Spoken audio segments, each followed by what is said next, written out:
Chapter 533. What happened? Qin Zhe looked at his sister and did not stop her from eavesdropping. Zhen Yoxin, the manager of the billing department, ran away with 300 million yuan. Su Yu gritted her teeth. What happened today? Qin Zhe's tone sank. Yes, he disappeared after the bank made the payment today. So you said. Qin Zhe was stunned for a while. I'll come over now. Just after hanging up the phone, Qin Bao eagerly asked, What's the matter? What do you mean he ran away with money? 300 million yuan? So much money and he just ran away? This old lady's heart hurts. Qin Zhe, Bao's billing department, the industry is relatively special. 300 million yuan is not a small amount. I'll go and see it first. In the development and operation of a company, it is inevitable to encounter many inevitable troubles. The boss Huang he ran away with his sister-in-law, and the employees' wages were gone. This is one of the crises that employees don't want to face the most. If the previous sentence is slightly modified, the department manager ran away with hundreds of millions of yuan of funds and cheated the company and customers' money. This is definitely one of the crises that the boss and the company don't want to face. The company's senior executives take advantage of their positions and run away with the money. Whether it is at the beginning of the economic recovery or now that all aspects of control and supervision have been perfected, this kind of thing is common. It's just that ordinary people don't know about it. Compared with the industry, doing finance is more convenient and has more opportunities in this regard. And one time he ran away with a large amount of money. Zhen Yoxin, the manager of the billing department, cheated the bank when the bill was discounted and ran away with 300 million yuan of funds. Looking at the rise of the billing department to the dusk in just a few years of history, there are too many such incidents. It is precisely because of the disorder and chaos of the market that the government intervenes and causes this industry to become a thing of the past. The huge profits are not there, but there is still a good profit space, so Bao's investment has not given up. After Qin Zhe received the call, he immediately rushed to the company and happened to see Su Yu at the door of the company sending 2 policemen out.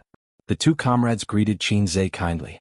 When encountering this kind of thing, it is necessary to call the police and file a case. Qin Zhe and Su Yu walked side by side to the office. What's the situation at the bank? Did anyone participate? Qin Zhe asked. I don't know for the time being. It will be clear after the investigation. So you said. The money was the company's money, and Baoza helped to discount it. The bank had the right to transfer the money. After going through a more complicated process, the bank transferred the money to the company, and Baoza took a certain commission. Baoza was equivalent to an intermediary, pulling the strings in the middle. He had acquaintances in both banks and enterprises. Zhen Yoxin might have used his acquaintance's relationship to manipulate and deceive, or he might have colluded with his acquaintance to scam money. How's the company doing? The phone is blowing up. Not only companies but also other intermediaries.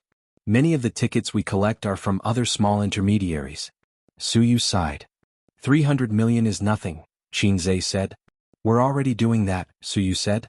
Actually, she had already dealt with the things that needed to be dealt with. But now that Qin Zhe was here, she felt relieved. It was as if she had found her backbone. 300 million yuan was a big loss for Baoza Group. Although it was not enough to hurt them, it was still 300 million yuan. The whole company was shocked.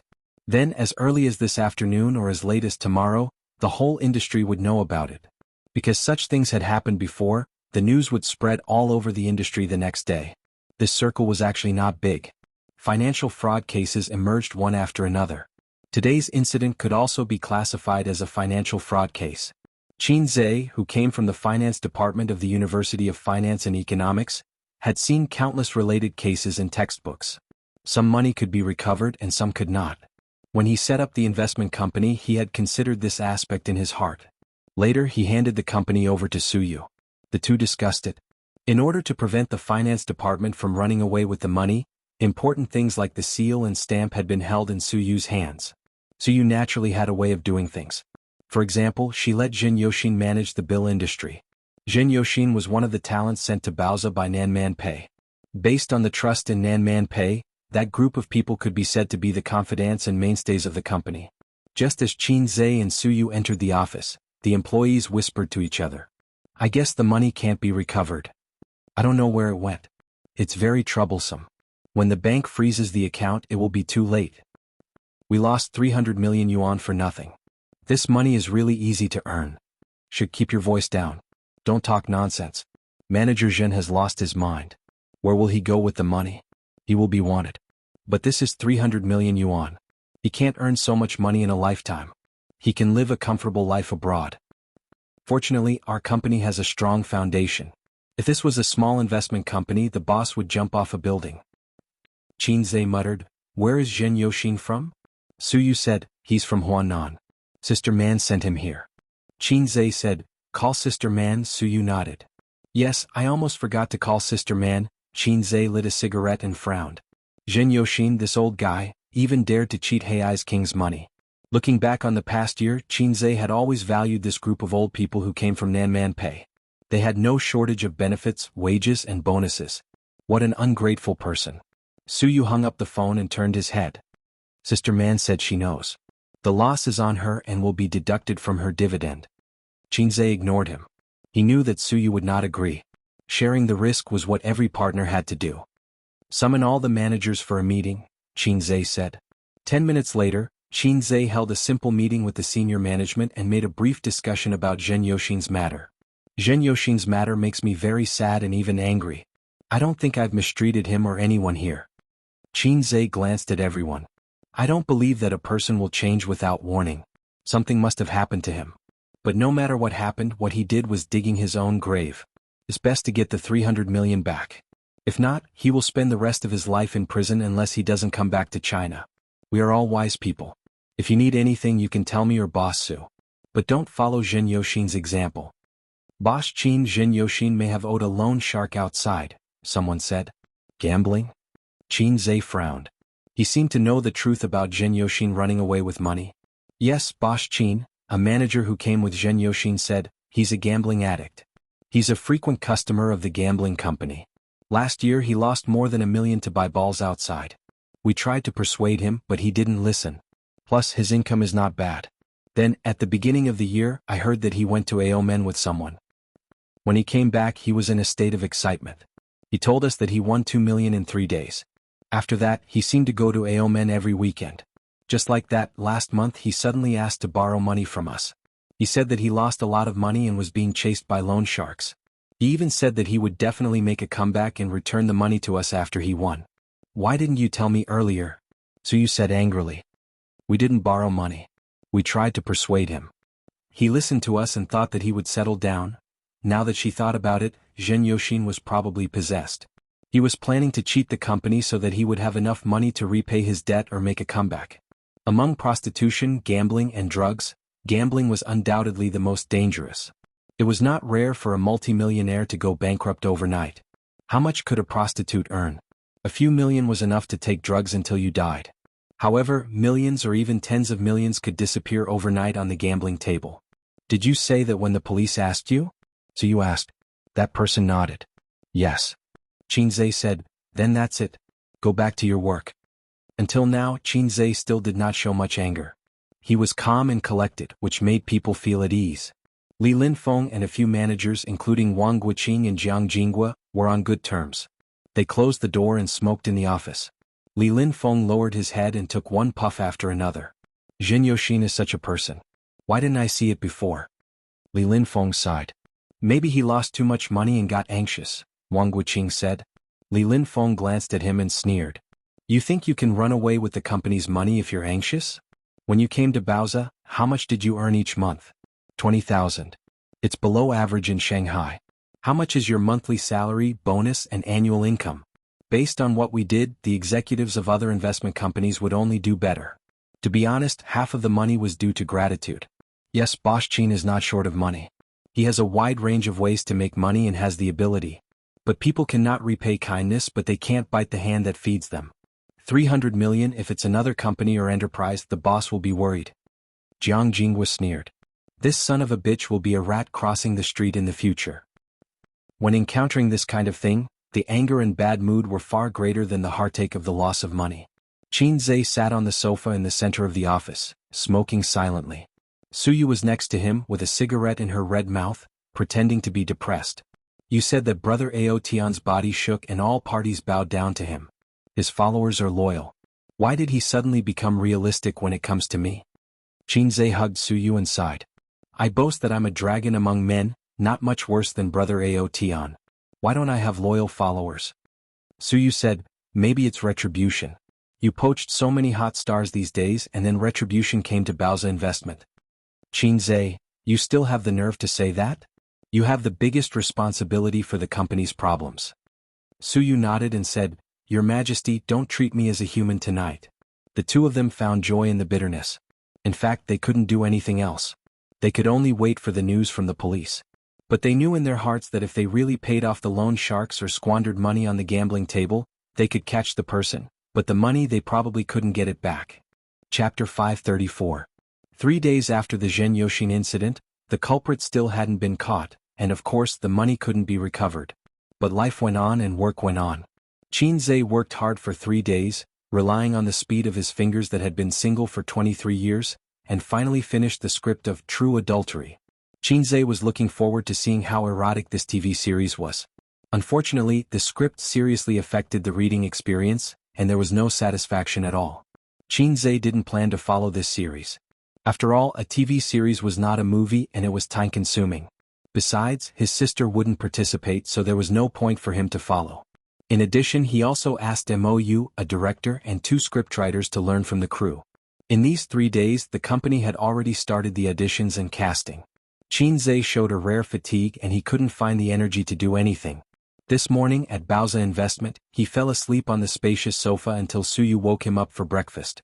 Suyu accompanied Qinze to eat. Seeing his poor appetite, she frowned slightly, holding chopsticks in one hand and the phone in the other. Qinze, have you been feeling unwell recently? You look listless. 10 seconds later in the group, Wang Zijin replied, a little bit, and he didn't have the energy to run in the morning. Maybe Tianfeng Entertainment has too many things to do. Didn't they say they were going to shoot a TV series? At crossdresser, useless thing, you can't do anything. Qin Baobao was not convinced. It's not Tianfeng Entertainment's problem. He threw the task of shooting a TV series to the company. And his lack of appetite is not because of this. Suyu, then why? Wang Zijin? Qin Baobao, you don't know, right? He has a very serious compulsive perfectionism. Wang Zijin, Suyu, I'm more educated than you, who are you fooling? Is there such a disease?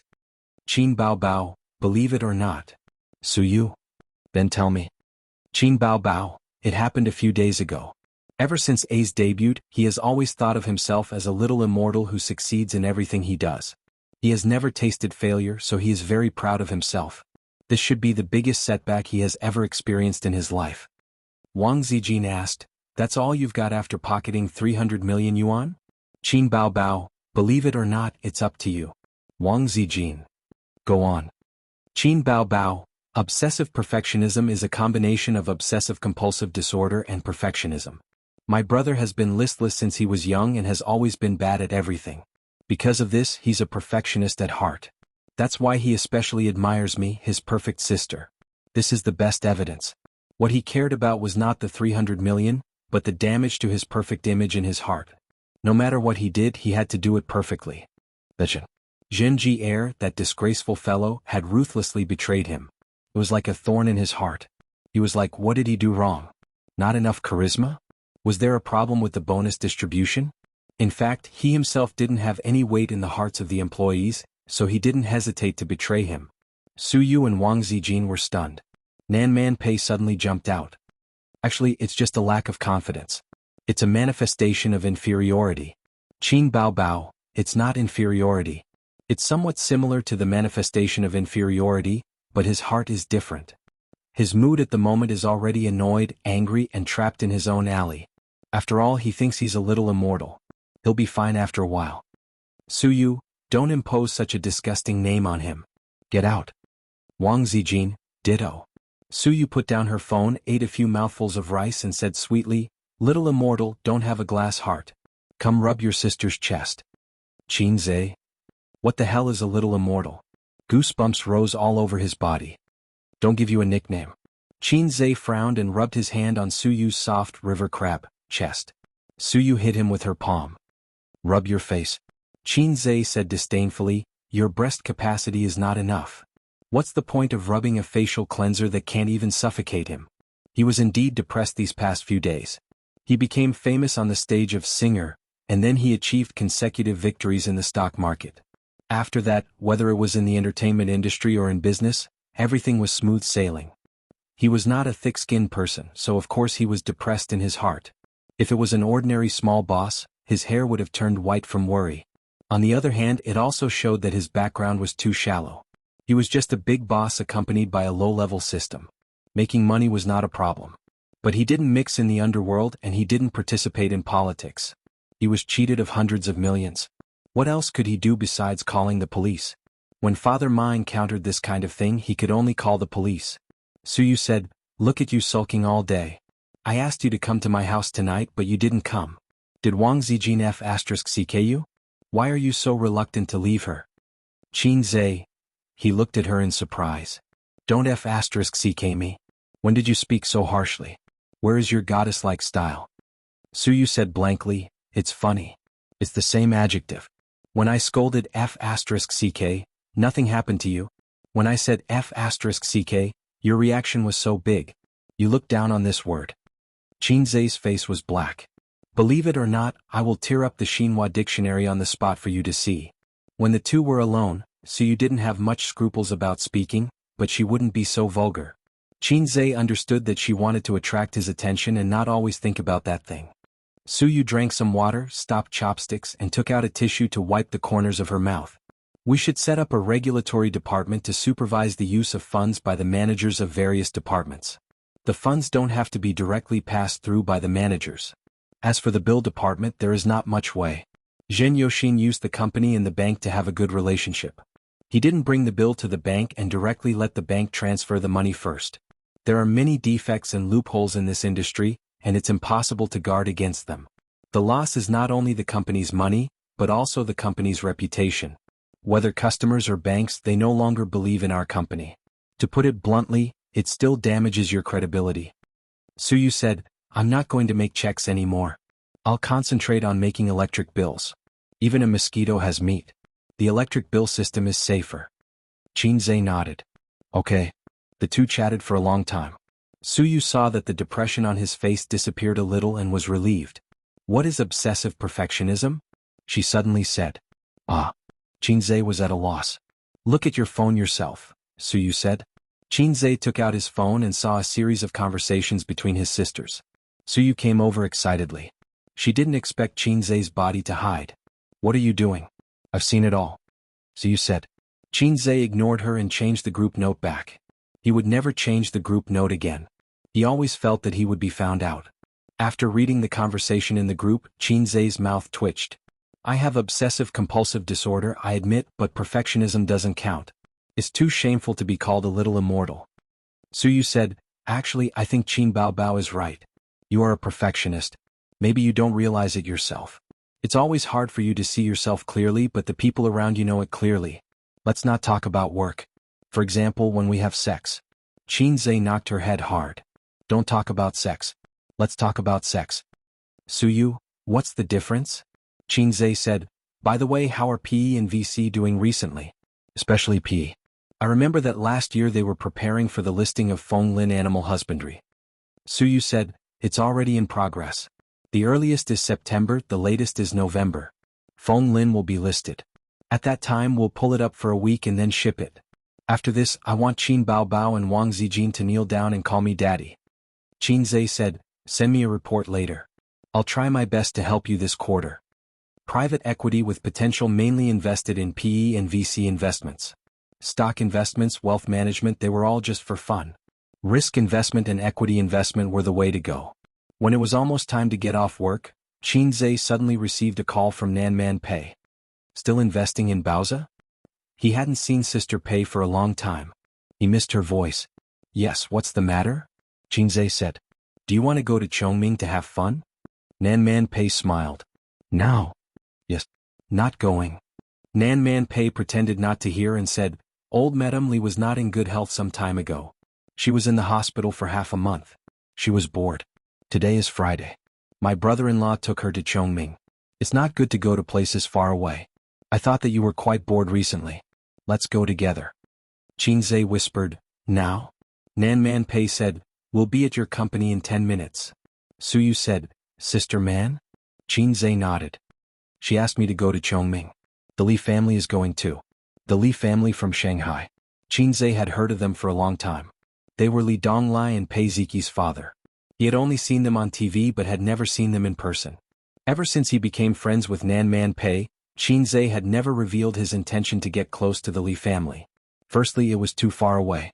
Secondly, with Nan Man Pei and the Wang family's relationship in Shanghai, most problems could be easily solved. Furthermore, he was the son-in-law of the Wang family. He should be quite famous in some circles. Qinzhe was confused about the relationship between the Wang and Li families. He didn't want to do anything unnecessary. Qinzhe sent a message to Wang Zijin. I'm going to Chongming with Sister Man today. Li Donglai and Pei Ziqi's family are going too. Wang Zijin replied quickly. Have fun but don't hook up with those flirtatious cheese outside. These words had a double meaning. Qinzhe smiled knowingly. Suyu leaned into his arms and said, Oh, I'm afraid you and Sister Man will be together. Qinzhe said, Are you afraid? Suyu rolled her eyes. Sister Man is righteous. She won't bully her friend's wife. I believe in her. A few minutes later, downstairs, Suyu said with a bitter face, Sister Man, I'm going too. I'm going to Chongming too. Nan Man Pei said helplessly, Why are you going? There are too many outsiders.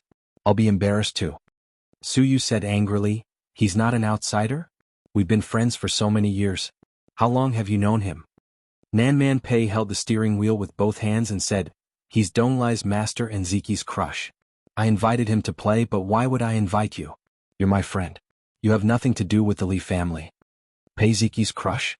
Sister Man also knew how to say witty things. Okay. Qinzhe patted Suyu's shoulder and laughed. Didn't you say you were relieved? It's okay. I won't hook up with those flirtatious cheese. Suyu pursed her lips. Now I'm worried. Chapter 535. Qinzhe was both amused and annoyed. Sister Man is joking. Pei Ziqi has no breasts and no buttocks. How can I like her? He thought that Suyu had heard Pei Nanman's witty words and was worried. Suyu curled her lips. Who's worried about a silly girl with breasts and buttocks in the car? Visual estimation is 32D, only a little smaller than your sister. Qinzhe finally knew Nan Man Pei's size. He always thought it was the same as his sister. Was this mountain the tallest in the world? Or was there another mountain higher than the sky? Even if his sister was at the peak, there were still people in the world who were taller than her. Qinzhe had met someone at Tianfang Entertainment, but he couldn't even remember which department she was from. There was one time when he went to the washroom, and a young woman in her 30s brushed past him. How broad-minded she was. Her scale was enough for all the heroes in Wulin to have a sword fight. Nan Man Pei's scale was also very good. Although she couldn't be Mount Hua, she could be Ouyang Feng. In the south, even the sisters who had children were not as big as her. Sister Man was a northeast pervert.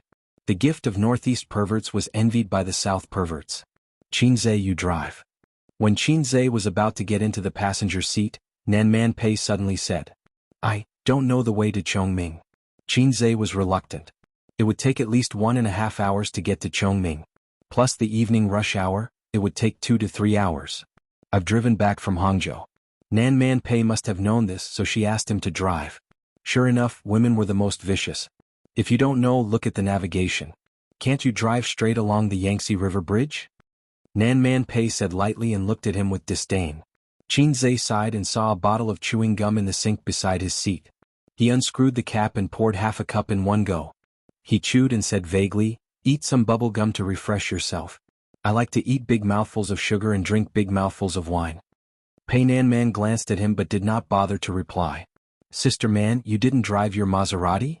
Qinzhe asked. The car he was driving now was a BMW, but he wasn't sure what series it was.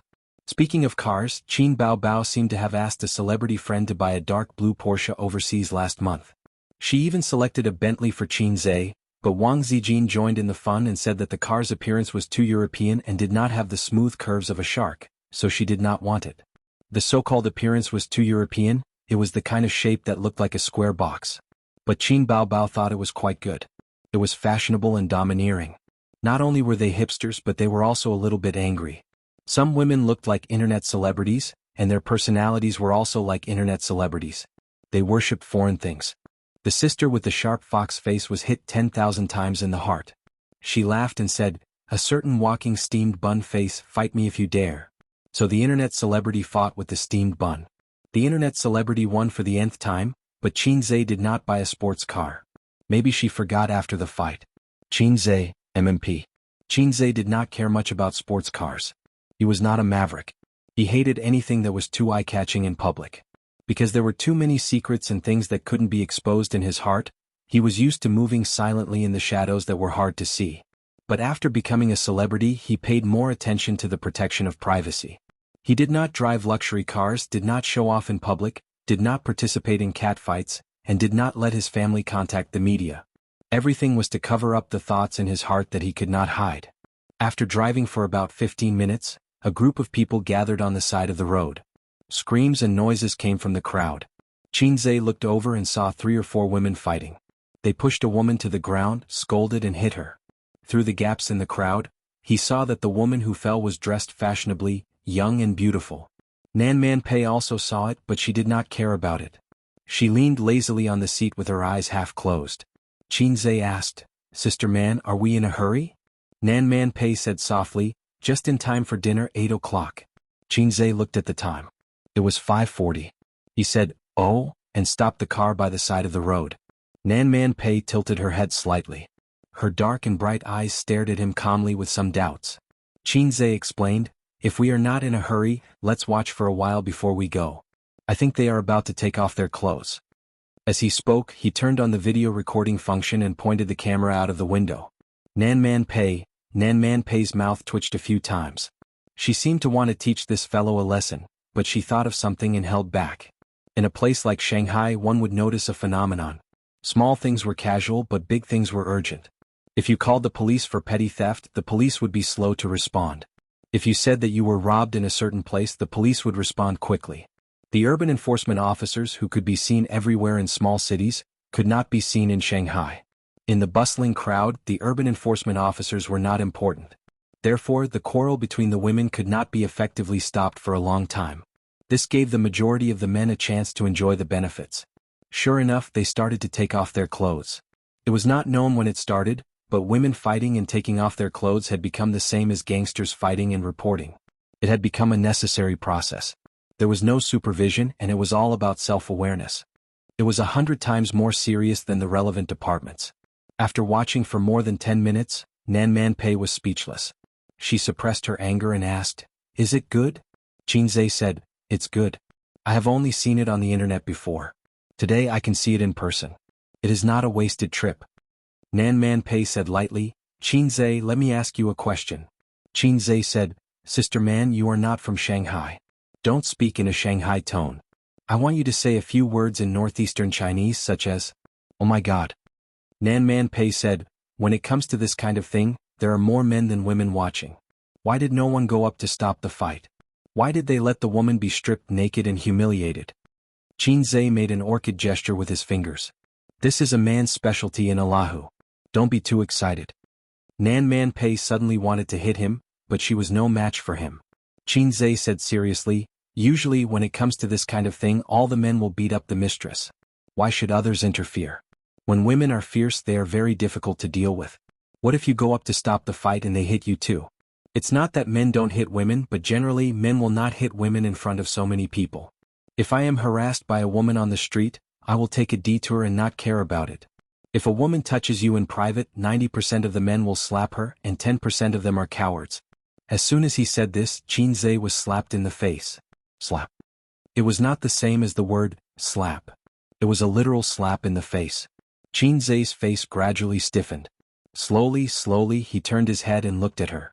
She was not on guard at all, and she did not have a trace of hesitation. "Can I take back what I said just now? Or change it slightly? 9% are cowards and the last 1% are real gentlemen. For example, me." Nan Man Pei shook her hand. "Oh, you are quite thick-skinned." After that, she turned her face and put her white and beautiful left face close to him. "Do you want a big slap?" Qinzhe was angry. "If a tiger does not show its power, do you think I am happy? I will King, take out an 18-centimeter large artifact and slap you." Salted Fish Lake Evolution, see Swamp King. Qinzhe raised his hand. Salted Fish Lake Evolution, see Swamp King? Evolution failed. Qinzhe put down his hand and snorted. "I am too lazy to plan with a woman like you." Nan Man Pei was not angry at all. Her white face raised a charming smile unique to a young woman. "Tisk, coward. So you is right. Okay, I'm a coward, okay? Qin Zhe put away his phone and was ready to start the car. Nan Man Pei said, Qin Zhe. He ignored her. Nan Man Pei raised her voice in anger. Qin Zhe. Just say it. Nan Man Pei pursed her lips and said, I haven't asked that question yet. Qin Zhe looked at her. If these women outside, the one lying on the ground is called Su Yu, and the two standing are called Qin Bao Bao and Wang Zijin, what will you choose? Nan Man Pei smiled. Qin Zhe's eyes widened. What a powerful woman. She said a more fatal question than, who should I save first if your mother and I fall into the water at the same time? My sister will not do this and Wang Zijin will not do this, Qin Zhe said. How do you know? A woman's heart should never be measured by common sense. No means no. With their upbringing and character they will not do such a thing. Why don't you tell me what I should do if they fight with me in the future? I may think about it. Then what will you do? Nan Man Pei crossed her arms and dragged her plump 32D breasts. Shake your body, smile with the air of a bastard and frighten them with your unique charm. Slap.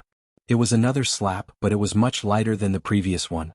Nan Man Pei smiled, but her eyes flashed with cold light. Will it kill you to talk seriously?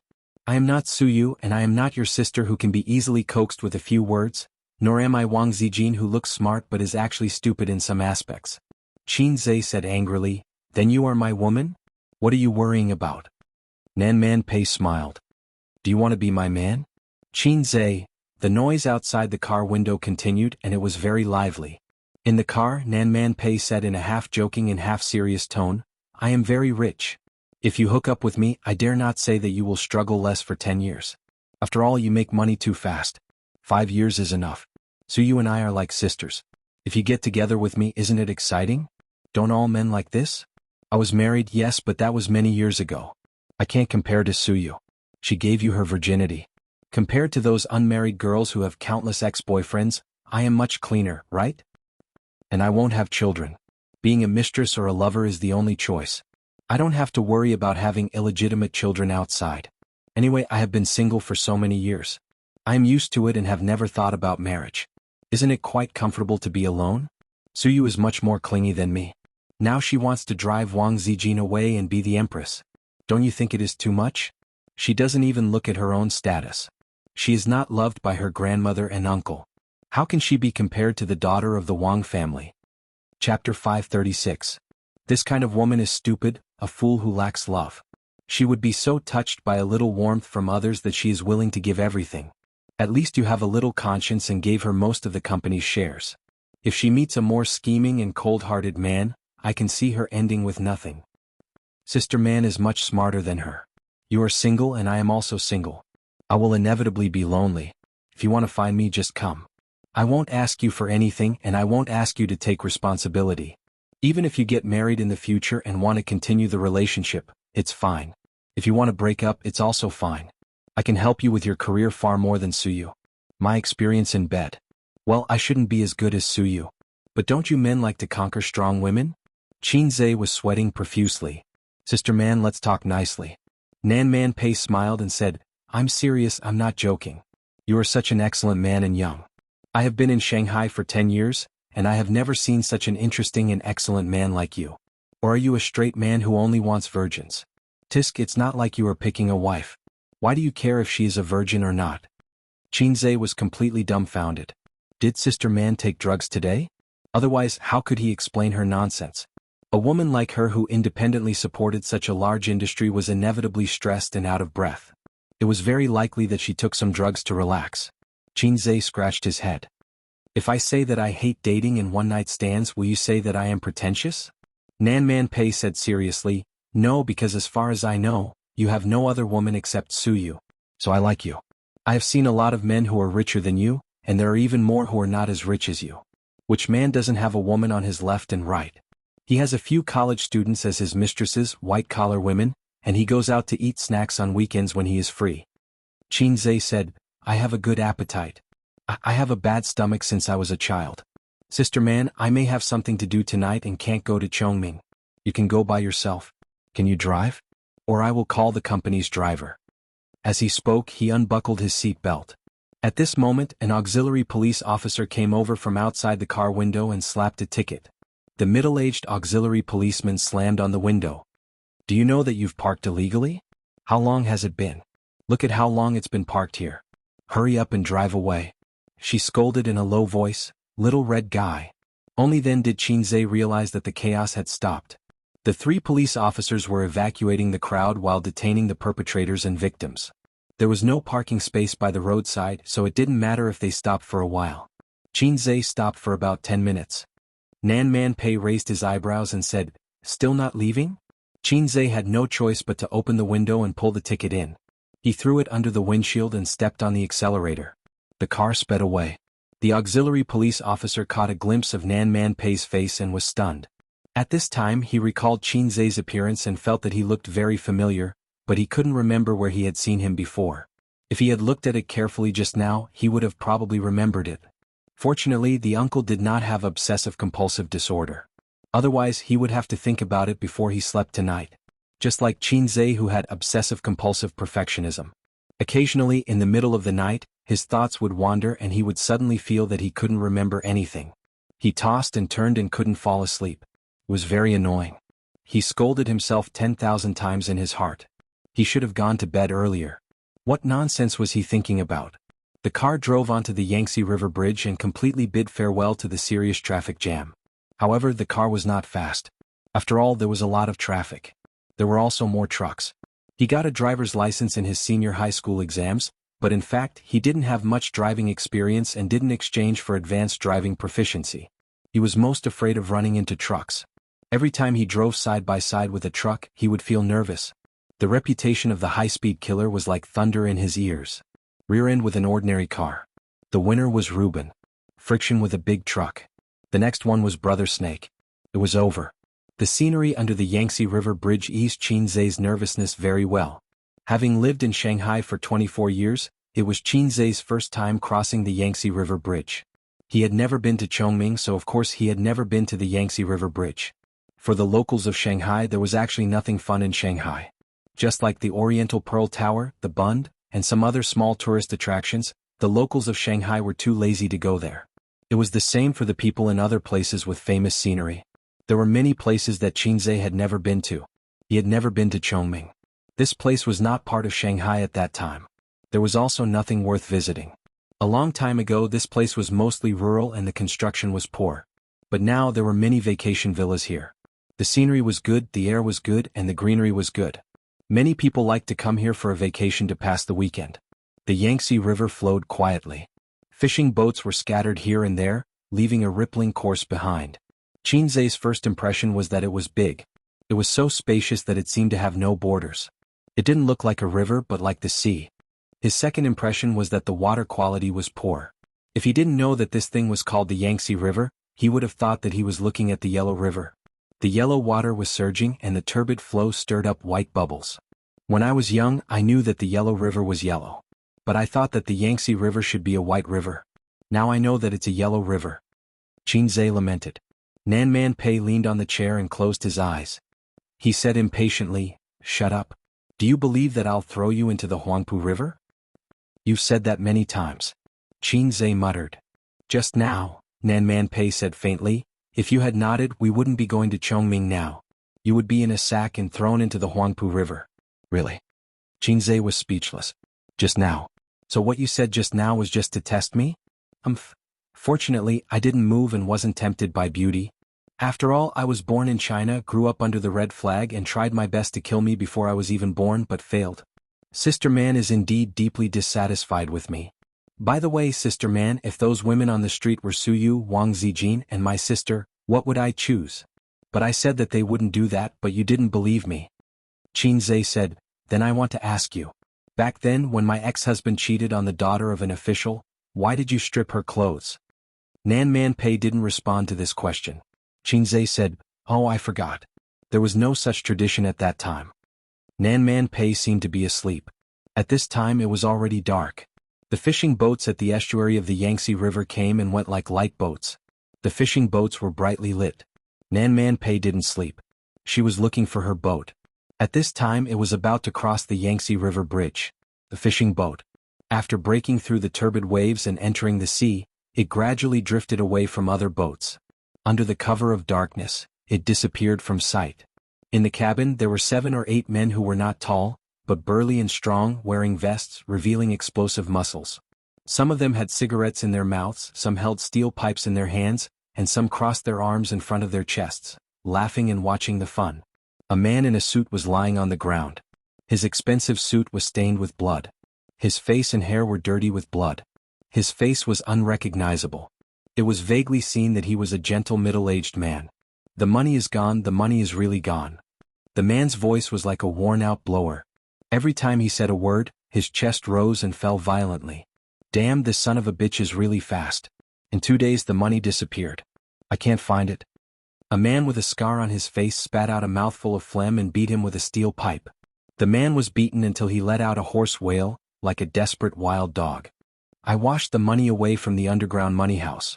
AO Men has a special place to do this, River Crab, so I don't use the real name, don't say I made a mistake. Blood with white foam flowed out of the man's mouth. He said with difficulty, I owe a lot of money. If I don't pay it back I will be killed. The scarred man kicked him. Where is the rest of the money? Jin Yoshin laughed. Brother, do you want a cigarette first? The scarred man snorted and took the cigarette from one of his men and lit it for him. Jin Yoshin said, that's right. After paying back 40 million, I still have more than 200 million. It is enough for me to make a comeback. If not, I can still do well overseas. After he took the money, the police opened a case on the afternoon of the same day. Such a big case could not be delayed. Actually, he did not have much time left. He could only transfer the money through some channels. Before he decided to do this, he had already prepared a backup plan and contacted the channels. However, he could not leave Shanghai as fast as he could. In those television dramas, the bad guys broke the law and sat calmly in the airport waiting for their flight. The police rushed over like crazy, but they were too late. The flight had already taken off. Or there was a chase on the highway. In fact, it was all nonsense. It was about the country's eggs. Flights were not a natural rule. It was warm in the winter and cool in the summer. The operation was very simple. He just had to make a call to the airline company. We are XX Public Security Bureau. Long Outyin has been blacklisted. Immediately check which flight he bought. With just a call, any flight could be delayed. Petty thieves did not need to escape overseas. Basically, those that needed to escape overseas were not small matters. In the face of such a big matter, the airline company would not dare to say, get lost. I want to fly. Moreover, flight delays were common. There were even simpler ones. They could directly enter the blacklist system and the airline company would receive the information. The ticket would be automatically screened during the ticket inspection. After committing a crime, it was like a joke to escape on a flight. Did the country not care about its reputation? Therefore, it was very impractical to escape on a flight. Either they had flown away before the case was opened, or they were caught directly. There was no third possibility. From morning to noon, Jin Yoshin still had to convince the bank. Jin Yoshin will transfer the money. The process of discounting the bill determined that he could not leave in advance. This is related to the complicated process of discounting, so I will not go into details. According to Jin Yoshin's plan, he would hide in Shanghai for now. He would leave by fishing boat or hire a black car. He would take the national highway and not the highway. He would head west to Myanmar. Chapter 537. Myanmar has the largest casino in Asia, second to none. There, the gambling industry was the leading economic industry designated by the government. Every year, it brought in more than 30% of the government's tax revenue. At its peak, it even exceeded 50%. The game was a combination of Chinese and Western games, and there were as many as 50,000 employees. It was a paradise for gamblers. The gambling industry provided important conditions for the government to implement low tax and duty-free policies, attract foreign investment, and develop the export processing industry. This wasn't a joke on the news broadcast, it was real. Compared to that, the scale of AO Men was just a small matter. Furthermore, the lottery industry was responsible for most of the traffic in Hong Kong and Macau. As long as they reached Myanmar, it wouldn't be difficult for Jin Yoshin to go to AO Men. The plan was beautiful, but the reality was cruel. He was caught the day after the incident. In the middle of the night, he was directly unlocked, put in a sack and knocked unconscious. When he woke up, he was locked in a small dark room. A group of burly men forced him to return the money. He didn't know how these guys found him. Was Chinze really that resourceful? Jin Yoshin choked on the cigarette and coughed. His face turned red. This cigarette is so F*** king lousy. I only smoke big cock. No one answered him. Jin Yoshin curled his lips. In the end he couldn't bear to throw it away. He took a small puff and held it in his mouth for a moment before spitting it out. He said leisurely, "That's right. We're all working for others. Why do we have to work so hard? Are you going to take the money back and send me to the police station? I still haven't received a call from Qinze. I've been wondering why the big boss didn't show up. It's all you minions." He continued, "Now I understand. He probably doesn't know about this. You guys did it yourself, right? Damn it, you beat me up for so long. You just want money, right? Brothers, how about this? There are 7 of you here. I will give each of you 1 million yuan. If you let me go or send me to Myanmar, I will give each of you another 500,000 yuan. How many years would you have to work for him for one? 5 million? 1.5 million? The scar-faced man gave Jin Yoshin a similar look as the other men and kicked him in the face. 5 million. Jin Yoshin covered his head and said in a voice that sounded like an old blower, 5 million each. After a while the expected blow did not come and he calmed down a little. No one could resist the temptation of 5 million yuan. Jin Yoshin picked up the remaining half of the cigarette and sucked it hard. If I give you more you can kill me. Leave some leeway when you do things. I still need to rely on that bit of money to make a comeback. Otherwise I would have risked my life to become a wanted criminal to scam such a huge sum of money. It's impossible for me to lose everything. If you push me too far I'll just break up." The scarred man chuckled. "Interesting." A certain burly man frowned and said, "I don't have time to talk nonsense. Where's the money?" Jin Yoshin rolled his eyes and ignored him. The man was furious and raised his foot to kick. The scar-faced man blocked it and stared at Jin Yoshin. "You won't spit it out?" Jin Yoshin sneered. 6 million. 6 million each. The scarred man shook his head. Jin Yoshin's mouth twitched. 7 million. 7 million at most. He carefully observed the expressions of the men, trying to see the struggle and desire in their eyes. But it seemed like there was none. At this moment the scarred man clapped his hands. "Brothers, let's get to work." "Work? What kind of work? Are they going to beat me up again?" Jin Yoshin saw a man walk to the corner of the cabin and lift a dark green tarpaulin. Under the tarpaulin was an iron cage. It looked like a dog cage, but it was bigger and sturdier than a dog cage. It was also heavier. Jin Yoshin's heart sank for some reason. 2 men escorted him to the iron cage, opened the door and pushed him in. You, what are you doing?"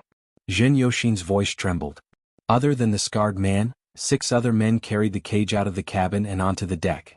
At the same time the lights outside the deck were turned off. The light in the cabin shone through and the men's faces were hidden in the darkness. "Let me out, let me out." Jin Yoshin's voice was filled with fear and agitation. The scarred man squatted in front of the iron cage and played with a dagger in his hand. The dagger hit the iron cage and made a crisp sound. Jin Yoshin shouted, "Murder is against the law, against the law. Send me to the police station. I want to turn myself in, I want to turn myself in." He laughed sinisterly, "If I throw you down from here, you'll be eaten alive in 7 days at most, leaving only a pile of bones. When the waves come, the scattered bones will roll out of the cage and disappear into the boundless sea. You'll never be found. Your 170 pounds of meat will only be used to feed the fish." The men pushed the iron cage to the side of the deck. In the darkness the dark waves hit the boat and made splashing sounds. Jin Yoshin's last bit of rationality turned into fear.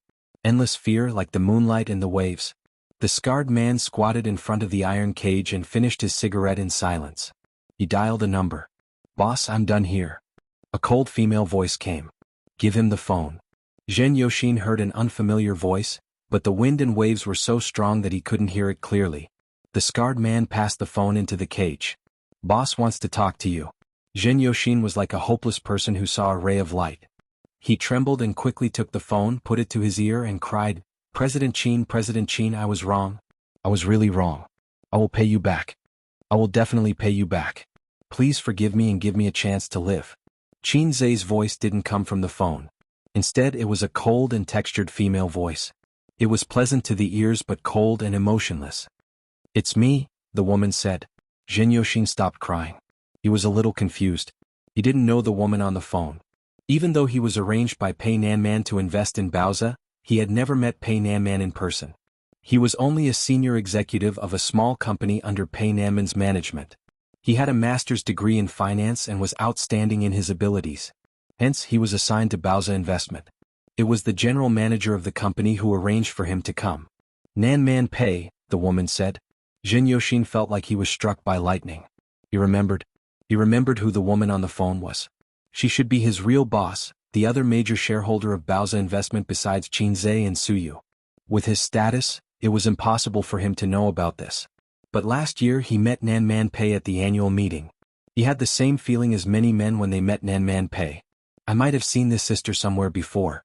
He liked her and had a strong curiosity about her. So after that he beat around the bush. Suyu had replied to them like this, "Your big boss." "Boss, I was wrong. I was wrong." Jin Yoshin cried. "I'll pay you back. Please let me go." "Please? It's not him," the woman said. Jin Yoshin didn't understand what she meant. "It's me who wants you to go, not him."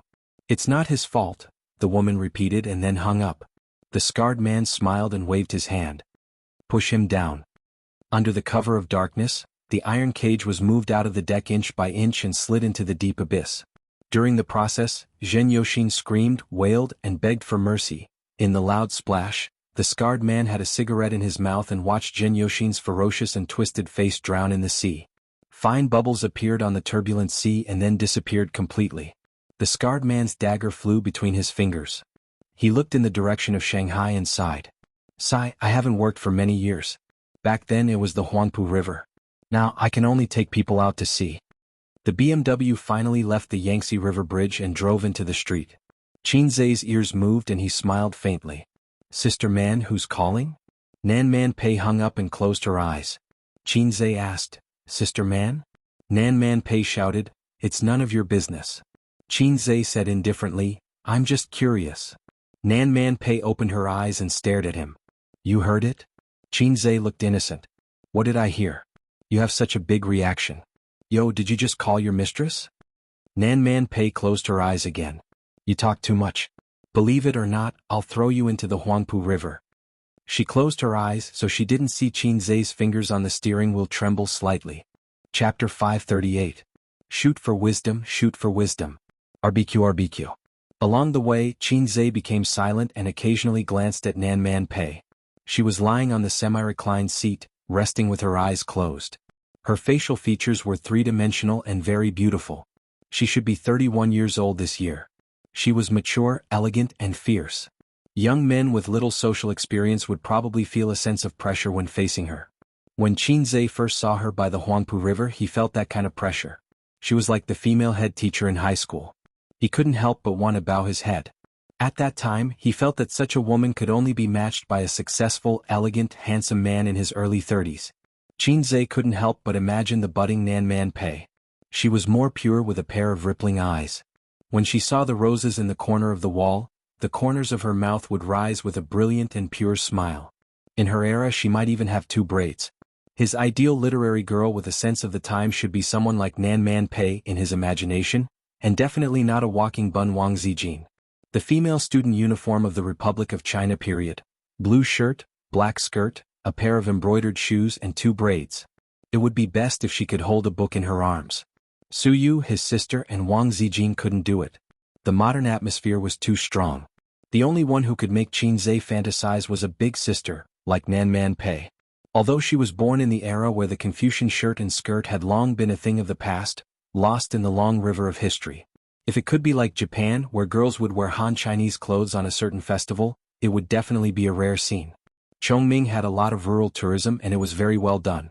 There was also a forest park with excellent scenery. There were also countless fun entertainment facilities.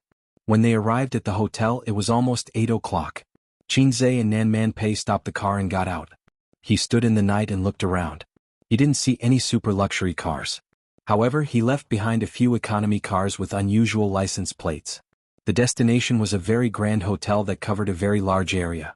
In addition to providing accommodation, it could also be used for company tours, meetings, and other activities. A white ferry stopped at the entrance and the staff greeted, "Please get on." Dinner was held on the second floor.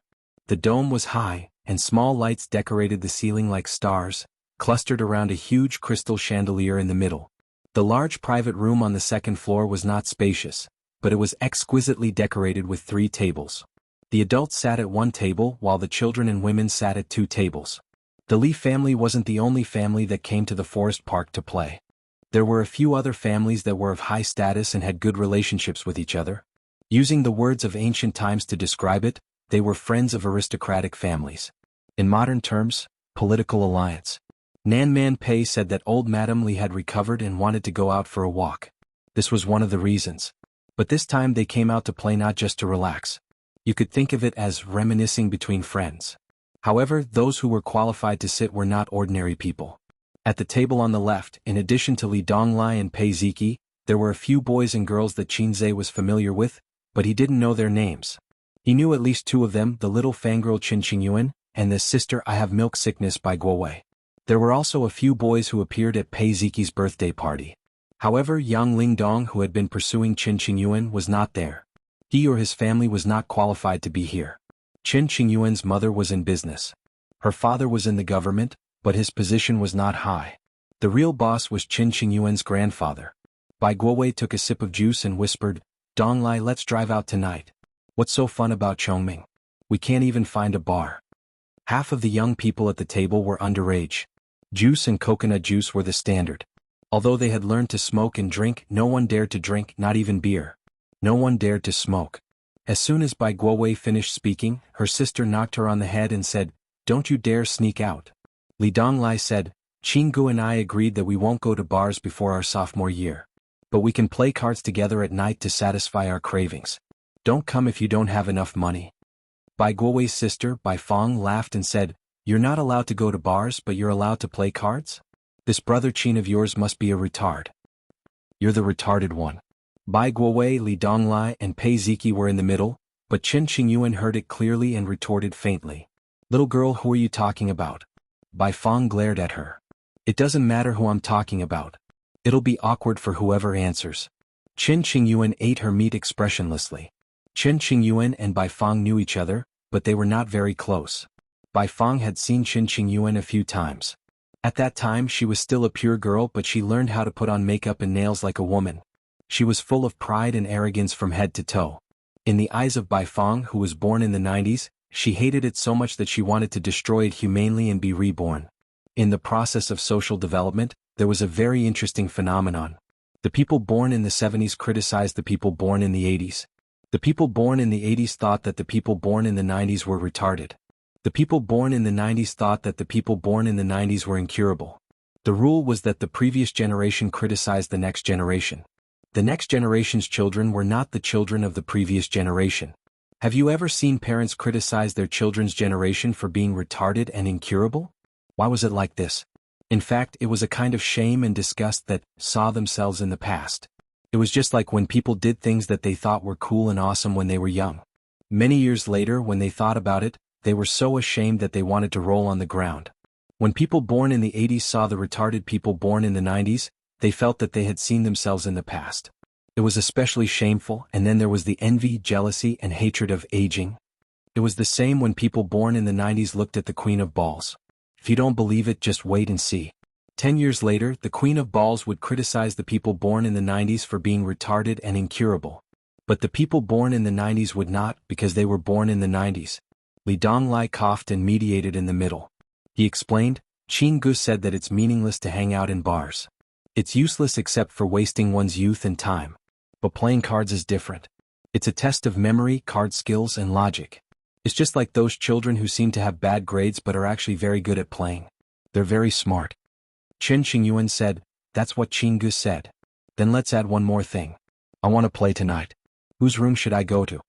Pei Ziki said, "Let's go to my room." Bai Guowei said, "I suggest we play a werewolf game or a killing game. It's more interesting and tests one's logic and reasoning ability." The other boys and girls agreed. Excluding those who drove expensive cars and hung out in bars, as well as some parties that children of the same age dared not even think about, this group of children was actually no different from ordinary teenagers. Bai Feng had never met Qin Zhe, but she knew that the Qin Gu they were talking about was the famous fast shooter in the entertainment circle. Her attitude towards Qin Zhe was more complicated. She admired and was curious but also angry and resentful. Because last year Bai Guowei said to her in a deranged manner, "Sister, I have milk sickness." What hurt her the most was that when Bai Guowei glanced at her chest, she revealed a blank and confused expression. At that time, when Qin Zhe demonstrated to her, Qin Bao Bao's full chest was indeed worth fainting. When it came to his sister, it seemed a little difficult to make her faint. But in order to ease the relationship between the siblings, Bai Guowei forced herself to faint. Later Bai Guowei told her that it was Qin Zhe who taught him to say that. It could be imagined that Qin Zhe taught her brother with an extremely bad attitude. It was like when a delinquent taught a child, "Go lift up your sister's skirt, and I'll give you a lollipop." Otherwise, there was no way to explain why you had such a devilish brother. Pei Ziki looked at her phone and frowned. "Auntie is not here yet. Li Donglai, give her a call." Li Donglai laughed and said, "Why should I? You don't have a phone." Qin Qingyuan said weakly, "Ziki, your auntie is not sitting at our table, right?" Pei Ziki nodded. "Of course she's sitting at my grandma's table." The boys and girls at the table breathed a sigh of relief. The younger sister-in-law of the Li family was very famous in their small circle. She was very beautiful and elegant, but the boys who had seen Nan Man Pei felt pressured and couldn't speak clearly. It was the same as how they felt when facing their dignified parents. The table on the right. The silver-haired old lady smiled kindly under the sympathy of the table full of madams. The women at the table were gossiping about trivial matters of the family. Man is not here yet?" the old lady asked. Beside her, a gentle and delicate woman laughed softly and said, "Mom, not yet. Maybe she's stuck in a traffic jam." The old lady nodded and complained, "This girl is always busy. She doesn't even bring Donglai and Ziki home. Man is 31 this year and she doesn't have a boyfriend?" The woman agreed absent-mindedly and said that the Li family's sister-in-law was not good.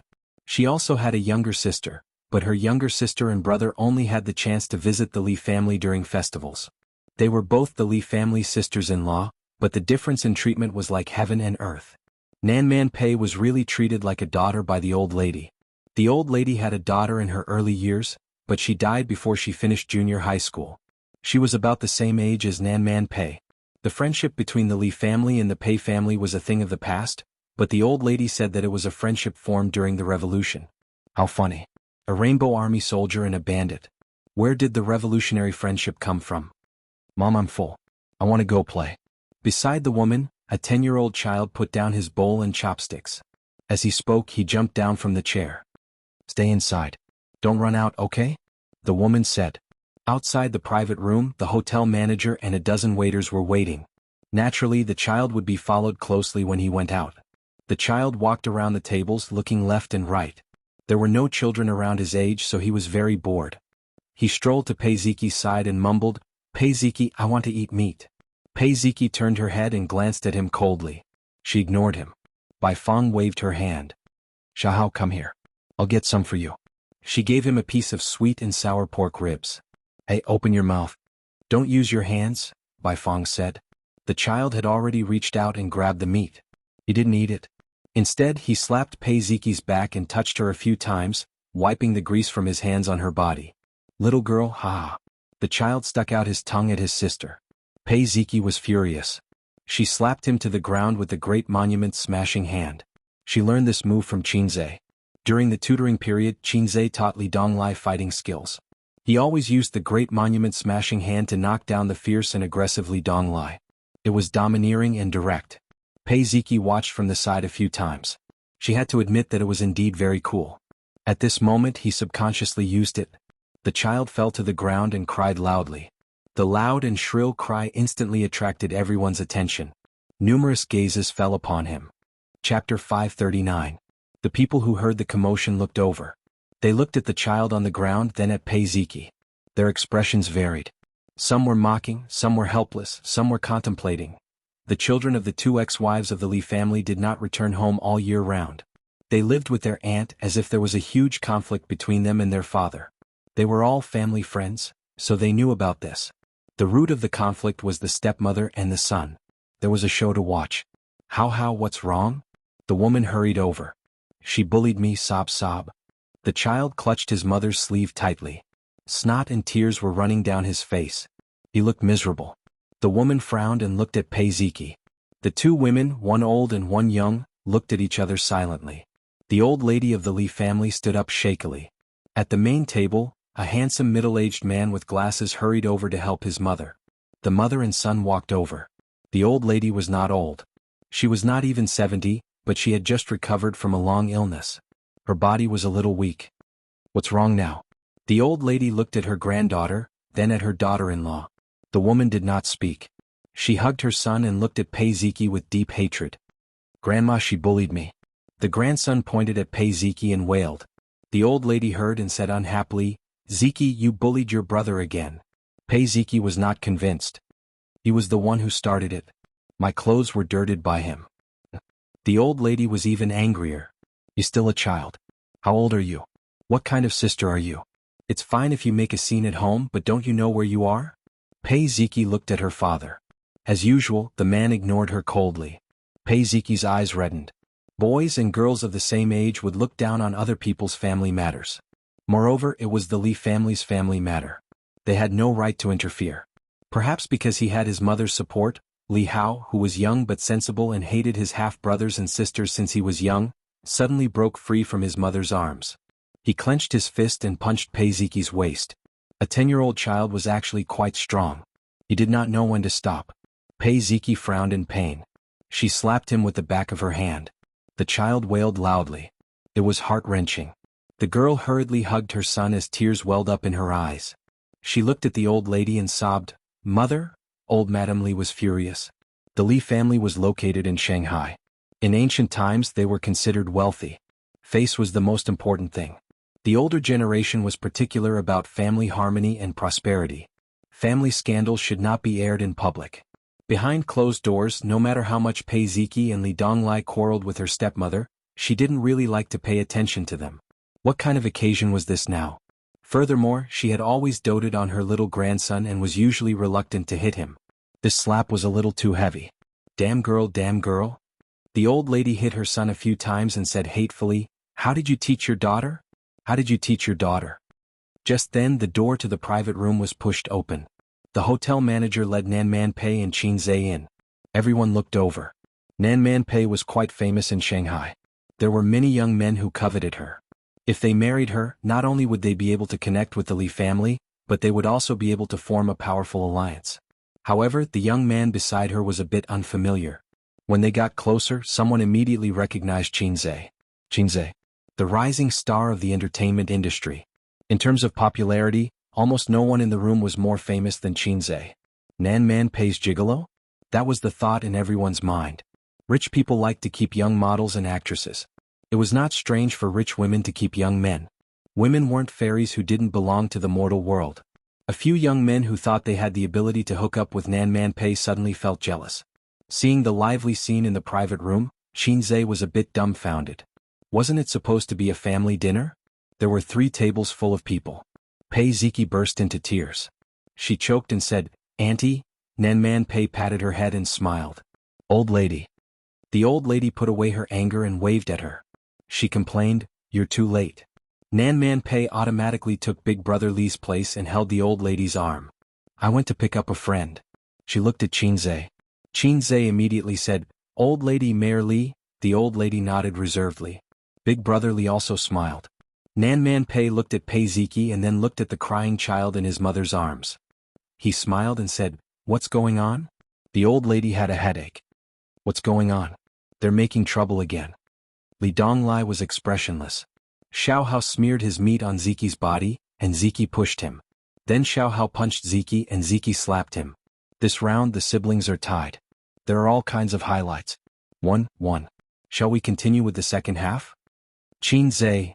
He looked at his disciple seriously. After not seeing him for a long time, his disciple had become even more outstanding. The old lady was furious.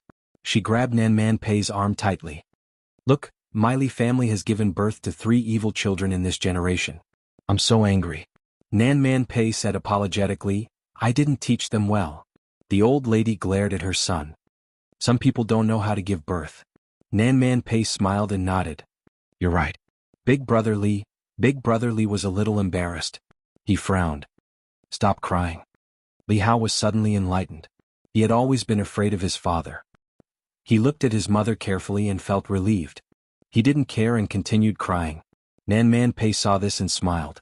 It's not all brother-in-law's fault. It's the father's fault for not teaching the son well. Isn't there a saying that goes, "A loving mother will spoil the son"? My sister left early and didn't have time to teach him. But as his mother, she can't spoil him too much. He's always causing trouble. He's still young now. What can he do when he grows up? She looked at the woman and said, "Sister-in-law, is what I said reasonable?" The woman secretly gritted her teeth and forced a smile. "It's my fault." Nan Man Pei said unhappily, "Ziki, your mother has apologized. What are you doing?" The woman, Nan Man Pei said again, "Xiao Hao, have you finished your summer homework?" Li Hao ignored her. Nan Man Pei turned to the old lady and said, "Auntie, education should be done early. Send Xiao Hao back tomorrow. He can come out to play when he finishes his homework." The old lady nodded. "That makes sense." Li Hao cried even harder. Qin Zhe looked at Nan Man Pei with admiration. It was said that birds of a feather flock together. Suyu was Sister Man's best friend. Why didn't she learn her palace skills from Sister Man? Nan Man Pei said, "Qin Zhe is Donglai's tutor. Donglai's college entrance examination results are so good this year because of his teaching." The old lady looked at Qin Zhe in surprise and said, "He's Donglai's tutor? He's so young? Good. If Donglai had met you earlier, he would have been able to get into Fudan University and Jiaodong University." Qin Zhe smiled modestly. Nan Man Pei was particularly talkative today and interrupted, "Why don't you ask him to be Xiao Hao's tutor? Or let sister-in-law ask him for advice on how to teach children to improve their grades." Qin Zhe answered truthfully, "There's no good way. If the child cries and doesn't study hard, just beat him up." Li Hao cried even harder. The woman said lightly, "You don't have to worry about my family's affairs." Nan Man Pei looked sad and said, "Old lady, I'll try not to talk too much in the future and try not to come to Li's house." The old lady frowned and said angrily, "How can you say that? Is Man an outsider?" The woman defended herself, "Mom, that's not what I meant." The old lady said impatiently, "Don't just stand there. Take him back." Qin Zhe felt a fiery gaze on him. Looking in the direction of that gaze, he saw a young girl with bright eyes, Chen Qingyuan. She had a delicate oval face and her skin was fair and supple. When he first met her, he remembered that there was still some baby fat on her chin. Chen Qingyuan looked at him silently. She was happy, excited, and tender. Bai Feng saw this scene and curled his lips. This girl was hopeless. Man, my family is full of troublesome people. If only you could come here more often. With you here, no one would dare to make a scene." The old lady muttered. Nan Man Pei smiled and agreed. To the old lady, both of them were her flesh and blood. If there was a conflict, the most she would do was to punish them 50 times and then continue to make a scene. But what could she do? A stepmother was a stepmother after all. Could you ask her to treat her ex's child as her own son? Could you ask the child to be filial to her like his own mother? There were many things that could not be resolved, especially family matters. Why else would it be difficult for an honest official to resolve family matters? Her son was very tactful and had always been a bystander. No matter which side he sided with, the other side would be bitterly disappointed. Moreover, the relationship between Pei Ziki and Li Donglai's father was already very cold. When her youngest son was bullied by her eldest son or daughter, as a father, she had no choice but to stand up as a grandmother. Of course, she would side with her youngest grandson. After all, he was too young and could be easily beaten. Her daughter-in-law was also not easy to deal with. Without her secret instigation, would her grandson be able to stir up trouble like this? She had used emotional violence against her ex's son and daughter all these years. Therefore, the old lady especially liked Nan Man Pei because Nan Man Pei was generous and capable. Even her sister was not as good as her. In the past, a woman like this could stabilize the house and make the house peaceful. Nan Man Pei would stay at the Li family for a few days every year. She would also bring Li Donglai and Pei Ziki home. That was one of the rare times when the Li family was able to reunite and live in harmony. The daughter-in-law of a humble family knew that she could not win against the other party, so she would be very obedient. Her grandson was also afraid of this aunt and did not dare to be too arrogant. Qin Zhe looked at Nan Man Pei, who followed the old lady, then at the group of familiar juniors. After thinking for a while, he asked the waiter to add a chair for the juniors. There were rich ladies and old ladies everywhere. He felt that it was not appropriate to sit there. Chen Qingyuan was overjoyed. She patted the empty seat beside her with her small hands and asked the waiter to add a chair there. Qin Zhe had just sat down when 8 or 9 young boys and girls shouted in unison, "Qin Gu! Qin Gu! Qin Gu!" It was as if some big brother was attending a banquet and the underlings were greeting him respectfully. It attracted the attention of the adults on both sides. "Qin Zhe," Bai Feng said, "Hello, I'm Bai Feng, Bai Guowei's sister." Qin Zhe was stunned. He looked at this unfamiliar girl and was stunned by the name. "Hello, you can call me Hei's King. Bai Feng." Chapter 540. Qin Zhe felt that he might have offended this girl named Bai Fong. Not only was she glaring at him, but her face was also full of displeasure. It was just an ordinary joke. Could this girl not take a joke? Or was she sensitive to her name and hated being joked about? There were such people such as Chen Ergu, Li Erden, Du Ziding, Hao Nyobi, Lu Yifa, Ren Baqian, especially the latter. However, the name Bai Fong was still okay. It was quite ferocious. If the other party was a die-hard fan of the great Desolate Era novels, he might be able to gain the respect of the other party by announcing his name. Unfortunately, Qin Zhe was not a fan of the prehistoric novels. He wanted to tease her when he heard the name. He read all kinds of books, especially Liu Bei. After going to university, his worldview matured. He understood that he was just a salted fish. A salted fish would be a salted fish no matter where he went. Just like a loser in society, even if he traveled back in time 20 years ago, he would only remember that housing prices were going up, the stock market was going down, and the newspaper seller was going to become a supreme figure. That was all. Don't expect him to become the richest man in the world. If he had this ability, he would not be a loser. Therefore, Qin Zhe learned from his painful experience and bade farewell to the king of the jungle, Liu Bei. Chen Qingyuan saw him in a daze and thought that he was embarrassed. She glared at Bai Fong fiercely and blamed her for making her unparalleled hero lose face. Master Hai Zhe King, this soup is delicious. Chen Qingyuan leaned over and scooped a bowl of soup for Qin Zhe. Thank you. Qin Zhe received it politely. Oh, you don't have to be so polite with me. Chen Qingyuan frowned and looked unhappy. Qin Zhe was silent for a moment and frowned. Don't talk nonsense. Pour the wine. Chen Qingyuan immediately beamed with joy. She poured wine for Qin Zhe, picked up food, and sat obediently beside him like a beautiful wife. Qin Zhe was speechless. See you, I have found your successor. She's actually your long-lost sister, right? This scene inevitably made the boys and girls of the same age at the same table cry. After all, there were still many boys who were thinking about the little cabbage Chen Qingyuan, and there were probably even more girls who had a good impression of Qin Zhe. Qin Zhe had been impatient at the beginning. Later on, he was distressed by the fact that it was the hardest for him to bear the beauty's favor. Now he was indifferent. His mental journey had changed a lot. It was not that he liked Chen Qingyuan. Perhaps he had a good impression of her. After all, she was a soft and cute girl. Even if he had a sister complex, it was hard for him to dislike her. However, it was still too early for him to like her, let alone love. He felt that when Chen Qingyuan was older, more sensible and more sophisticated, this immature love would gradually be forgotten. After a few years, it would be great if they could meet, laugh and chat. However, Qin Zhe didn't know Chen Qingyuan very well, so he didn't know how stubborn she was. She was actually a silly girl who was stubborn. Qin Zhe had unknowingly become the center of attention of the young boys and girls. The topic of conversation always revolved around him. The girls were curious about this and that, inadvertently bringing up the topic of conversation about him or bringing up all kinds of troubles. Then they blinked their eyes and asked Qin Zhe what they should do. For example, people don't want to fall in love, but there are many boys chasing them. Qin Zhe, you men are so annoying. Qin Zhe said, No, we men don't hate you. We men just have a desire for knowledge and like to explore the depths of people. Another example, Qingu, you write songs so fast it's amazing. People admire you so much. The internet says that you are a fast shooter, but I think you are a machine gunner. Qin Zhe said, as long as it's not a sniper, I don't care. Would I ever be able to get rid of this title in this lifetime? I want to wash my hands and never write songs again. Some people were more concerned about his private life and asked him if he had a girlfriend. Qin Zhe didn't answer. After all, this kind of thing was more sensitive. He glanced at Chen Qingyuan. The latter understood. She helped Qin Zhe peel the mantis shrimp and said crisply, Don't worry, I will strive to be your sister-in-law as soon as possible. Pei Ziki glanced at Chen Qingyuan secretly. Donglai, are you interested in working in my company during the summer vacation? Qin Zhe asked. Qin Gu, we are not in the same profession. Li Donglai scratched his head. Qin Zhe slapped his scalp. You got into a second-rate university and you are so proud. You have passed the 2 biggest exams in your life. But your life hasn't started yet. Before you step into society, you should never be complacent about your insignificant achievements. Facing Qin Zhe's nagging, Li Donglai didn't dare to be impatient.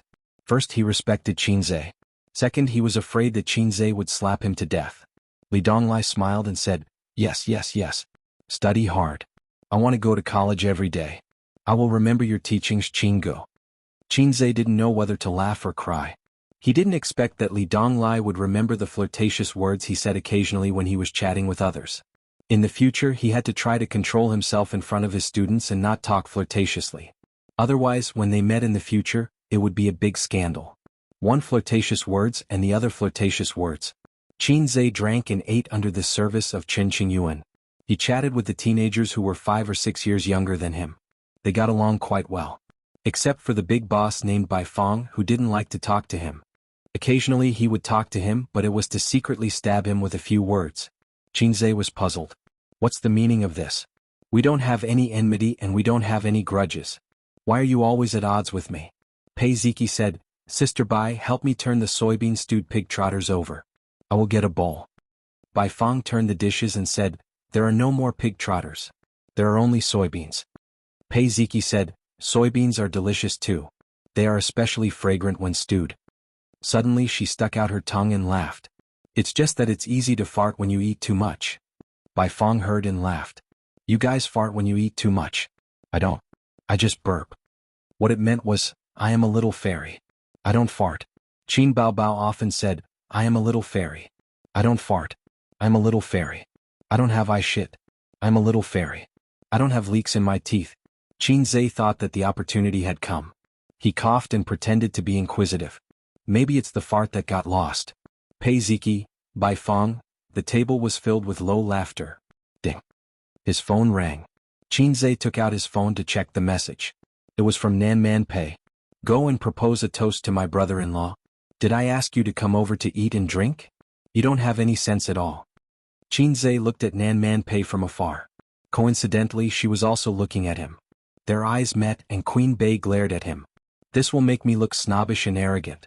But since Sister Man said so, I will reluctantly do it, Qin Zhe replied. Chen Qingyuan secretly leaned over to take a look. Qin Zhe gently lifted her crystal earlobe and laughed. Where did you learn the bad habit of peeping at such a young age? Chen Qingyuan said righteously, my mother used to look at my father's phone like this. Qin Zhe laughed. Your parents must have a bad relationship. Chen Qingyuan's face darkened. She bit her lip. Qin Zhe whispered, I'm sorry. Chen Qingyuan never got angry with him. She shook her head. Qinggu is right. My parents have a bad relationship. Qin Zhe patted her head like a brother caressing his sister. Then he poured the half-drunk snowball into Chen Qingyuan's glass. Ask the waiter to change your glass. He poured himself a glass of white snowball, picked it up and walked to the main table. Chen Qingyuan looked at the glass in front of her. It was filled with transparent snowball. She licked her lips. Should she have a sip? No, she was too infatuated. However, she really wanted to drink it. Should she have a sip? At this moment, she caught sight of Pei Ziki's helpless gaze, which was filled with sorrow and hatred for her incompetence. She immediately blushed. She waved her hand and said, Waiter, change my glass. Pei Ziki curled her lips and said, Keep it. Secretly put it in your thermos. Quick, when no one is looking. Chen Qingyuan's face turned redder. She stared at her and said guiltily, Don't talk nonsense. Pei Ziki snorted. What do you like about him? You're so infatuated.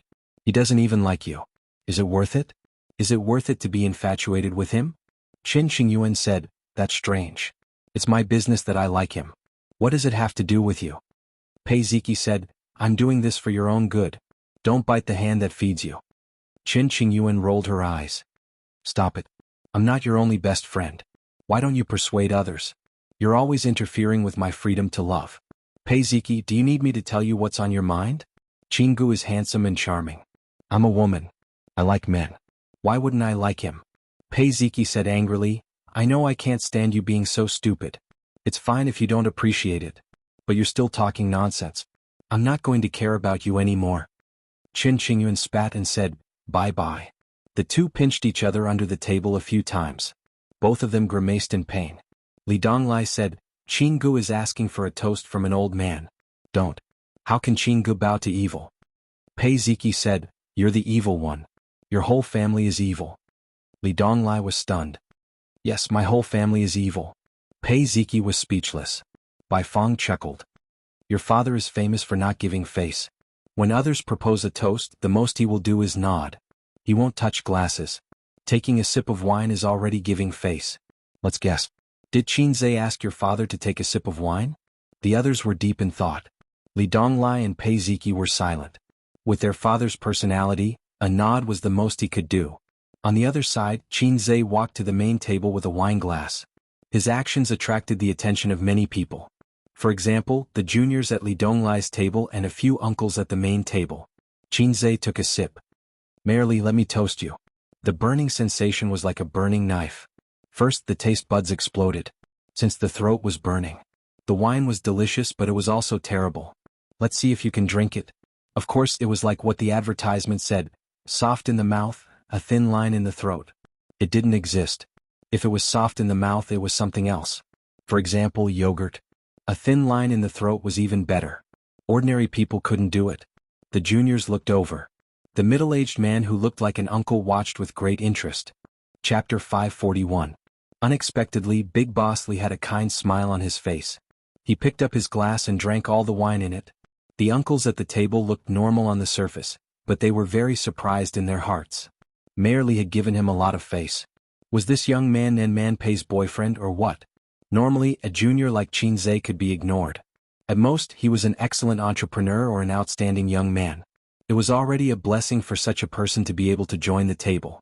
The act of toasting was actually very abrupt because with his status alone, he did not have the right to do so. For example, if you were a small employee under Jack Ma's father and had no position or power, you would come with a glass of wine at the annual meeting and say, "Old Ma, I'll drink this bowl of hot sh*tea, you can do whatever you want. Who the f***ck are you?"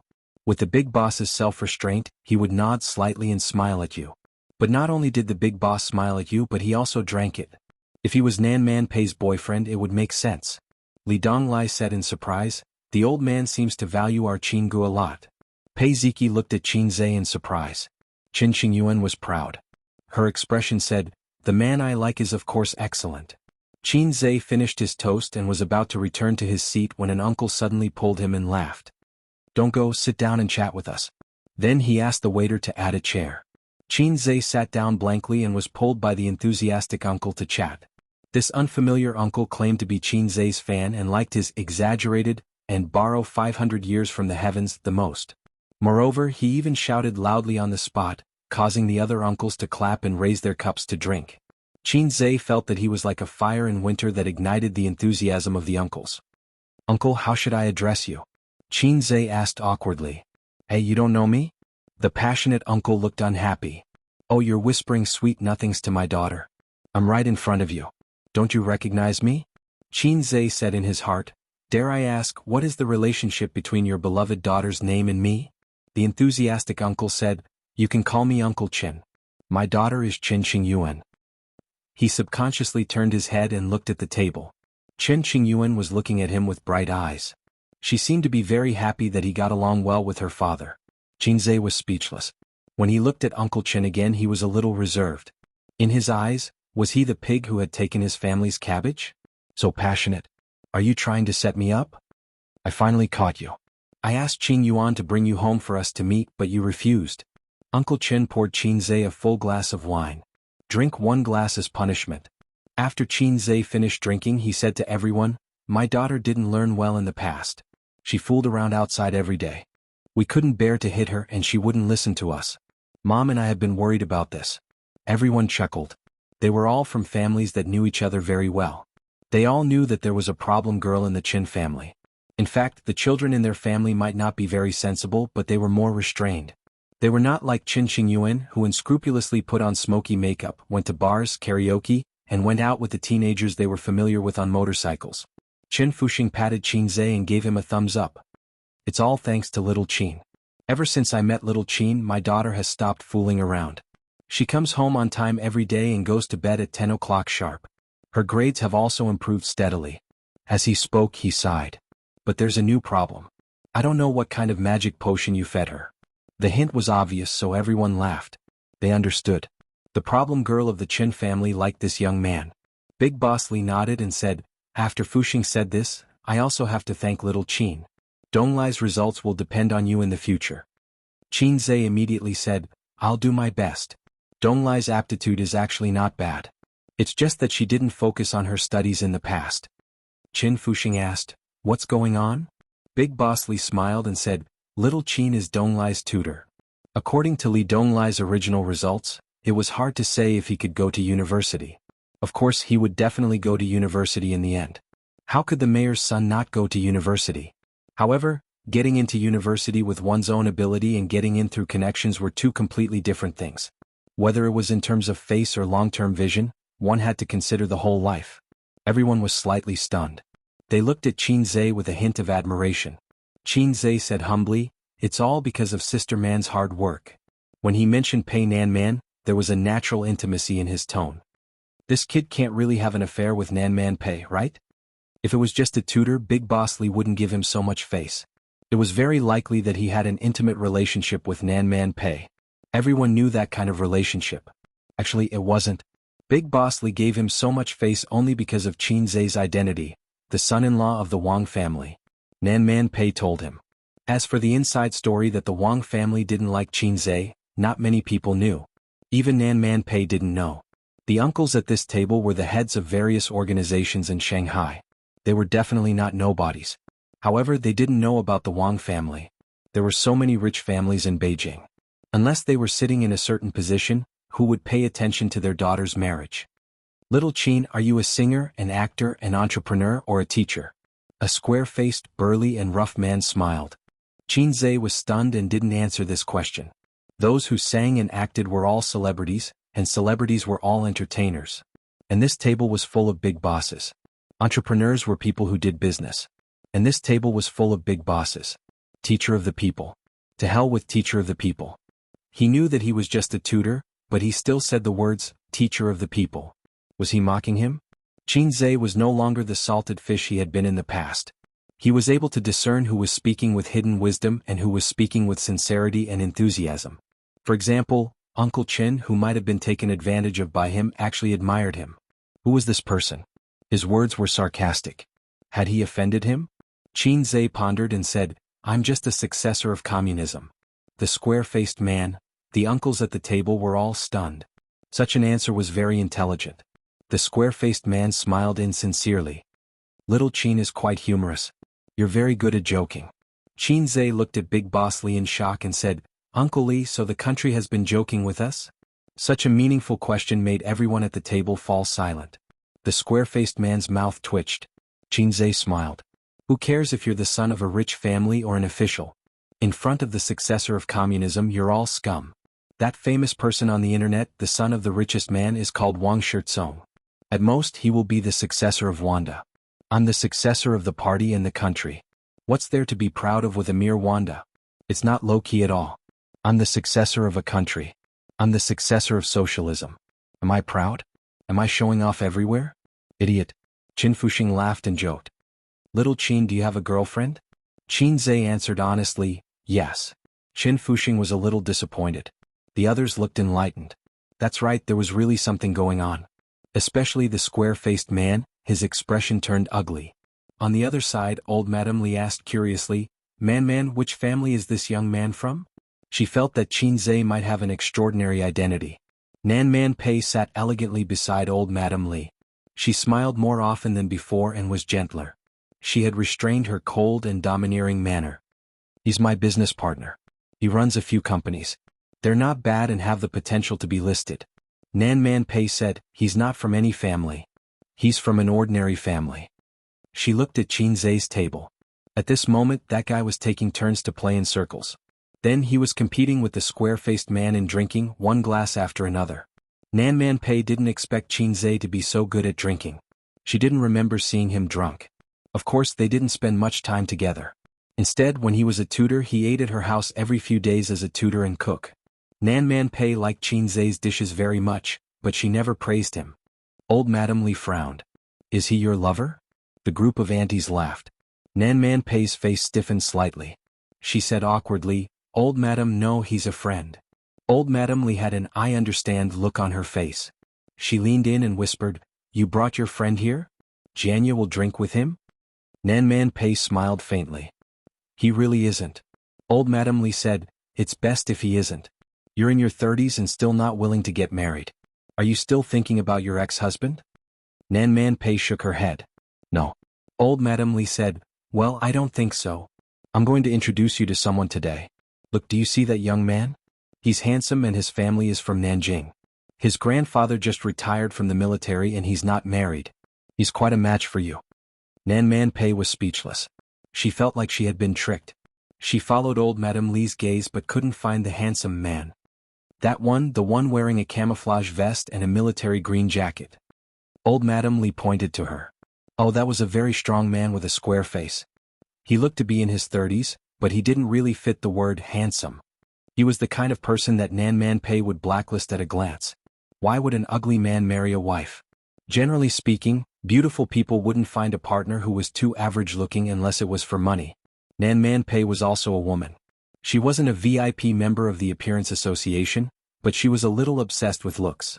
Su Yu and Wang Zijin were also obsessed with looks, but their taste wasn't limited to superficial appearance. They valued feelings more. But if you were too ugly, they didn't care about feelings. Qin Baobao was probably the one who didn't care about looks the most. As long as he was good-looking, it was fine. Since puberty, she had decided to hang herself on a somewhat good-looking crooked tree. Those stunning beauties just had to fall head over heels in love with an arrogant but average-looking man. They would never change until death.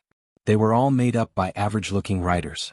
It was just like the ancient writers who wrote about beautiful and enchanting fox immortals who liked to entangle with penniless and poor scholars.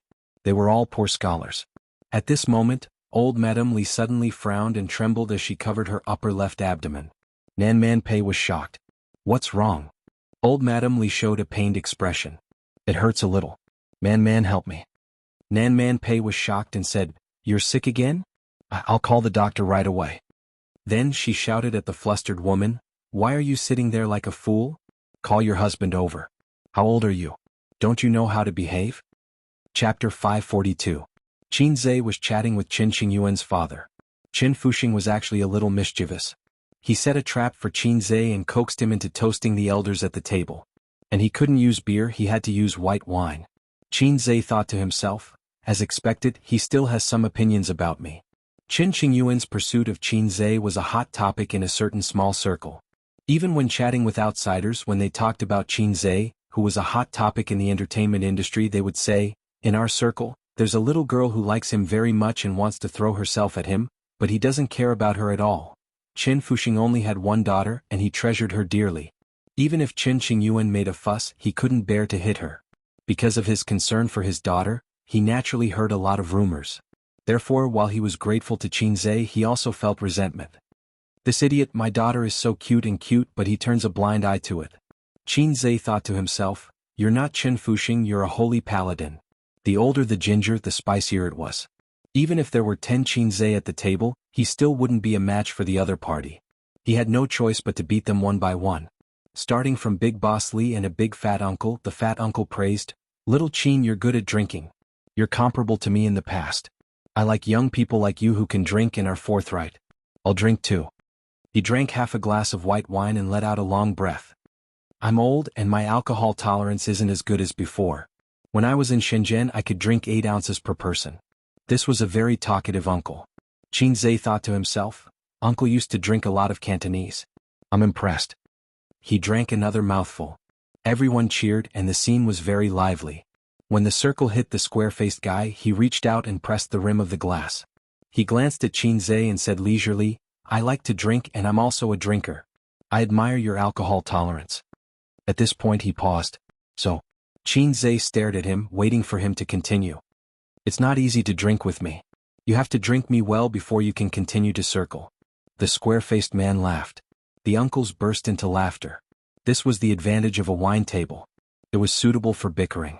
Others might not think that you were insensible and might even kick up a fuss. They wouldn't kick up a fuss. They were all people of status. But if Qin Zhe didn't answer, it would seem too cowardly.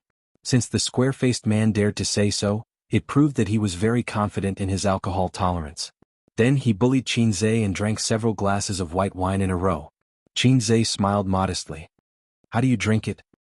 He straightforwardly accepted the challenge and received a wave of kind applause. "Let's drink 1 cup each. We can't go to the toilet during this period. Whoever surrenders first will stop," the square-faced man said. "No problem." Qin Zhe was like a young boy full of fighting spirit. The square-faced man laughed. "Great." He let go of the cup and used his eyes to signal Qin Zhe to pour wine for him. Boss, I'll pour wine for you. Qinzhe poured wine for him and himself. The two clinked glasses gently and drank it in one gulp. The white wine was spicy and strong. The two of them sighed at the same time.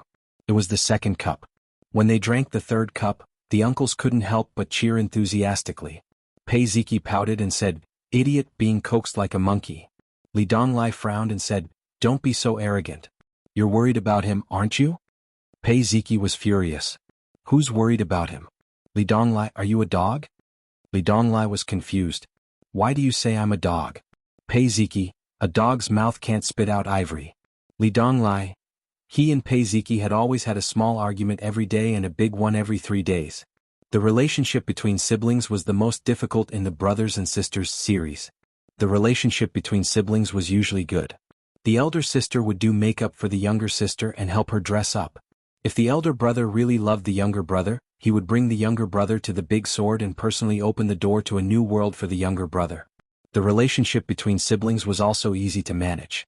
The elder sister usually doted on the younger brother more. Occasionally they would even kiss and sob. Just like Qinzhe and Qin Baobao.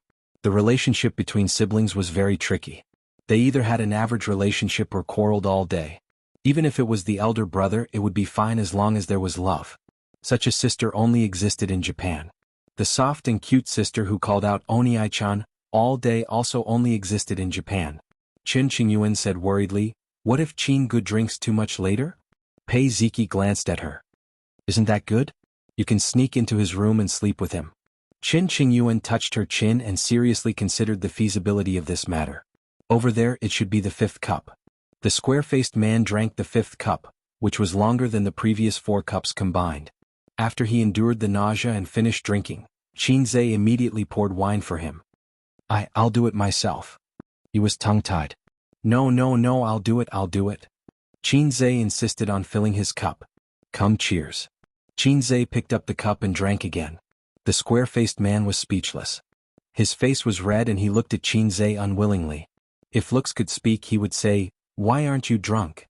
Are we drinking the same wine?" Seeing that Qinzhe was about to pour wine for him again, he quickly covered the mouth of the cup.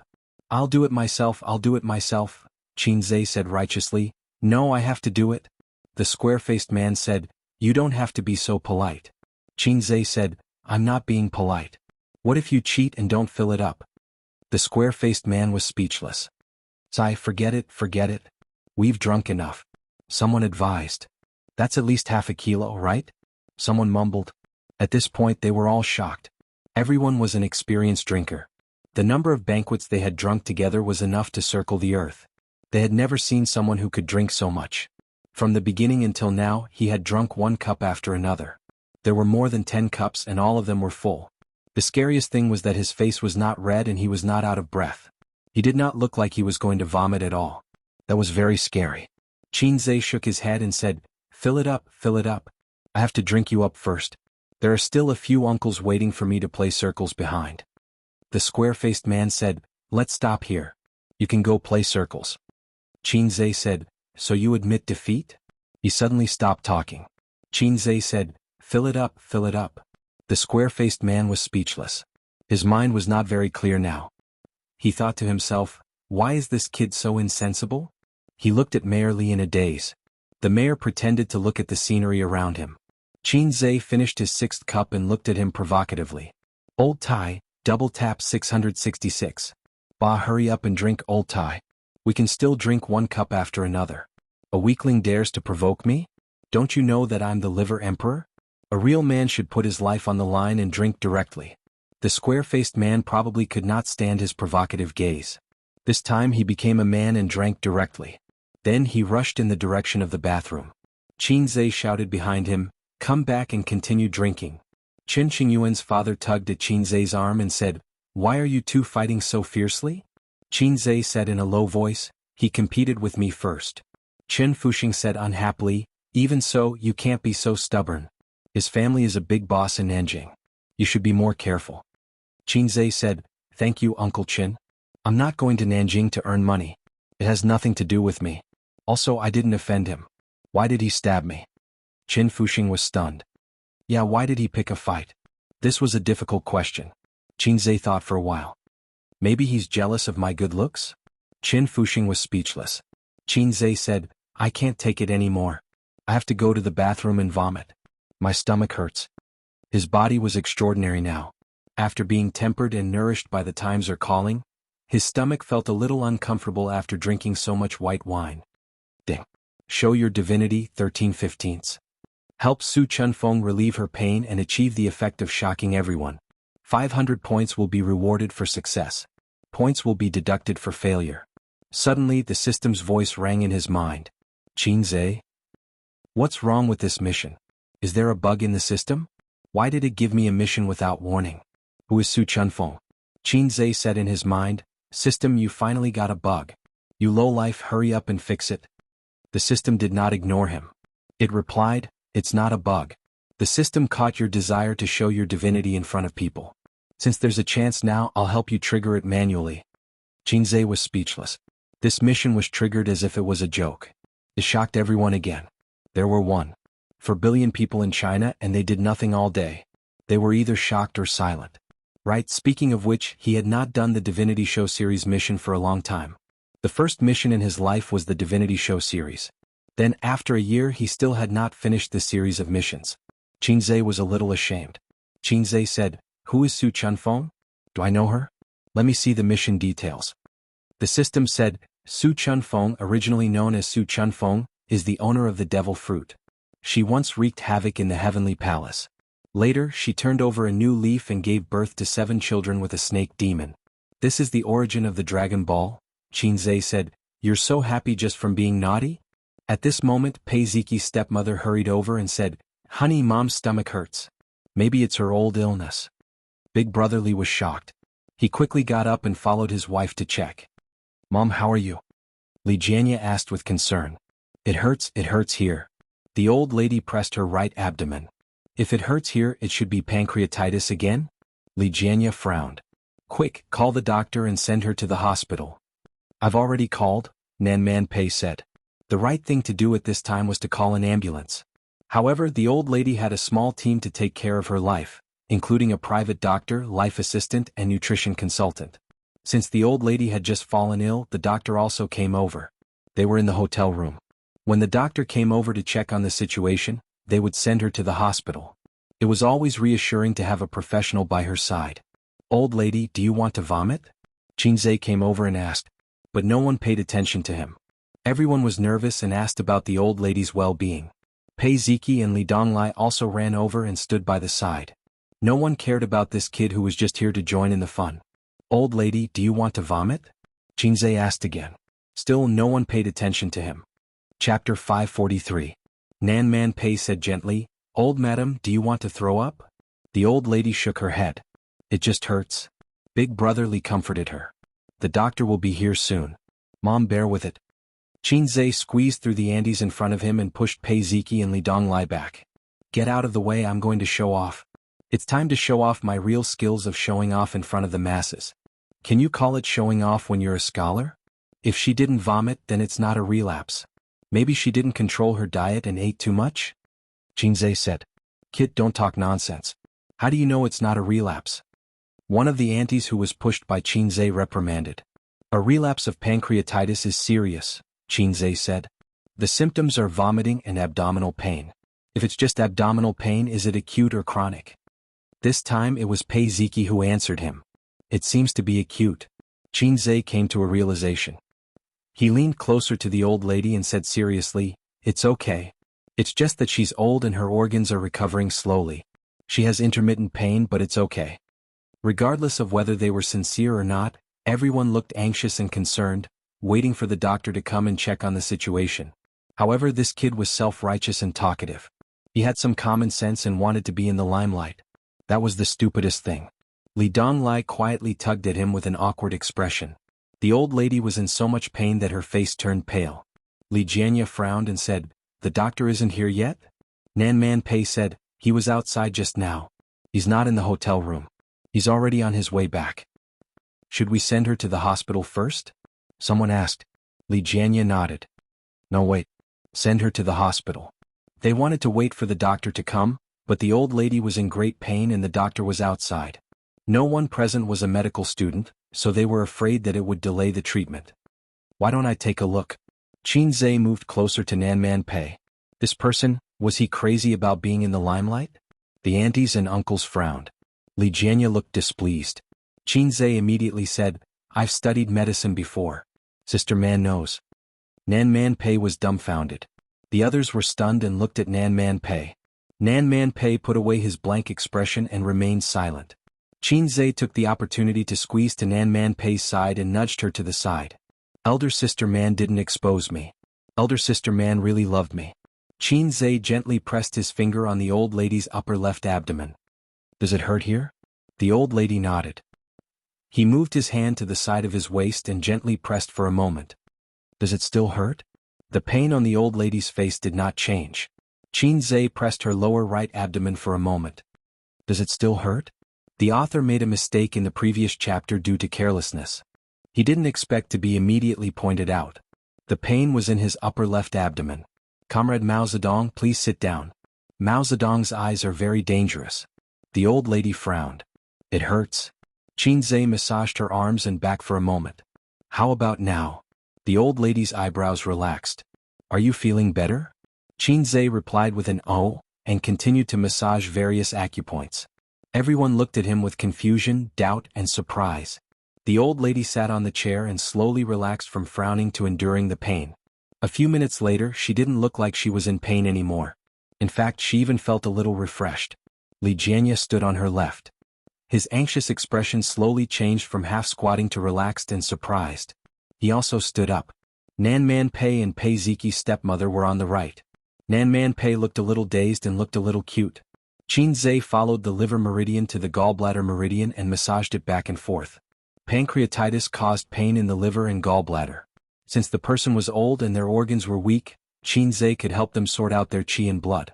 It would have an immediate effect. Pancreatitis itself was a disease that required rest. Therefore, it was very effective to use traditional Chinese medicine techniques to nurse it. If it was any other disease, the patient would have been sent to the hospital. Treating pancreatitis was simple and troublesome. The real medicine was just an injection to suppress the secretion of the pancreas. However, the later recuperation was very troublesome. The patient couldn't eat or drink and had to rely on amphor drip to maintain nutrition. This disease was caused by eating. It was commonly known as the disease of the rich and the elderly. Pancreatitis would turn into pancreatic cancer, which was one of the most painful cancers known to medicine.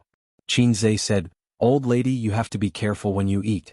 You haven't recovered from your illness." The old lady said, "I didn't eat much. I followed the menu." Qin Zhe said, "Did you eat meat? You can't eat meat. You're old, so the recovery period is slower than young people." The old lady said, "I ate a little." Qin Zhe nodded. "That's why you're in pain. Eat porridge for a month." The old lady replied, "Oh, young man, how did you treat me just now?" She asked the question that everyone present was wondering. Qin Zhe said, "The acupoint pushing technique in Chinese medicine is very simple." As he said this, he received a system prompt in his mind. Mission completed. Reward, 500 points. How wonderful. Li Donglai wondered, "Qin Go, how do you know Chinese medicine?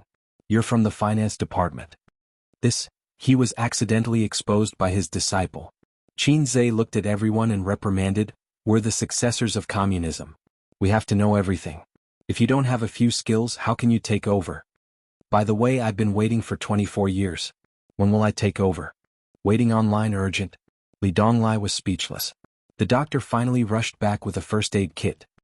He pushed the crowd aside and asked, "How is the old lady?" Seeing that the old lady was safe and sound, the doctor was stunned. He pushed the frame of his glasses up the bridge of his nose and looked at Li Jianya blankly. Li Jianya nodded slightly and said, "There was a sudden pain in the upper left abdomen just now, but it's fine now. Doctor, can you take another look?" The doctor was experienced.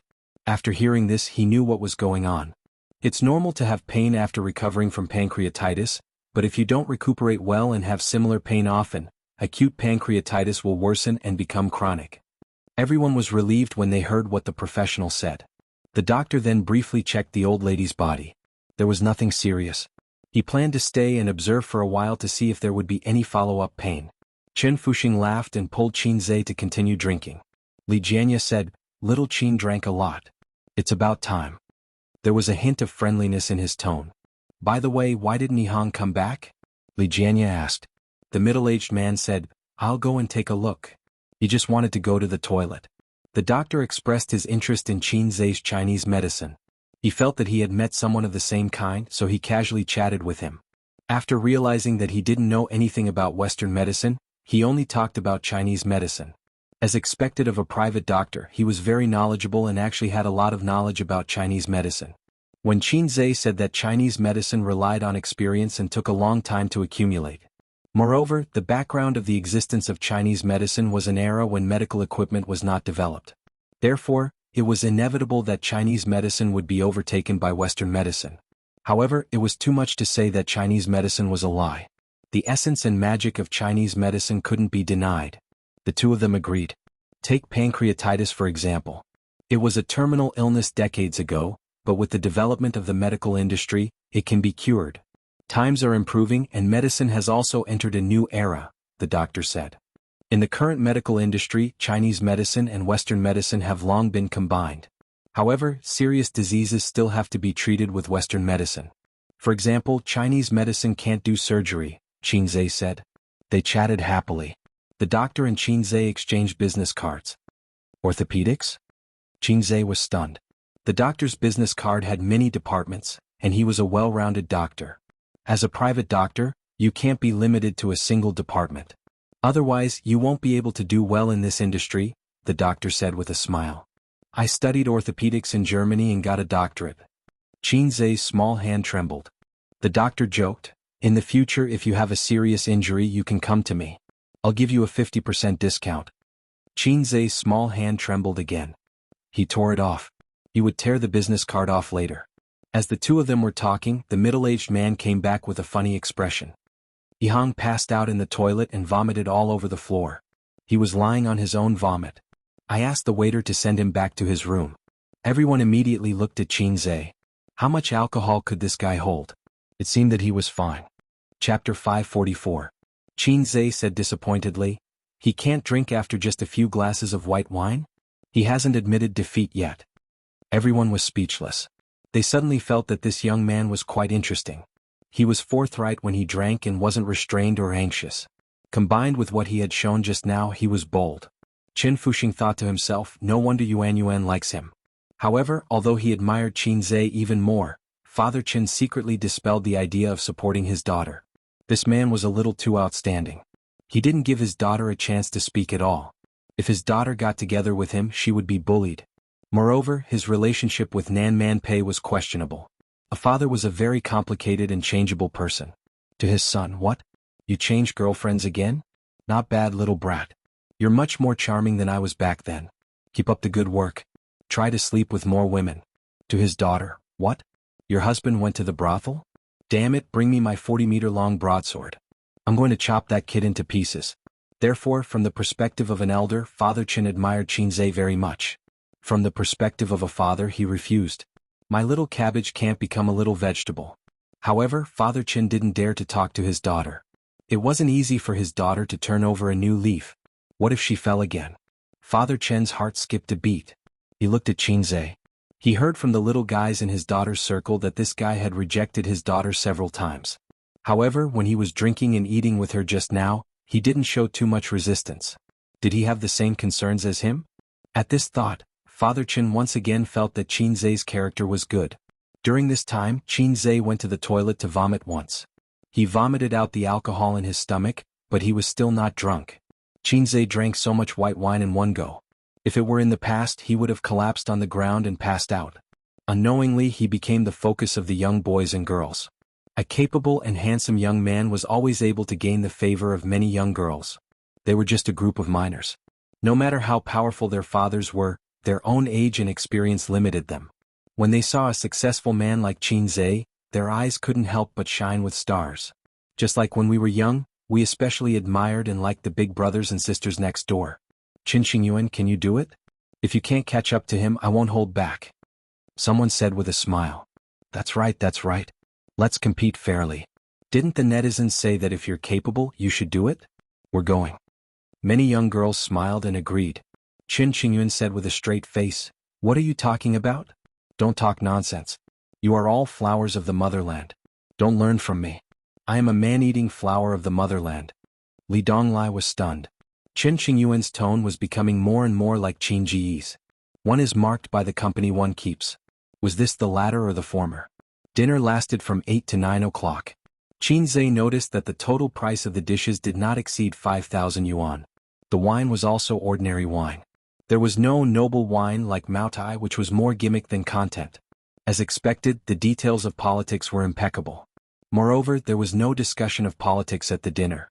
It was all chatting and bragging. He originally wanted to use the river crab on his head to explore the general trend of Shanghai. After the dinner, Qin Zhe was dragged by Pei Ziki, Li Donglai, and the other teenagers to play a killing game. "Qinggu, are you drunk?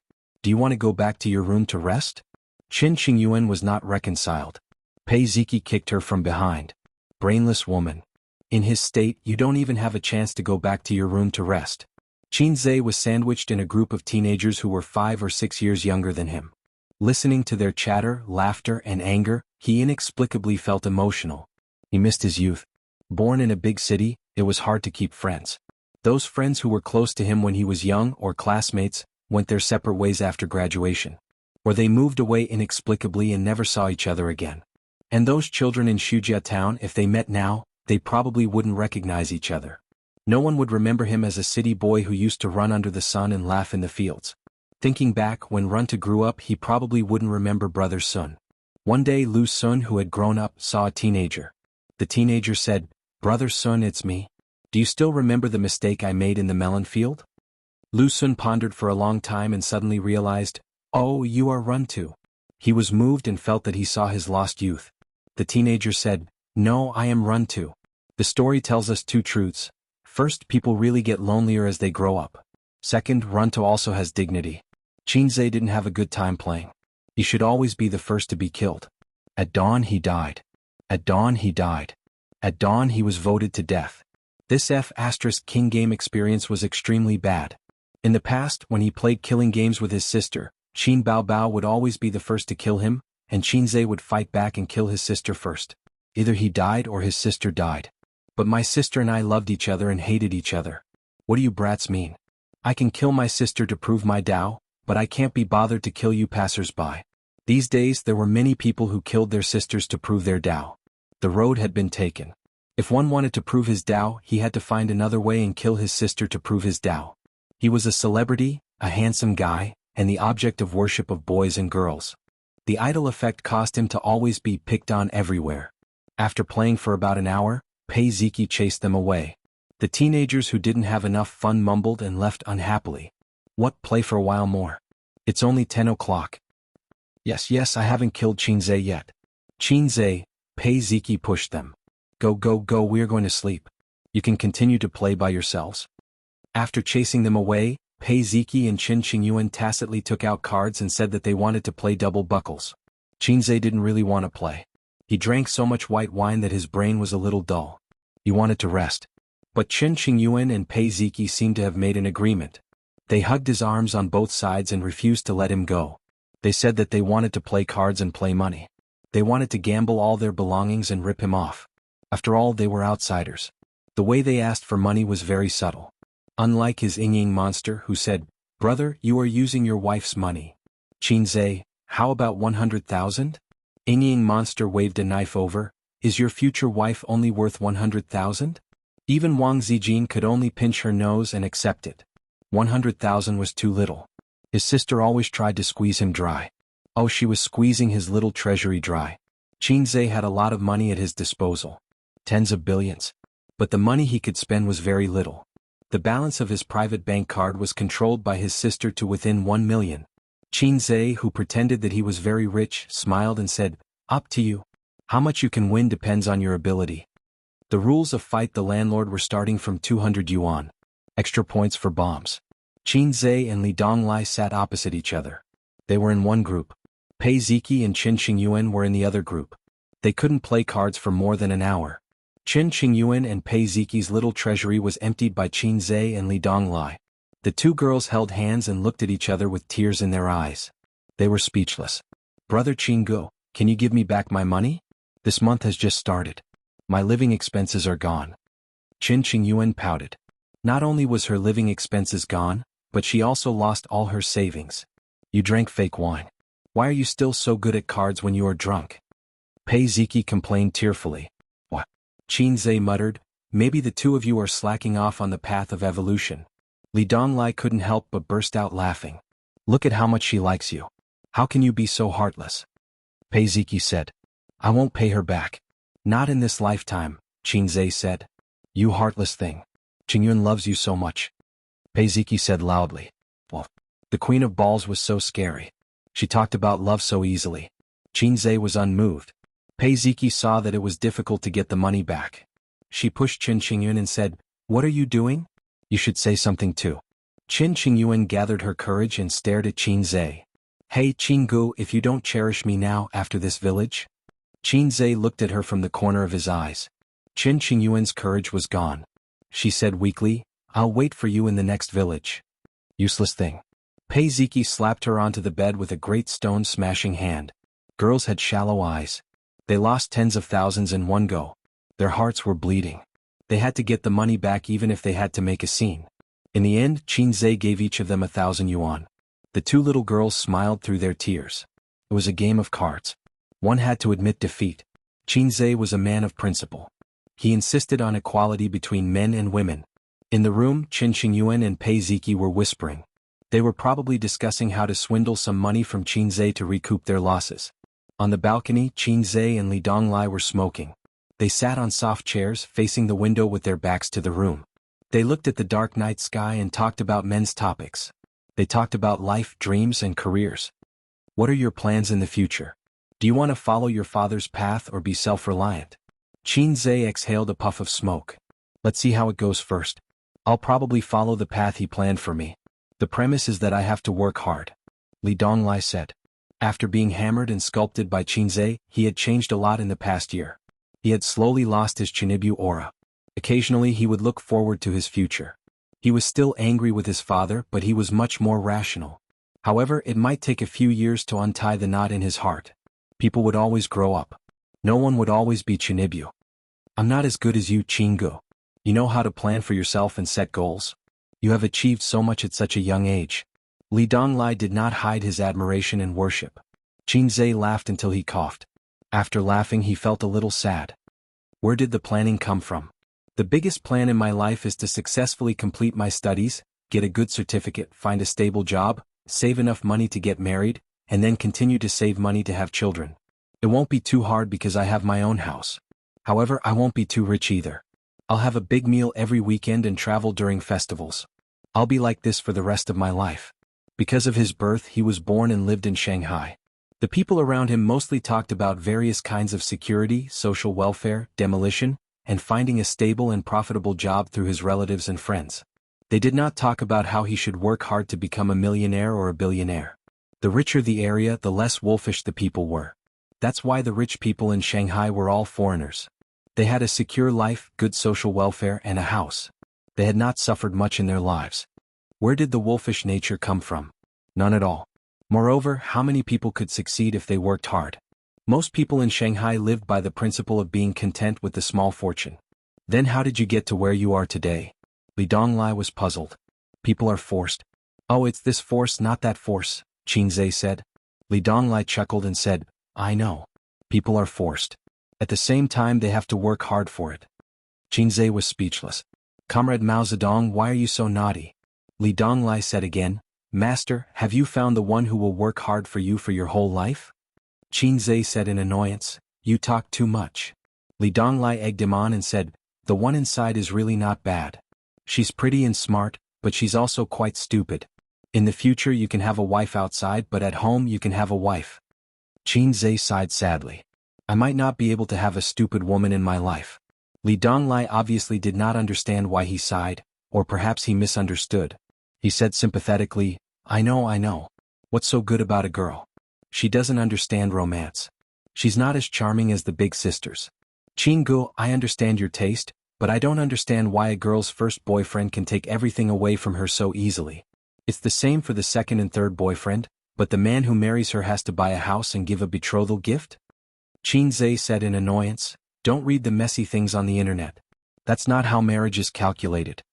Li Donglai straightened his neck and said, But I think it's quite reasonable. Of course you think it's reasonable. It's because you haven't had king girlfriend before. You won't think so after you've had a few girlfriends.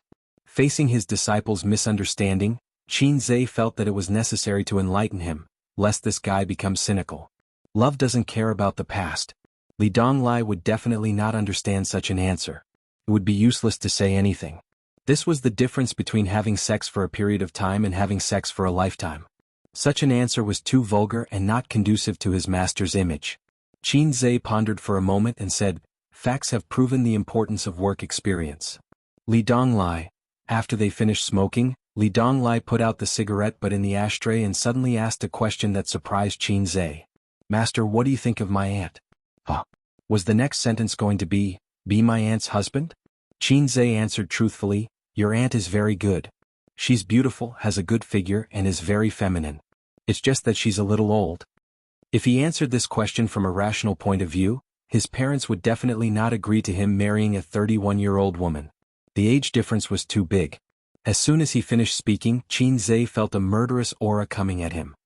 He was stunned and did not dare to look back. Li Donglai turned his head in a daze and trembled in fear. He stuttered, Aunt, Qin Zhe, it was over. He was going to be drowned in the Huangpu River. Qin Zhe felt that he was going to die if he talked about a woman's age at the most sensitive stage of her life. He looked at Li Donglai for help. Li Donglai himself was scared to death. He did not know when his aunt was standing behind him. He heard footsteps, but they all thought it was Pei Ziki or Chen Qingyuan. Even so, he did not give up on Qinggu. Li Donglai looked at Nan Man Pei, who was as calm as water, and then at Pei Ziki, who was gloating. He swallowed and said, "Old Master Qin was a respectable person when he was alive. You can leave after burning some incense." He meant that he wanted to stay. After all, there were more people and Qin Zhe could still be saved. Pei Ziki looked back at her brother and thought of the despair of emptying her little treasury. She sneered, "Old Master Qin was a respectable person when he was alive. You can leave after spitting." Li Donglai. Qin Zhe. Chapter 545. What an ungrateful woman. She was so young, but she had a heart as venomous as snakes and scorpions. Qin Zhe turned his head with difficulty and looked at Pei Ziki. "Please return my 1,000 yuan. Master." He was looking at Pei Nanman. Her beautiful face was as cold as ice. She was rarely angry. Qin Zhe looked at Chen Qingyuan, hoping that she could help him resolve the awkwardness. Chen Qingyuan glanced at Nan Man Pei. She was scared to death. Her eyes darted around and she stammered, "Qinggu, I'm so sleepy. I'm going back to my room to sleep. I'll play with you tomorrow." Qin Zhe was speechless. What a pompous woman. Just a moment ago she said that she loved him. Love after Eggy was indeed cheap. Old Master Qin was a respectable man when he was alive. Why didn't anyone save him? The three of them retreated without any sense of loyalty. Before they left, they even pretended to be sensible and said that they shouldn't disturb Qin Zhe and Pei Nanman's discussion. Nan Man Pei sat where Li Donglai was and stared at him coldly. Qin Zhe felt like he was sitting on pins and needles. He was not afraid that Nan Man Pei would beat him up. He was just embarrassed that he was caught gossiping behind someone's back. "Sister Man, it's so late. Why are you still awake?" Qin Zhe laughed dryly. Nan Man Pei glared at him. "Shut up. Go boil some water and make some tea." "Okay." Qin Zhe ran to boil the water. After boiling the water, Qin Zhe took out 2 disposable cups from the cabinet and made 2 cups with the cheap tea from the hotel. Nan Man Pei looked at him for a while and asked curiously, "You drank so much. Aren't you drunk?" Qin Zhe waved his hand. "Drunk doesn't exist. I can even drink a bottle of white wine. Do you believe me?" Nan Man Pei sneered, "Show off." Qin Zhe grinned. Nan Man Pei sipped his tea and frowned slightly. For someone who loved tea, it was hard for him to swallow inferior tea. "Spend more time with them tomorrow. Remember to perform well during the meal. It's easy to get familiar with one's social network. Even if you can't make friends with them, you should at least be able to get acquainted with them. If you have any problems, you should be able to find a way to deal with them. Of course, it's up to you how far you can run it. Your brother-in-law is quite satisfied with me. If it's a small matter, don't look for him. If it's a big matter, don't look for him. What's the use of you befriending my brother-in-law?" Nan Man Pei snapped. What he said made sense. They couldn't possibly go to him every time they encountered some trivial matters. After all, he was a big shot who dealt with thousands of things every day. Therefore, Nan Man Pei's intention was to make friends with people who were powerful but not so prominent. Chen Qingyuan's father is quite fond of me, Qin Zhe said. Do you really want to be his son-in-law? Nan Man Pei had a half-smile on her face. Of course not. I'm a loyal person. Qin Zhe finished speaking and saw Nan Man Pei's hand tighten around the cup. The disposable cup was deformed by her grip. He quickly corrected himself, third class. It wouldn't be fun if she splashed hot water on him. His somewhat handsome face would be ruined. He really didn't have the right to say the word third class in front of Nan Man Pei. Nan Man Pei was stunned at first. Then, with a strange expression, she raised her eyebrows and said, third class? She remembered that except for a nominal girlfriend, Wang Zijin, and a real girlfriend, Suyu, Qin Zhe had no ambiguous relationship with that woman. Although she and Qin Zhe didn't have much interaction in life, she was confident that she still knew and was familiar with Qin Zhe because Suyu would tell her everything. She was so detailed that she complained to her that Qin Zhe's needs were getting stronger and stronger. She couldn't handle it alone. She would say this kind of thing. Then why was it third class? Nan Man Pei thought about it and realized that something was wrong. If Qin Zhe had a special intersection with any woman in his life, she might be one of them. She seemed to have shares in all the industries under the name of the little red guy. He also helped her to fight against her ex-husband. So, has this guy been coveting me? Otherwise, why did the little red guy's face change slightly? Nan Man Pei's face darkened. She wanted to curse him 1,000 times in her heart. Qin Zhe's face changed slightly. He felt that he had said something wrong. In a moment of carelessness, he had included the wailing monster at home. It was a technical mistake. Just kidding. I don't like second class. I prefer third class. Qin Zhe casually said, if you can't win the third class, 3 lives, 3 days and 2 sleeps, 1 day and 3 days? Nan Man Pei was stunned. What do you mean by no more than 3? Qin Zhe, you can't win the third class. Maybe I drank too much and spoke too much. However, it's difficult to integrate into their small circle. Qin Zhe sighed with a serious face. I was inexplicably insulted by a guy today. The one who competed with you in drinking? Nan Man Pei smiled. Yes, fortunately, I have some skills. He couldn't beat me in drinking. Qin Zhe was proud. If he didn't have some skills, how could he be the successor of communism? Nan Man Pei showed a sly smile. That man is called Zhang Yihong from Nanjing. The old lady was going to introduce him to me. He may think that we have something to do with each other, so he made things difficult for you. I didn't expect him to fall. It saved me a lot of trouble. Qin Zhe said angrily, that's it? Insulting me? Nan Man Pei took a sip of tea and said leisurely, isn't it enough? If a man hooked up with Suyu, would you insult him? Her family arranged a blind date for him. Although Suyu and he didn't know each other, would you insult him? Qin Zhe was speechless. Of course I'll fight back. I'll kill him. Sister Man was really a woman with great wisdom. With a simple sentence, she stabilized the brainless supporting role in the mouth of countless haters. If someone hooked up with Suyu, Wang Zijin, Qin Bao Bao, and Qin Zhe would definitely insult them. If I met the host of the cheating system, then I may become a brainless supporting role. I hope there are no cheats in the world. I know he's from Nanjing, so I insulted him. Anyway, I'm in Shanghai and he's in Nanjing. Well water doesn't interfere with river water. Qin Zhe said. Even if he did, you're a son-in-law of the Wang family. Are you afraid of him? Nan Man Pei said angrily. Actually, I'm a fake son-in-law. Qin Zhe mumbled. Why do you say that? Nan Man Pei looked at him curiously. Qin Zhe's face suddenly became a little embarrassed. The Wang family doesn't like me very much. Although they didn't say anything to me, I can feel the Wang family's cold attitude. Maybe it's because I'm a commoner whose ancestors have been bumpkins for 8 generations, so I'm not suitable for them. Nan Man Pei analyzed, they didn't mock you in front of you, maybe it's because of their family upbringing and self-restraint. But they didn't make things difficult for you behind your back and didn't find a chance to make you retreat. It means that the Wang family doesn't completely reject you. They probably feel that you need to wait and see for a while. As long as you develop wretchedly and don't act recklessly, it won't be difficult. Qin Zhe was puzzled. Big sister man, why aren't you gloating? Nan Man Pei said lightly, I can't interfere with whether Suyu can be with you or not. She's quite content now, knowing that you won't abandon her. If you have feelings, the marriage certificate isn't important. If you don't have feelings, the marriage certificate is just a decoration. I feel that you're better than my brother-in-law. Qin Zhe was silent. Nan Man Pei egged him on. Don't you want to hear about the Li family's gossip? Don't you want to know why Ziki and Donglai are so prejudiced against their father? Qin Zhe shook his head. Every family has its own difficulties. I'm too lazy to worry about other people's trivial matters. My own feelings are a mess. By the way, how's the acquisition of your VR equipment factory going? Nan Man Pei asked. Looking at his face, Nan Man Pei knew what was going on. Do you know that the industry is difficult? Do you have a feeling that you don't know where to start? Nan Man Pei said in a vengeful tone, sure enough, you can't do anything without hair on your mouth.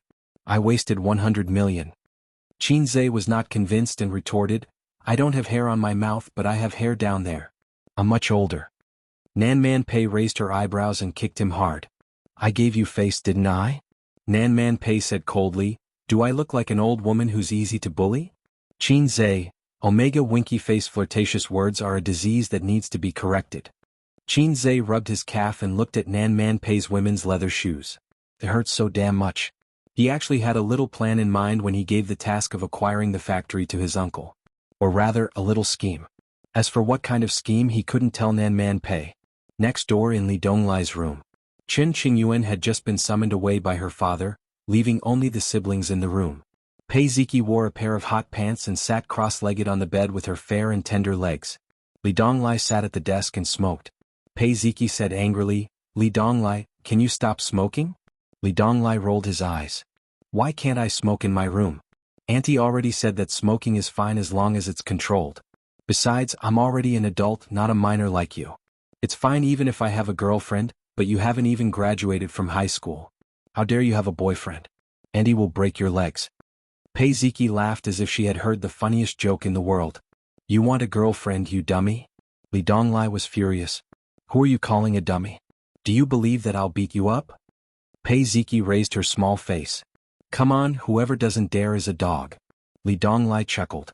Yes. If I'm a dog then you're a little bitch. Pei Ziki was choked speechless. She was sad and angry. Ever since Qin Zhe came, she couldn't win an argument against Li Donglai. The old Li Donglai was stunned and didn't dare to say vulgar words for fear of being beaten up by Auntie. He had always been at a disadvantage when it came to arguing. Now, Li Donglai was really good at arguing. His words were like needles and he didn't use any dirty words when scolding people. It was as if someone had opened the door to a new world for him. Pei Ziki jumped off the bed and kicked Li Donglai with her bare feet. Li Donglai let her kick him. At most he just rolled his eyes. In this respect he was more gentlemanly than Qin Zhe. If it were Qin Zhe he wouldn't say a word. He would first hit his sister with a stone-smashing hand and then ride her. Qin Bao Bao was like a plump mermaid, struggling under her brother's crotch. But her brother had the sea-stabilizing needle. No matter how hard she tried, she couldn't make any waves. Seeing that his sister's anger had subsided after kicking him, Li Donglai threw himself on the bed, muted the TV, pricked up his ears and listened for a while. Then he ran to the balcony and looked next door with a puzzled face. Auntie didn't beat Qin Gu. She must have tolerated him for a long time. I once overheard her talking to Auntie Suyu on the phone. Auntie said, that guy is asking for a beating. I've tolerated him for a long time. If it weren't for your face, I would have beaten him to death. Pei Ziki was shocked. Qin Zhe and Auntie Suyu? Chapter 546. You don't know? Li Donglai laughed and said, look at your long hair and short knowledge, my silly sister. Pei Ziki gritted her teeth and said, you say it clearly. She also tolerated Li Donglai for a long time. He said a few words and then he would be eccentric, or there were hidden needles in his words or his mouth was flowery. People couldn't help but want to beat him. It was all learned from Qin Zhe, Pei Ziki secretly thought. The good-for-nothing Li Donglai trying to build himself into Qin Zhe? Whether a boy or a girl, it was worth celebrating to meet a good role model in adolescence that was worth imitating and learning. Unfortunately, Pei Ziki felt that the way he imitated was a bit off. He imitated Qin Zhe's flowery mouth and occasionally cheap bad habits vividly, but he imitated Qin Zhe's talent and ability. For example, some time ago her aunt urged Li Donglai to study. She bought a lot of university textbooks and asked him to read a textbook in half a month. She wanted to check the content. As a result, Li Donglai finished reading in a week. Nan Man Pei said with relief and surprise, so fast. Li Donglai was arrogant at that time with his nose in the air and a very manly tone. Qin Gu said that if a man is not happy, how can there be a happy life? The beating was miserable. From the living room to the room, the whole villa echoed with Li Donglai's wailing. Pei Ziki could remember the number of times her aunt beat her brother like this can be counted with one hand. The most recent time was in junior high school, under the instigation of his bad friends, he lifted the skirt of the female head teacher. In those years, Li Donglai was a rebellious young man who was undisciplined and sulking at his father. He was a rebellious young man who was willing to degenerate. Li Donglai didn't know his sister's rich inner drama. He reviewed his dark history and said, Aunt Suyu used to work in her own family's investment company. Later she went out with Chingu to set up her own company. The relationship between the two of them was unusual. Suyu used to ask his aunt out to play every weekend. Now his aunt spent more time at home on weekends, which meant that someone occupied Suyu's aunt's weekend time. Coupled with Andy's phone call, even a fool can figure it out. I've already told you that Chingu isn't interested in a silly girl like Chen Qingyuan. He's only interested in mature big sisters. Chen Qingyuan doesn't stand a chance. When she grows up to be a mature lady, Chingu might even have a child. Pei Ziqi's expression kept changing. If Qinzhe really got together with Suyu, then Chen Qingyuan would have no hope at all. Although Chen Qingyuan was very beautiful, Suyu was more delicate and mature. Even Pei Ziqi was envious of her long legs. Moreover, Chen Qingyuan is just an ordinary high school student. Her studies are not bad. Suyu is an overseas returnee. She is a strong woman who manages a company. There is no comparison at all. It's Gigi. Auntie is soft-hearted? Li Donglai muttered, I still want to see Chingu get beaten up. Pei Ziqi stared at him and curled her lips. Auntie can't beat Qinzhe. No. Li Donglai looked at her in surprise. You don't know how good our auntie is. As the closest relatives, Li Donglai and Pei Ziqi have heard about Nan Man Pei's background. Because that's also their mother's background, Nan Man Pei won't hide it. Li Donglai has seen Nan Man Pei's skills with his own eyes. Nan Man Pei has a fighting club under her name, which teaches taekwondo, sanda, and other training classes. Li Donglai once went to play with her and saw with his own eyes that in a competition, his auntie beat the 3 coaches in the club.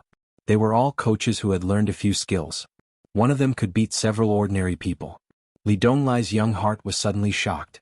He vowed to learn a lot of skills like his auntie, laugh proudly on campus and be chivalrous. But his auntie didn't allow it. This was the reason why he had been beaten into submission by Qinzhe.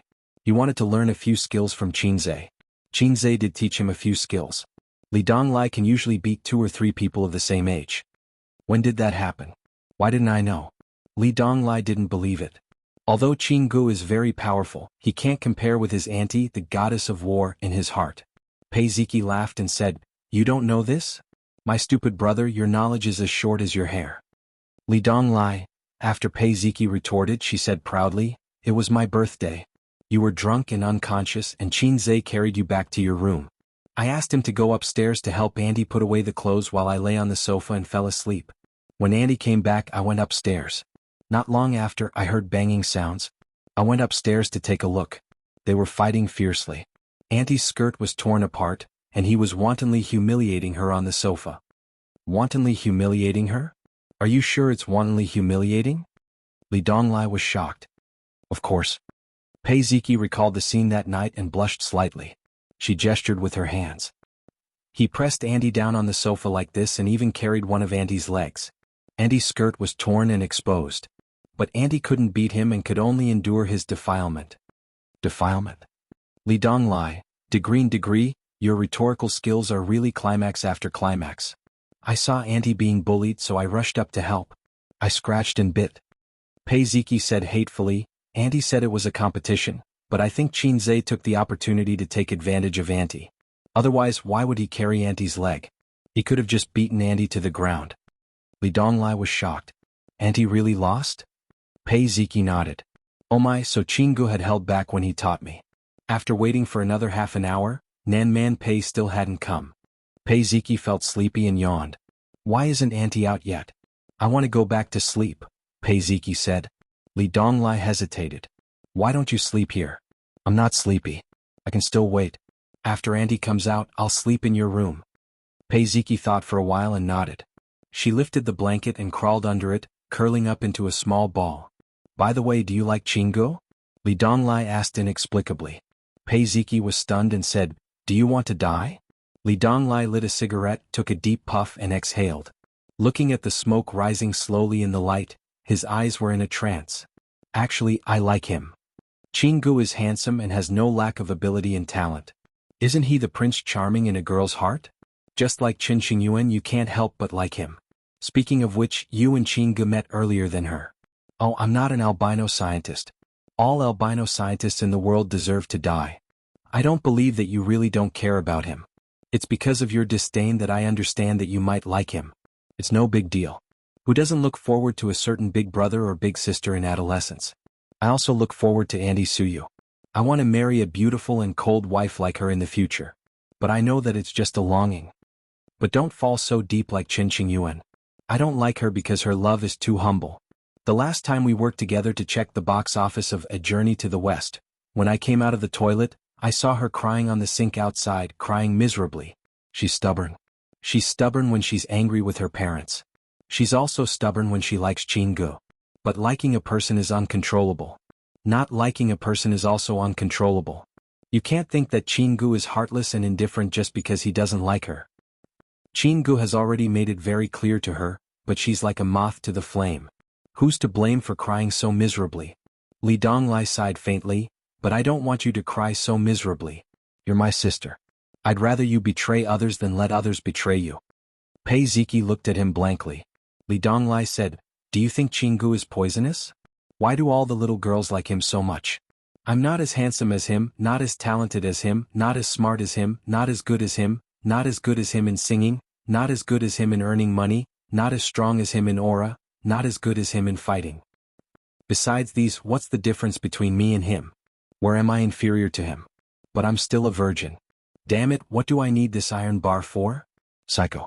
Pei Ziki lifted the quilt and covered her head. She said with a slightly choked voice, who likes him? I won't like him. The room was completely quiet. Li Donglai was alone in a daze. Listening to Pei Ziki's slight snoring, his thoughts drifted. In the luxurious parent-child room at the end of the corridor, the family of 3 should be asleep at this time. He imagined the scene inside.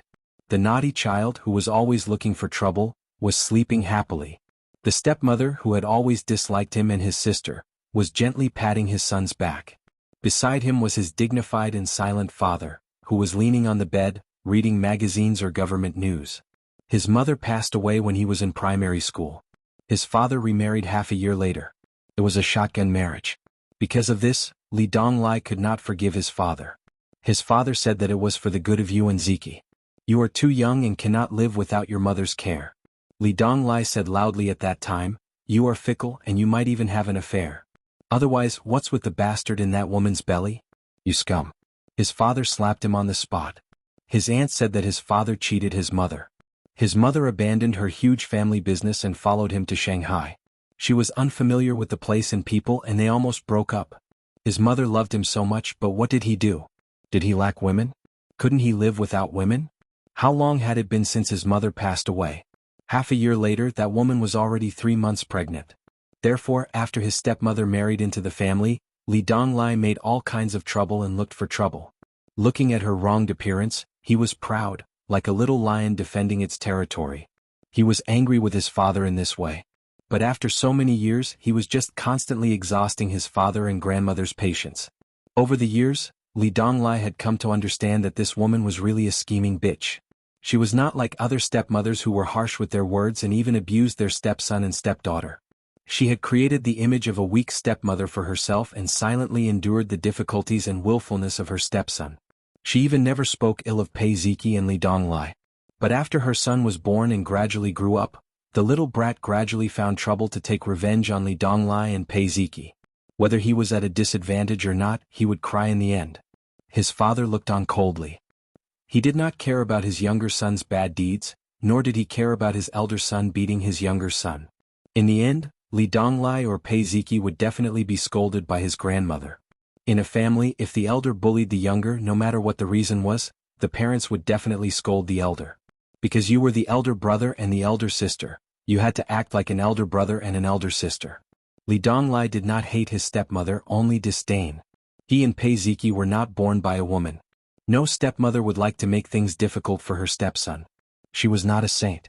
He just could not forgive his father. In this world, there were 2 kinds of knots that were the most difficult to untie. The knots between father and son. The knots between lovers. Although he and Pei Ziki often quarreled and bickered, and both of them were very angry, their relationship was actually very good. Just like when he was beaten like a dog at the KTV, Pei Ziki would scream and be the first to rush up. And if Pei Ziki was hurt, he would fight with the other party without caring about anything. In a pretentious way of saying, this world is very cold, we hug each other for warmth. Chapter 547. In a secluded part of the forest park. Nan Man Pei said in a cool and pleasant voice, "Qinze, I don't want you to wear a condom." Qinze said in a distressed tone, "No, Sister Man. It's safe to wear a condom. If I don't, I'll die." Sunlight shone through the branches and leaves and scattered spots of light on the ground. Nan Man Pei wiped the sweat on her forehead and said, "Don't wear a condom. It's not exciting." Qinze said firmly, "No, it's too exciting. If I don't wear one, I won't last a minute." Nan Man Pei sneered, "You promised me that you'd listen to everything I say. I don't want you to wear a condom." Qinze refused, "If you don't let me wear one, I won't stab you." Nan Man Pei hit him and said angrily, "Do you men talk like farts?" Qinze was silent. He had to wear a condom for this kind of thing. Otherwise someone would die. He didn't want to die so early. His sister wouldn't agree. Sister Ziwei wouldn't agree. His little Teddy wouldn't agree either. Nan Man Pei said disdainfully, "Useless. Coward." The park staff looked at them in confusion and said unhappily, "Do you two need help? If you want to argue, don't disturb our work." 20 to 30 meters in front of them, between the green branches of a tall tree, there was a hornet's nest. Recently, a tourist had been stung by a hornet in the forest park. The park staff investigated and found the hornet's nest here. This thing was very harmful and aggressive. Moreover, a sting could cause a person to feel pain for half a day. The emergency response was to apply soap water. Because the wasp's venom was acidic, alkaline soap water could neutralize the venom and reduce the pain. Qinze said angrily, "You're not the one doing it. Don't be sarcastic." Coincidentally, Qinze, Pei Nan Man, and the others who were passing by saw this scene. Nan Man Pei pointed at the hornet's nest and said, "If you stab it down, this old woman will forget about what happened last night. Poking a hornet's nest or sinking into the Huangpu River, you choose." Qinze patted his chest and said no problem, so easy. Nan Man Pei did not insist. He watched as Qinze put on cotton gloves, a hood with a cotton net hanging down, and a military coat with the help of the staff. Then he carried the ladder and walked valiantly towards Hornet's Nest. Nan Man Pei was not only accompanied by Pei Ziki, Li Donglai and his sister, Qin Qingyuan, but also Zhang Yihang. They had just parted ways with their elders. After all, it was not fun to wander around the forest park with the elders. Young people preferred to play by themselves. Nan Man Pei was forcefully pushed out by old Madame Li. Mrs. Li said, "You young people should play together and improve your relationship." Nan Man Pei could not refuse, so he played alone with a group of juniors and brought Qinze along. Qinze was having a good time with a group of big shots. He was not reserved at all. After all, he was a young man who had talked to old Master Wang and said flirtatious words. This kind of scene could definitely be handled. Salted Fish Zhe was no longer the salted fish he used to be. In the past year, he had cultivated unparalleled confidence. No one said that his temperament was not worthy of his handsomeness. He was like a person who played games with cheats. He was not afraid of anyone. Zhang Yihang was of average height, but he was very burly and had a valiant temperament.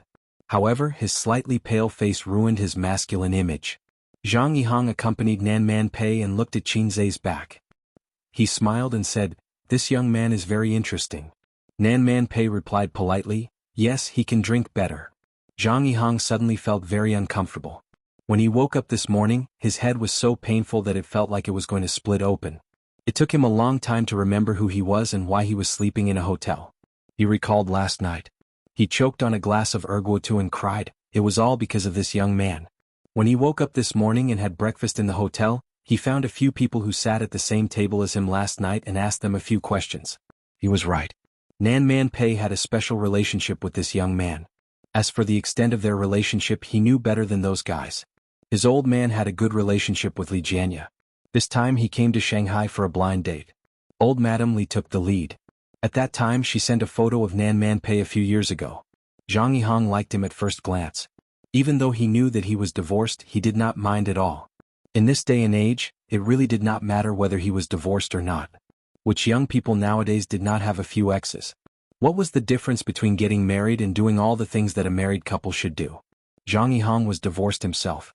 He had a son who was not in primary school yet. After the divorce he lived with him. Therefore he did not care whether Nan Man Pei could bear children or not. In fact, he even felt relieved. If she did not have children, even if she was a stepmother, she would not be too bad to her stepson. When he saw Nan Man Pei last night, Zhang Yihang was stunned by her. She was more beautiful and mature than in the photo. She had a unique temperament. This kind of woman was not an ordinary pretty girl from a humble family. Only this kind of woman was worthy of his family background. At his level, he needed a woman with a strong aura to set him off. If he married a pretty girl who was shy and self-abased wherever she went, it would be embarrassing no matter how beautiful she was. Probably because of old Madame Li, Nan Man Pei was always very polite to him. She smiled a lot, but there was a faint sense of alienation. It did not seem like she was going for a blind date. Zhang Yihang thought for a long time. When he heard the conversation just now, he felt that it might be because of that young man. Just then, something happened in front of him. Qin Zhe finally reached the top of the ladder and reached the hornet's nest. But when he took the hornet's nest, perhaps because his gloves were too thick, he used too much strength. Pei Nan Man and the group of people not far away could only watch helplessly as the hornet's nest was crushed by Qin Zhe's hand. The hornet's nest was made of mud, so it was fragile. In an instant, it splashed Qin Zhe's face. He had poked the hornet's nest. He felt that this figure of speech was weird. In the blink of an eye, the hornet's nest was boiling and buzzing. Qin Zhe screamed and jumped down from the 2-meter-high ladder. He covered his head and ran toward Nan Man Pei. Nan Man Pei's expression changed. The staff not far away cursed, "What the F***CK," and ran away. The enemy would arrive in 5 seconds. If they did not run, they would not be crushed. Pei Ziki and the other young men and women were scared out of their wits. They screamed and ran in all directions. Zhang Yihang thought to himself, "It's time for me to show off." He grabbed Nan Man Pei's hand and said manfully, "Run with me." After he finished speaking, he was stunned. He did not manage to hold her hand. In his line of sight, he saw Pei Nan Man galloping away, her low-heeled shoes clicking loudly. She was fast. Was this woman a sprinter in the past? The thought rose in Zhang Yihang's mind. Suddenly he heard a buzzing sound. A hornet landed on his head, and then he felt a stinging pain on his scalp. The enemy was here. If he did not run, he would be crushed. Zhang Yihang covered his head and caught up with Nan Man Pei. 10 minutes later, a group of people stood or sat in the pavilion outside the racecourse. They looked scared. The park staff brought soap water. Not many people were stung by the hornet's nest, but Qin Zhe was one of them. The rest were 2 young men, a girl, the previous staff, and Zhang Yihang. The staff wanted to curse, but he knew that this group of people was not ordinary, so he held back. "Why did you join in the fun? Was it fun?" "It was not fun at all. My head is hurting." Qin Zhe sat in the pavilion and took off his short-sleeved shirt. His well-proportioned body attracted the attention of the girls. They kept looking in and out of his body. There was a big bump on his left chest. It did not look very harmonious. Chen Qingyuan stood at the side. Her heart ached. She wished that the hornet had stung her own chest. Chen Qingyuan was supposed to help her sweetheart apply soap water, but Nan Man Pei beat her to it. She was very unhappy, but she did not dare to say anything. Aunt Pei was an adult. How could she not know how to behave? How could she touch a man's chest so casually? Nan Man Pei helped him apply the soap water. "Does it still hurt?" Qin Zhe was flattered. "Much better." Nan Man Pei frowned. "Why is it so swollen?" Wild hornets were very venomous. Although he was wearing a military coat, there were still gaps. Hornets were more terrifying than eels. They could enter any opening. When Qin Zhe was escaping, the hornet had entered his body. He only managed to kill it when he escaped to the pavilion. During this period of time, the hornet had injected Qin Zhe crazily. The injection volume was very scary. Otherwise, why would there be such a big bump? Pei Ziki mocked. "Your chest looks like a woman's." Qin Zhe looked at her and retorted. "Do you feel inferior? Your chest looks like a man's." Pei Ziki was furious. She kicked her little leg. Qin Zhe blocked it with his leg. The brat staggered and almost fell. "Auntie, he bullied me. Auntie, he bullied me." Nan Man Pei glared at Qin Zhe. Qin Zhe grinned and touched the bump on his left chest. It still hurt a little. Was the hornet's venom so strong? He glanced at his crotch. I suddenly had a bold idea. No, 18 centimeters is scary enough. This idea is still very immature and can't be implemented. Otherwise Suyu will cry. Qin Zhe saw the staff with a bitter look. He walked to the edge of the pavilion, sat on the steps, and handed him a cigarette. "I'm sorry I screwed up. Although I'm Hei's king, I'm not an all-around player and I occasionally make mistakes." The staff was very young, in his 20s, and he said insincerely, "I understand, I'm just playing with my girlfriend." Nan Man Pei is very well maintained. She is mature and beautiful, fashionable and young. You can't see that she is 30 years old. In fact, a woman in her 30s is the most beautiful stage in her life. The most attractive age in a woman's life is 6 to 10 years old, 25 to 35 years old. Otherwise, how can there be two camps of Lolicon and Big Sis? Young women are beautiful but they are not seductive. In this world, only Lolicon and Big Sis are eternal. Things like Siscon are crooked.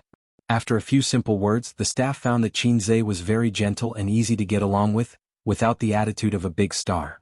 He had long since recognized Qinze's identity. He was slightly agitated, cross it out and start over. But he didn't chase stars, so he didn't show too much fuss. Unless his sister is Qin Bao Bao, he will be very excited to ask for an autograph, and then show off in his circle of friends that he got the signature of the goddess. Maybe he will take a photo or something. Everyone is a man. What is there to be excited about? The same world, the same dream. The same gender, the same JJ. Qinze said helplessly, yes, don't look at her very serious, occasionally she is not serious, I mean more willful. The staff smoked gloomily, but I'm unlucky. I'll be scolded by the manager later and my head will be blue. Qinze's eyes lit up. Sichuan lewd? Yes. I always like the Sichuan version of Mandarin. I think it's very Western. What's so Western about it? It's really Western. It's the first time I heard the effect of a talk show in Mandarin. Brother, what's your surname? Perhaps he felt that Qinze was too down to earth. The staff threw him a little wink and laughed. The north wind blows, the autumn wind is cold. Whose wife is staying in an empty room? If you have trouble, I'll help. I live next door, my surname is Wang. Qinze laughed. The staff also laughed. Qinze lightly slapped his scalp. Speak properly. I don't live next door, but my wife's surname is Wang. Chapter 548. Zhang Yihong frowned. There was a big bump on his head and a bite on his neck. The pain was secondary. The main thing was that he had suffered an unexpected misfortune. If not for this rascal's naughtiness and insistence on poking the hornet's nest, such a terrible thing would not have happened. The hateful thing was that he only had a bump on his chest.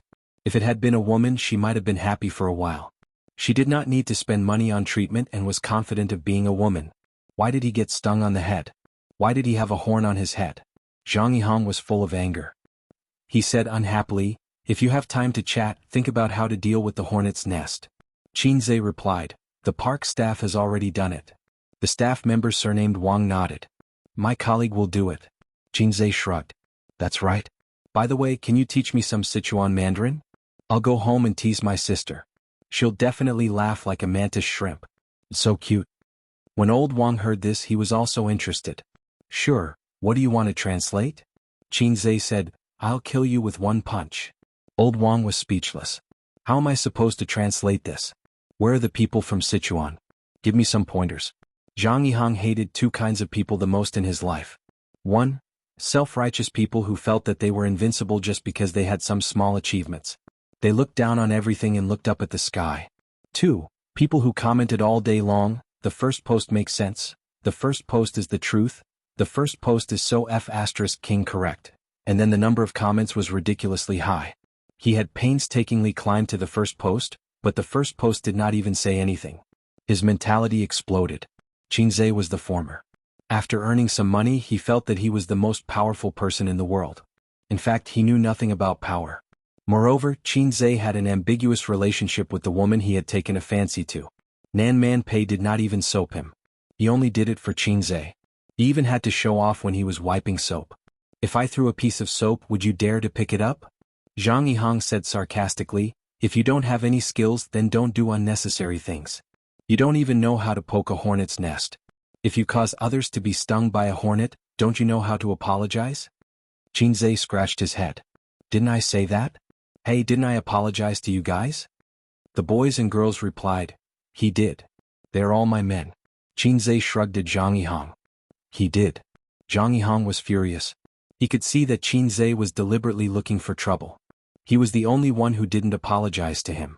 He was clearly looking down on him. Understood. Sure enough, he had an unusual relationship with Nan Man Pei. This kind of person who always went against him was the legendary brain-dead villain. Watch me find a chance to smack him in the face. You're just a kid with no background and no power. What are you trying to do with me? Let you understand the horror of the world in minutes? Li Donglai interrupted. Qin Gu is good at martial arts. He's doomed this time. Amazing skills? Zhang Yihang snorted. His laughter was full of disdain. He didn't hide his disdain. Qin Zhe said, "It's my fault. It's so hot today. How about I buy some oranges for brother Zhang as an apology?" All of a sudden she became sensible. Zhang Yihang was stunned for a moment. Old Wang snorted. His laughter did not stop and scattered laughter followed closely behind. The few little fellows could not hold it in and laughed out loud as well. Only Nan Man Pei and Zhang Yihang were a little confused. What was so funny? Kids these days really didn't understand. Although they didn't understand what was so funny about buying oranges, there was definitely a hidden meaning. Zhang Yihang's face darkened. He felt that his intelligence was insulted and he was being played like a monkey. However, Nan Man Pei was sitting next to him. He couldn't act too ignorant. In his mind, he sent Qin Zhe to the death row and prepared to execute him after autumn. So boring. Chen Qingyuan walked lightly like a deer and came to Qin Zhe's side. "Qin Gu, let's go horseback riding." There were many fun things in the forest park such as horseback riding, go-karting, kayaking, Easter egg shooting and so on. There were also many scenic areas. Qin Zhe turned to look at her. The deer was very beautiful and it didn't have its hair done.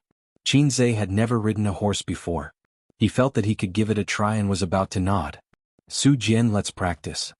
Li Donglai suddenly pushed a boy next to him. It was a boy wearing glasses. He shook his head. "No." Li Donglai sneered. "Trash, I'll only use one hand. Do you dare?" He was so aggressive that the boy's face turned ugly. "Li Donglai, do you want to hit people again? You're so annoying. You never stop." The boys and girls were either persuading or complaining. Nan Man Pei frowned. "Donglai." Li Donglai didn't care. He straightened his neck. "Coward, are you coming or not?" The boy wearing glasses didn't say anything. He looked at Zhang Yihang for help. The Zhang family was not only close to the Li family, but also had many allies in Shanghai. The boy wearing glasses' uncle and Zhang Yihang's father were comrades. That was why Zhang Yihang could mingle in the Li family's circle of friends. Seeing this, Zhang Yihang smiled and came forward to warm up the atmosphere. "Speak nicely. You are all friends, right?" Li Donglai retorted. "It's none of your business." This was awkward. Li Donglai didn't give up. The boy wearing glasses didn't dare to practice with him. Li Donglai was famous for being a troublemaker.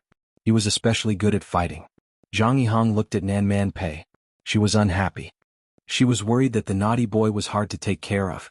In fact, Nan Man Pei didn't want to beat Li Donglai because there were outsiders present. It was like when a child was disobedient outside, the parents would at most scold them. They would rarely beat the child in front of outsiders. "Well, if you want to practice, I'll come with you," Zhang Yihang said. "I've practiced before." Li Donglai ignored him. Zhang Yihang laughed. "Forget it. I don't bully children." Li Donglai couldn't stand provocation. He glanced at the disdain in Zhang Yihang's eyes and nodded. "Okay." The two left the pavilion and confronted each other on the side of the road. Pei Ziki pulled Nan Man Pei's arm. "Auntie, what's wrong with him?" Nan Man Pei patted her hand. "Don't mind him. He's itching for a beating." The boys and girls in the pavilion played the role of onlookers. They were excited to watch the show. If Li Donglai's provocation was seen as a fight, then this was pure entertainment. Li Donglai lowered his waist. This was the most basic horse stance that Qin Zhe had taught him. The first thing to do in a fight was to stabilize the lower body. Only when the stance was stable could the punch be stable. After he stabilized his lower body, he threw a straight punch at Zhang Yihang's chest. As Zhang Yihang dodged to the side, he grabbed Li Donglai's wrist and pulled. Their strength was not on the same level at all. Li Donglai staggered and was tripped by Zhang Yihang's outstretched leg. He fell flat on his face. Li Donglai was not convinced. He got up and fought again, but he was knocked down again after a few moves. It was a one-sided beating. The last time he fell, he was kicked in the stomach. Li Donglai couldn't get up for a while. "Are you okay?" Zhang Yihang's kick was a punishment for this brat's arrogance. He pretended to slip up and reached out to help him up. But a hand was faster than him. It helped Li Donglai up first. "TSK. You've been slacking these days." Qin Zhe patted the dust off him. "What's wrong?" Li Donglai said softly, "That little bastard said that my aunt's butt is big. It'll be great to touch it." Li Donglai overheard the conversation between the young man with glasses and one of his good buddies. He said that Li Donglai's aunt was beautiful. Her butt was big and it would be great to touch it. Everyone had talked about the flirtatious words between young men. Everyone had commented on the beauties that they met by chance or by their side. It was normal. But if the families of the people involved heard it, it would be awkward. They would quarrel and fight. Li Donglai said angrily, "This guy is so meddlesome. I really want to beat him up, but I can't beat him." Qin Zhe patted him on the shoulder and smiled at Zhang Yihang. "Impressive. You've really practiced. Then how about we spar a few times?" The surprise came too quickly. It was like a tornado. Zhang Yihang was excited. "I've already put you on death row and now you're jumping out on your own." "Well, I'll take it as interest." "That's not good. I don't know how to control my strength." Man," he said. He turned around and asked Nan Man Pei with an intimate tone and expression. Pei Nan Man sat there calmly. Her face did not show the slightest hint of anxiousness. He even grinned at Zhang Yihang. Zhang Yihang breathed a sigh of relief. He confirmed one thing. The relationship between this young man and Nan Man Pei was not that good. Maybe they were just two friends who liked each other a little. They were more than friends but not yet in love. I can fight 10 of them. Zhang Yihang had joined the army before, and he was not a volunteer. The training he received was incomparable to that of a regular volunteer. Moreover, he was a troublemaker in high school. He used to follow Ho Long Tao, the boss of his grade. In the words of the underworld, boss Ho Long Tao was charismatic and loyal. He was a good boss. The 6 brothers under his command were all dauntless. They were invincible in the whole school. Zhang Yihang was not outstanding back then. When he saw Boss Ho dominating the school, he thought enviously, "When can I be as good as him?" So he joined Boss Ho and became his henchman. As for now, he was still in the limelight, but Boss Ho was gone. It turned out that without a good father, one should not waste time in school. If one did not work hard when he was young, he would be a delivery boy when he grew up. Fighting had always been Zhang Yihang's specialty. It was time to show off his real skills. Not far from the pavilion, a fashionably dressed girl was holding a selfie stick. The camera was aimed at the pavilion. On the screen of the phone was a live broadcast. The comment section was flooded with all kinds of gifs. "Hey, Qin Zhe seems to be fighting with that guy. Let's not go over and secretly take pictures." The girl's sweet voice said, "I have to go further away. Otherwise he might rush up and smash my phone. Or I can pretend to be a tourist taking a selfie and sneak up." The girl looked at the screen. "I've decided to risk my life to get closer. Can everyone send gifts?" But when she saw the almost identical comments on the screen, she was stunned. Chapter 549. Yu, formerly known as Liu, was a professional female streamer. She was from Suzhou and came to Shanghai to study. She was currently studying at Donghua University and came from an average family. She had been a streamer for half a year and quickly became popular because of her good background. Now the number of viewers in her streaming room was around 50,000. She could barely be considered a popular streamer. Liu's singing voice was average, and because she was in university, she couldn't sing and dance in a special room like other female streamers. Now she could not only pay for her living expenses and tuition independently, but also had a large amount of savings. But she didn't dare to confess to her family. Although her father's love was like a mountain, her father would still beat her. She only said that she was working part-time. Liu was very grateful for the live streaming industry and the platform. She could eat, drink and make money. Such an easy job was rare. The only thing better than this was being a civil servant. They were both civil servants, but being a programmer was much more difficult. Most of the time she was doing outdoor live streaming, running all over Shanghai, and occasionally switching to a food live streaming. Today was the weekend, so she took a car to the forest park for an outdoor live streaming. Just now, she had seen Qin Zhe in the pavilion, and she had also taken a picture of his naked body into the camera. For a whole 5 minutes, the gifts didn't stop, and the number of viewers in the streaming room also skyrocketed. The little bitches in the comments section muttered, "Thank you for the streamer's welfare, my husband is the most handsome." One must know that there were very few females in Yu's streaming room in the past. As a popular fried chicken, a top little fresh meat, Liu was very disgusted by people who said that Qin Zhe was a little fresh meat. She was also a fan of Qin Zhe. How could Qin Zhe be compared to those flirtatious bitches? He was not a little fresh meat, he was an old godfather, an existence that made people blush. At this time, Liu looked at the neatly organized comments in the comment section. It's over. The comments were more uniform than pickled cabbage. As a fan of Qin Zhe, she couldn't bear it and complained, "How is it over? Can you have some confidence in Qin Zhe?" The audience is laughing but not saying anything. This stupid streamer must have never seen Qin Baobao's live streaming. It's not Qin Zhe who's going to die. It's that guy who's going to die. Liu was dumbfounded. What do you mean? Can someone explain to me what's going on with Qin Baobao's live stream? Filming the live broadcast of the journey to the west. He's so good he knocked someone down with one punch. Qin Zhe is really good. Through the messy replies in the comment section, Liu roughly knew the situation. During the filming of A Journey to the West, Qin Baobao played live broadcast. In that live broadcast, Qin Zhe also practiced with someone once and valiantly defeated him. Therefore many fans knew that Qin Zhe knew a few fighting techniques. Was he that powerful? Is my idol trying to defy the heavens? Liu felt that Qin Zhe was like showing off. Once one was immersed in it, it was impossible to stop. For a man to be so outstanding, it was indeed like poison to a woman. Since evolving into the Sea Swamp King, Qin Zhe has become more and more imposing. The above was purely an illusion. It was as if he was using the Sea Swamp Silk and was becoming more and more confident. When someone provoked him, he did not mind teaching him a lesson. Salted Fish Lake would not do that. Salted Fish Lake was more gentle and reserved. He did not like to be calculative with people. You could also take it as cowardice, but please do not expose him. Salted Fish Lake also wanted to save face. When his disciple was beaten up as a master, he could not sit by and do nothing. Otherwise, the cohesion of the sect would be reduced. He did not think that Li Donglai's provocation was wrong. Was Sister Man's but something that ordinary people could touch? Tigers but was not to be touched. Never heard of it?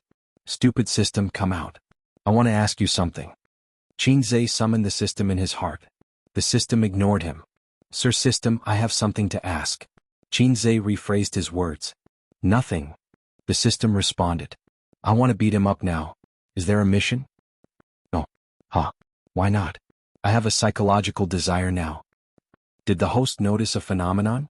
Every mission is not guaranteed to be completed. The system said, missions that are guaranteed to be completed and missions that are impossible to be completed will not be triggered. Is that so? Nonsense. If you saw a pile of feces on the ground and suddenly wanted to step on it, the system would have to give you a mission. Points would be too easy to earn. Do you think I'm the stupid son of a landlord? That's an impossible mission. The system ignored him. Although he didn't manage to get the mission, Qin Zhe was actually relieved. What if he saw a pile of feces on the ground and did not want to step on it, but had a bold idea such as tasting it? Ding! Please eat 500 grams of hot feces. 100 points if successful. Corresponding points will be deducted if failed. Qin Zhe might become the first protagonist to level up by eating feces. Zhang Yihang said, I joined the army after finishing high school. I received strict military training and am good at fighting and capturing. However, I don't know when to stop. You have to be careful. He said this so that when he beat up Qin Zhe later, he would have an excuse to explain. I started practicing martial arts when I was 8 years old. It has been 16 years since then. I am proficient in internal martial arts and external martial arts, Tai Chi push hand, Ba Ji Bung, 7 injuring fist, and the lost finger Zen. In addition, my Nigong Heart Sutra is the times are calling. Qin Zhe said in one breath, I know when to stop, so I won't beat the shit out of you. Zhang Yihang was stunned by his words. When he heard the last sentence, he realized that he had been taken advantage of by the other party. Internal martial arts and external martial arts did exist and were not fake. However, most of the so-called Chinese martial arts masters were scammers because they were already so old. What a joke. How could they still be called masters at such an old age? Didn't they know that martial arts were afraid of the young? This was the same principle as Jianghu folk remedies. Folk remedies were real, but 90% of them were fake. Therefore, when people heard folk remedies, they subconsciously thought that they were scammers. At the end of the day, this was due to the lack of supervision of the country, which led to the prevalence of scammers in the industry. If Qin Zhe had not mentioned the Nigong Heart Sutra, Zhang Yihang might have been alarmed. Don't think that I don't know what the times are calling is. Are you the successor of communism? Zhang Yihang felt disdain in his heart. He looked at Qin Zhe's fit body and guessed that he trained in the gym. Perhaps he had strength, but his skills and speed were definitely not as good as his. I have been hitting people with bricks since junior high. My actual combat experience was trained by Boss Ho. Qin Zhe did not say anything. Instead, he turned his head and looked at Liu, who was not far away. He had seen this woman just now. She had been standing there secretly taking photos. It was a little annoying. There was a reason why celebrities hated paparazzi. It was not just because of privacy issues. When they were standing on the stage, they could take photos of them in any way they wanted. However, no one wanted a camera to be pointed at them in their daily life. This meant that they had to maintain their image at all times. They could not even pick their nose. not to mention causing trouble when they were bored. Qinzhe used to lie on the sofa and cause trouble when he was bored at home. He was scolded by his sister several times when she saw him. She said that it was unhygienic and unhealthy. It was understandable that his sister would think so. After all, there was a difference between men and women. It was legal for boys to cause trouble. They could cause trouble as much as they wanted. Otherwise, why would she say, "You troublemaker"? However, girls could not do that. After all, bacteria were pervasive. If a girl did that, what would it be called? Nuwa? Watch me mend the sky with one hand. Double-click 666. Qinzhe was not very happy to be secretly photographed, but he could not rush over and ask them to delete it. After all, if he forced them to delete it, there would probably be negative news reports tomorrow. Therefore, being a celebrity was sometimes really tiring. It required a lot of effort. He is looking at me," Liu exclaimed. She was a little happy and a little nervous. Will he come over and smash my phone? At this time, Qinzhe waved at her. Wow, is he waving at me? Liu looked around, but there was no one around. Should I go over? After I go over, how should I hand over the phone? Go, get close to the big boss. Host, go over quickly. Why are you in a daze? I want to see Qinzhe's bare face. Go, focus the camera. The comment section was full of encouragement. The audience in the live broadcast room was more excited than she was. They sent her a wave of gifts and urged her to hurry over. Liu trotted over with excitement and nervousness. When she approached, Qinzhe asked, "Are you filming?" After seeing the screen of the phone facing him, his smile suddenly became gentle and his tone became easygoing. "You're broadcasting." He thought to himself, "Damn, you're broadcasting behind my back. Can I?" Liu asked timidly, his eyes shining brightly. "Yes." Qinzhe said, "Are you a female host?" Liu nodded vigorously. "Yes, my name is Liu. I'm a small host on the Salted Fish broadcasting platform." Qinzhe nodded and stopped her from filming. He smiled brightly and said, "Hello everyone." He waved at the camera. The next moment, the comments in the comment section jumped and the screen was full of gifs. Liu's face was full of happiness. "Stand aside, I want to fight with my friends," Qinzhe said. Liu stood obediently by the pavilion. When she saw Nan Man Pei, her eyes lit up. She immediately aimed the camera at the people in the pavilion and greeted them as if they were close friends. "Hello everyone." No one paid attention to her. The teenagers glanced at her casually. "Hey." Liu awkwardly moved the camera away. The eyes of the people in the pavilion made her feel the gaze of the big boss. A lively and beautiful girl like her was popular everywhere, but obviously the people in the pavilion were not so enthusiastic. Liu glanced at the phone. The audience in the live broadcast room was discussing the beautiful mature woman who had appeared for a moment. Some said that the two little girls were also very beautiful. Zhang Yihang was happy in his heart. Oh, this little girl came at the right time. Isn't Qinzhe a big star? Watch me beat him in the live broadcast. From a physical point of view, a man in his early 30s was the peak of his body. Teenagers and young people may be energetic, but their strength was not as good as his age. Then there was experience. Experience needed to be accumulated over a long period of time. How could Qinzhe be the opponent of a veteran who had undergone strict training? The young boys and girls in the pavilion were watching with great interest. The female host of the Salted Fish broadcasting platform, Liu, held a selfie stick and looked forward to it. Qinzhe nodded to Zhang Yihang, indicating that he could attack. He didn't lower his waist and his muscles were loose. His casual posture made Zhang Yihang raise his eyebrows. He ran a few steps, gathered his strength and kicked toward Qinzhe's lower abdomen. Qinzhe still didn't move. His face was calm. If he stood with his hands behind his back, he would look like a master. When his foot was about to hit Qinzhe's lower abdomen, Zhang Yihang's mouth revealed a smile. "This kick will make you spit out the wine you drank last night. Demasha." But at this moment, Qinzhe was as still as a virgin and as agile as a rabbit. He turned around to avoid the kick. At the same time, he exerted strength from his waist and swept his right leg. Qinzhe's leg swept Zhang Yihang's waist. It was like a whip hitting a sandbag, making a muffled sound. Zhang Yihang, who weighed 160 kilograms, was instantly sent flying.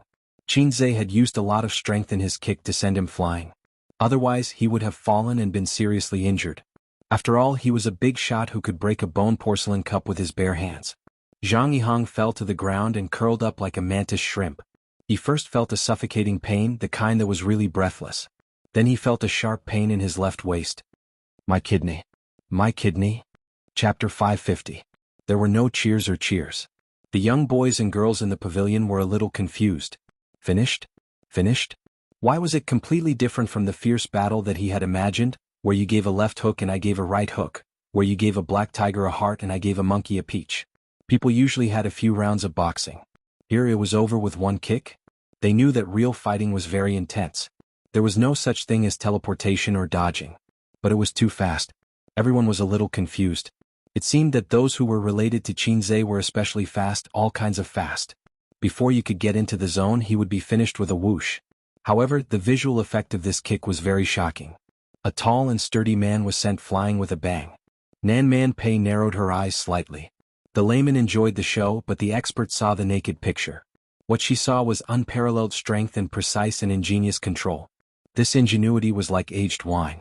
It could not be achieved without a few years of practice. This kid's strength increased again?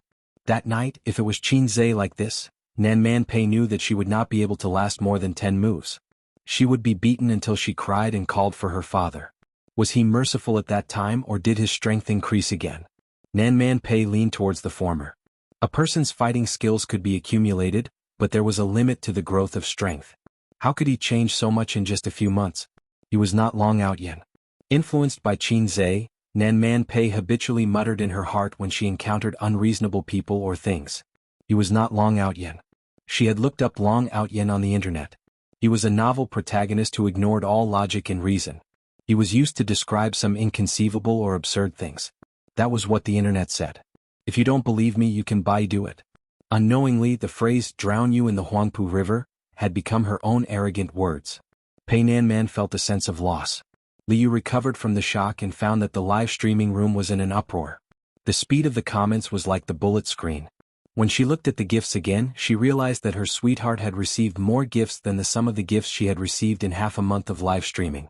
In the eyes of tens of thousands of viewers, through the live broadcast on their mobile phones, they saw the burly man fly up and kick Qinze.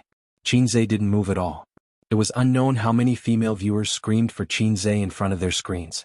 Then Qinze turned around and swept his leg. His posture was handsome and his strength was fierce. Such a big man flew out like a sack.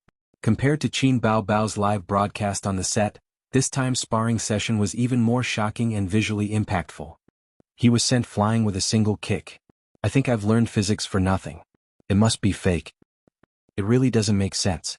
If you say that it's possible to send someone flying with a kick, it's possible. However, sweeping someone away and kicking someone away are two completely different things. But that's the truth. This isn't a movie. Is a fast shooter a monster? This fast shooter is a bit rash. What's so strange about that? Didn't you see his muscles just now? I owe this old lady's maiden heart, I really want to lick it. Quick, shoot me. How is that man? Is he dead? The viewers in the live broadcast room were in a heated discussion. Qinze reached out to help Zhang Yihang and pretended to be very concerned. Are you all right? Oh, look at me. I accidentally missed. Zhang Yihang's face was pale. He ignored him and struggled to get up. Sitting on the ground, he gasped for breath. He had no time to care about what Nan Man Pei would think of him. He had to recover first. When Qinze saw Liu coming over, he pretended to help him. Image was very important, especially for public figures. They must be great, glorious and righteous. Otherwise, they would be easily patronized by God Hegemon. There were many dead anchors and stars who were killed because of their arrogance and lack of control. Liu cried, "Idol, you're so powerful." Qinze smiled and faced the camera. Everyone, please call me Wu Dao Grandmaster in the future. It's time to change my image. I'm just a fast shooter, let it go with the wind. Qinze intended to take this opportunity to clear his name. Smart people always seize the opportunity to clear their names. It was so embarrassing to be called Wu Dao Grandmaster all the time. The viewers in the live broadcast room responded, Wu Dao Grandmaster. Wu Dao Grandmaster. Wu Dao Grandmaster, I love you. Qinze was speechless. I'm so stupid. Why do I always have to be entangled with a nickname? Steady aura. Steady aura. The nickname Wu Dao Grandmaster was quite naughty, so fans and onlookers liked to call Qinze this way. They thought it was a teasing and a nickname. What kind of nickname was this? Wu Dao Grandmaster, Prince Charming and Little Fresh Meat were not as interesting as Wu Dao Grandmaster. This was the psychology of the masses. For example, many stars liked to criticize themselves on Weibo, which could make fans laugh and like them. That was the reason. But Qinze really didn't like this nickname. When he introduced himself in the future he would say, "Hello, I'm Shi Tian. What's your name?" "I'm Wu Dao Grand Master." Or, "Hello, I'm Qin Zhe. I know you." Wu Dao Grand Master. Inexplicably he was given such a title. It was all Qin Baobao's fault. No matter how hard he slapped her, it wouldn't make up for his loss. He would definitely give her a good spanking when he got home. Nan Man Pei walked over and stretched out her hand. "Yang, are you okay?" Zhang Yihang's expression was terrible. He shook his head, held Nan Man Pei's little hand and got up. The left side of his waist hurt badly. He had the illusion that he was being cut in half. Nan Man Pei said apologetically, "I'm sorry." He didn't hold back.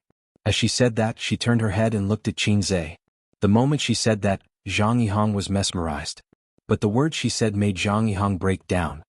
He doesn't hold back in all aspects. "I've been troubled."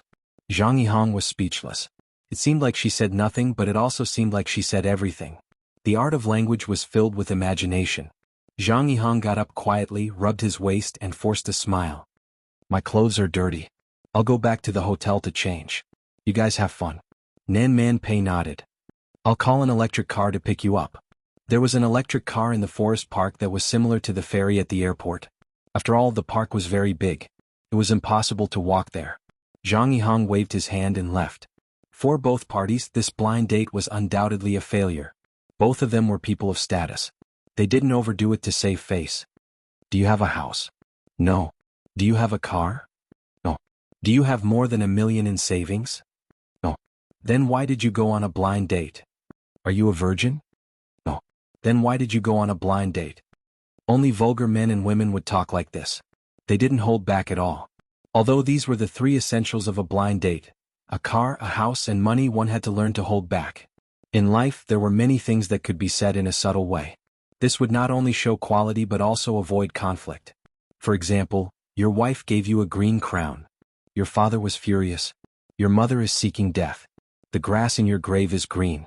I invite your mother to go to Mount Wu together. The art of language was wonderful. Qin Qingyuan said, "Qin Gu, let's ride a horse." She glanced at Liu's mobile phone and hugged Qin Zhe's arm very schemingly. Cameraman quickly turned the camera over. "I'll give you an extra drumstick tonight." Naive and sweet girls can't catch up with Prince Charming.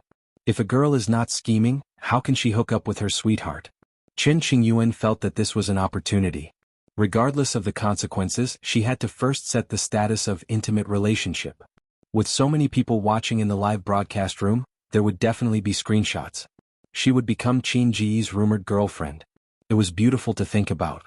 Qin Zhe glared at her. "Don't make trouble." He took back his hand. Qin Qingyuan felt wronged. "Give me a hug. It doesn't cost you a penny. Only a ghost would give you a hug." Qin Zhe didn't care about gossip, but he was afraid of kneeling on the keyboard.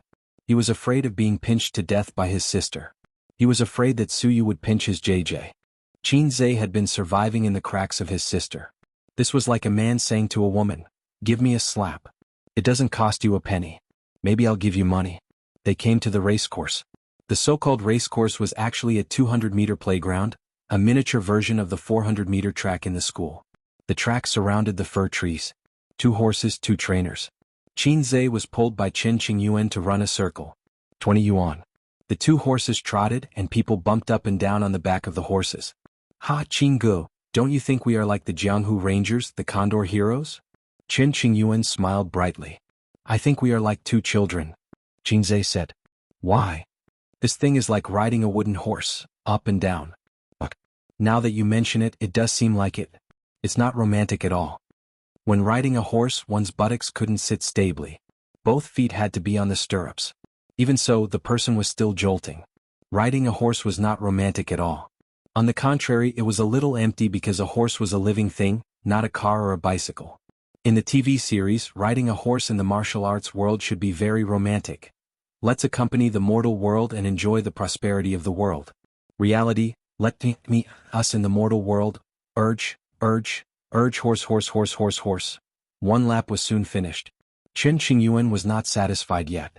Qin Zhe saw Nan Man Pei's eager expression and asked, "Sister Man, do you also want to ride a horse?" Nan Man Pei nodded. Qin Zhe shouted, "Li Donglai, give me your coupon. I'll ride around again." Li Donglai was speechless. Could it be that Qin Gu has taken a fancy to my aunt? I tried so hard but ended up guarding against the wrong person? Yes, Chingu has a big sister complex. He has no interest in little girls. Someone like my aunt is more in line with his taste. On second thought, it's normal. My aunt is so beautiful. Any man will have thoughts about her. But my aunt hasn't found a partner for so many years. Obviously, she doesn't have that kind of thought. Brother Qin was probably unrequited in love. Qin Zhe and Nan Man Pei rode side by side along the track. Nan Man Pei's eyes were sparkling. There was a little girl's excitement. She's already 30 years old, but she's still so unrestrained. She's imitating other girls' expressions. But she's very beautiful and cute. Nan Man Pei experienced the pleasure of riding a horse without any distractions. Qin Zhe silently turned his head and looked at her trembling breasts. The big breasts were a little naughty. Their trembling made one's heart itch. Kanwo Gil was hard. The scenery was beautiful. Qin Zhe nodded silently. He'll ask his sister to come and ride another day. After one lap, Qin Zhe got off the horse. Nan Man Pei didn't get down. Ziki, give me your coupon. Li Donglai, who had just finished buying his coupon, came back. Pei Ziki snatched her brother's coupon and handed it to the horse trainer. Nan Man Pei happily started the second lap. Li Donglai was speechless. The whole section collapsed. I want to ride a horse too. I've never ridden a horse in my life. I've never even ridden a Western horse. Degree, you. Nan Man Pei ran half a lap before Liu got on the horse with the help of the horse trainer. She was still holding the selfie stick. She grabbed the saddle with one hand and smiled sweetly at the camera. I'm going to ride a horse now. Okay, didn't I always show you, Qin Zhe? You can't ignore me.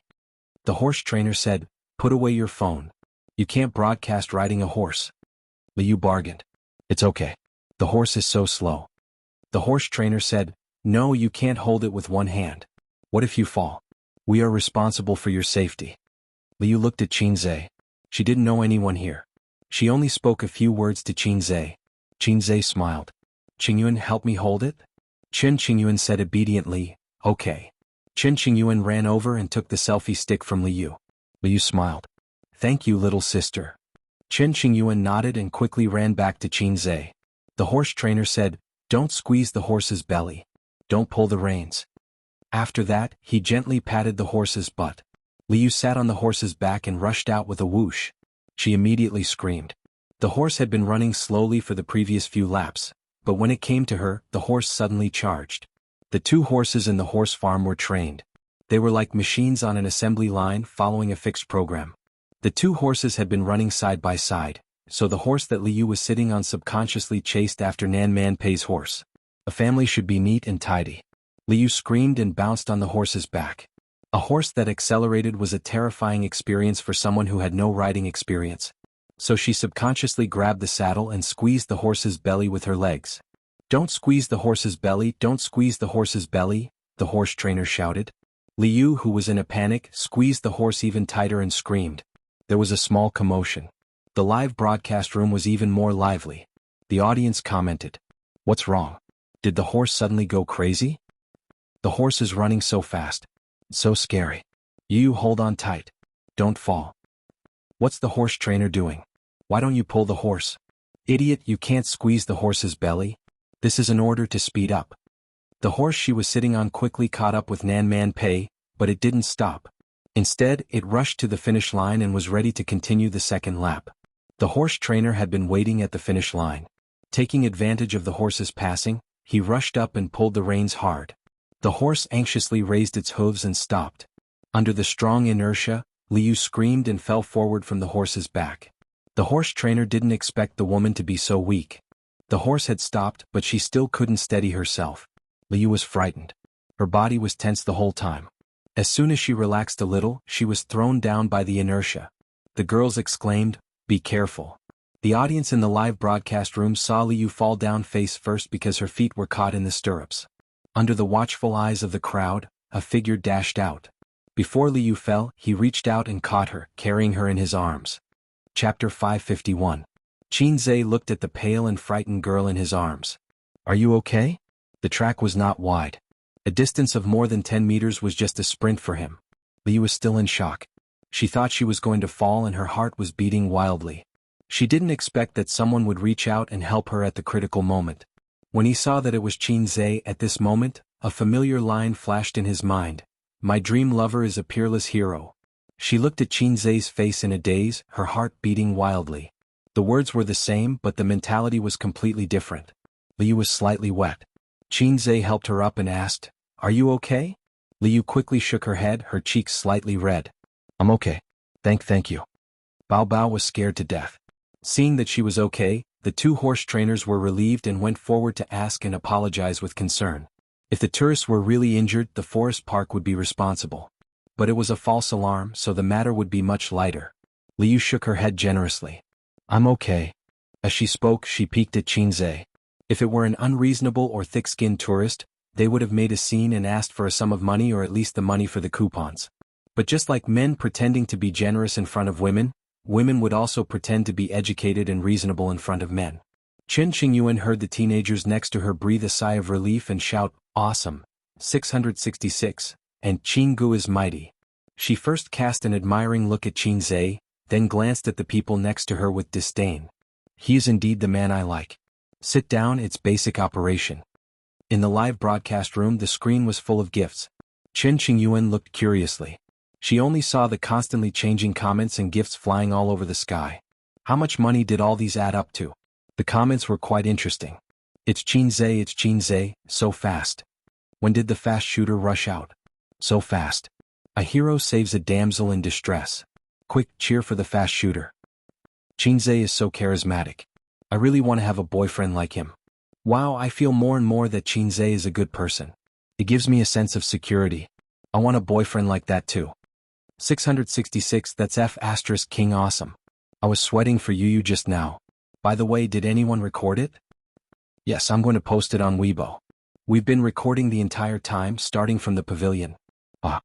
After the nervousness, the viewers in the live broadcast room heaved a sigh of relief and started discussing the scene just now. The comments in the comments section were alternating wildly. If this was a computer, there would be a screen full of 666 comments, the kind that would cover the screen. Chen Qingyuan showed a happy smile. She liked to see people praise Qinzhe.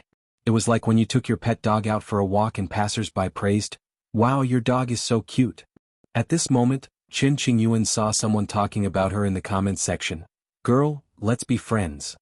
"Sister, are you a streamer too? What's your streamer number?" Chen Qingyuan's dark eyes turned and showed a thoughtful expression. She looked a little cute and playful. "I'm not a streamer. I'm just helping your streamer hold her phone." "Kawaii. What a good girl. She's good at Siscon." Immediately, there was another round of comments, although it was quickly pushed to the top by Qinzhe's comments. Chen Qingyuan whispered, "Let me tell you a secret." After she finished speaking, she waited for a few seconds and saw that someone in the comments section asked about the secret. Chen Qingyuan coughed. She wanted to say, "I'm Qinzhe's girlfriend." She wanted to forcibly crown herself. Then this matter would become the headlines, the hot search, and maybe she could even become an internet celebrity. Of course, being an internet celebrity was not important. What was important was that her relationship with Qinzhe would spread and the whole world would know. "Actually, I'm Qinzhe's girlfriend." Chen Qingyuan's tone was serious, as if she was announcing that the Chinese people had stood up. As expected, the live stream was in an uproar. There were all kinds of comments, scolding, questioning and questioning. It was like a divine needle poking into a muddy ground and stirring it vigorously. The juice flowed and it was difficult to calm down. Chen Qingyuan's words had such an effect. "Your brother seems to have sprained his hand. Go and have a look." When Chen Qingyuan was really proud and smiled sweetly at the camera, a hand pushed her from the side. It was Pei Ziki. Chen Qingyuan looked at her blankly. "Brother? I don't have a brother. I'm the only daughter in the family. Since when did my dad get me an older brother outside?" "It's Qinzhe," Pei Ziki said to the camera. "She's joking with everyone. She's Qinzhe's cousin." Chen Qingyuan, I'm not. Pei Ziki snatched the phone. "Okay, you just like to joke. Give the phone back." She didn't give Chen Qingyuan a chance to explain. She ran away and handed the phone back to Liu. "Thank you." Liu took the phone and was ready to act cute and pitiful to the audience in the live stream and ask for gifts. Asking for gifts in fancy ways was the self-cultivation and basic skill of a female streamer. But when she saw the comments section, she was stunned.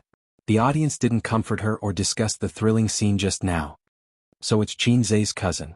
Qinzhe's cousin is so beautiful. The elder sister is beautiful. Is the younger sister so beautiful too? Qinzhe's cousin?" Liu was confused. Was it the girl just now? Then she checked the number of gifts and was shocked on the spot. The gifts she received in one day were more than the total gifts she received in a month of livestream. No wonder everyone liked to freeload. It was too easy to make money. On the other side, Qin Qingyuan stared at Pei Ziki unhappily. Why are you ruining my business? His words sounded like a big bully asking a young hero who had pulled out his sword to help out when he saw injustice on the road. Pei Ziki said, don't mess around with this kind of thing. It's okay to be mischievous. But if you do it tens of thousands of times, something bad will happen. This was the same principle as playing with a little was good for the mood, playing with too much was bad for the body, and playing with too much was bad for the body. Everything had to be done in moderation. Qin Zhe is a public figure. His girlfriend has always been a sensitive topic. Don't be silly. It's okay if it's really his girlfriend, but you're a fake. Pei Ziki said, believe it or not, you'll be found out tomorrow. Do you know how terrible the fans are now? Do you want to be made into a joke, be abused on the internet and even receive threatening messages? Qin Qingyuan said guiltily, it's not that bad. Pei Ziki lowered her voice. It's okay if you're found out, but don't implicate your father. Is your father's butt clean? Everyone is squatting in the toilet. His sh*t will never be clean. Qin Qingyuan thought for a moment. Then I'll go back and help my father clean the sh*t on his butt first? Pei Ziki was speechless. Qin Zhe held Nan Man Pei's waist and helped her get off the horse. He asked, Sister Man, do you still want to ride? If you do, Ziki and Donglai's coupons will be renewed again. Nan Man Pei shook her head. Forget it. It was a pity that they were not in the grassland. Otherwise they could ride the horse and enjoy the speed and passion. Qin Zhe said, oh. He was a little disappointed that he could not enjoy the moving scenery again. In addition, he suddenly understood why some people liked to have sex on the horse. It was because it was too easy. The horse's power could replace the waist and save a lot of trouble. While riding the horse he could also ride the big breasts. Nan Man Pei said seriously, Qin Zhe, were you not serious at all that night? This could easily cause misunderstandings, so Nan Man Pei said it in a low voice. Due to the limited number of times that he and Nan Man Pei had been alone at night, Qin Zhe thought for a moment and understood. Yes, he answered honestly. If you go all out, how many moves can I take? Although she had expected it, Nan Man Pei was still unwilling to give up and asked. Qin Zhe wanted to say, 3 seconds. On second thought, such an answer was too merciful. Moreover, it was too quick. He was now very sensitive to anything fast. I've never tried, so I don't know, Qin Zhe said. Have you ever met an opponent that you can't defeat? Nan Man Pei asked. Being stronger than any opponent is the biggest worry in life. Qin Zhe sighed softly. Nan Man Pei rolled her eyes at him charmingly. The unexpected incident did not extinguish the teenager's interest in riding. Qin Zhe and Nan Man Pei stood outside the track watching and chatting. Sister Man, have you seen today's headlines? Qin Zhe lowered his voice and asked mysteriously. As he spoke, Qin Zhe looked up at the sky. The sun was shining brightly and there were white clouds.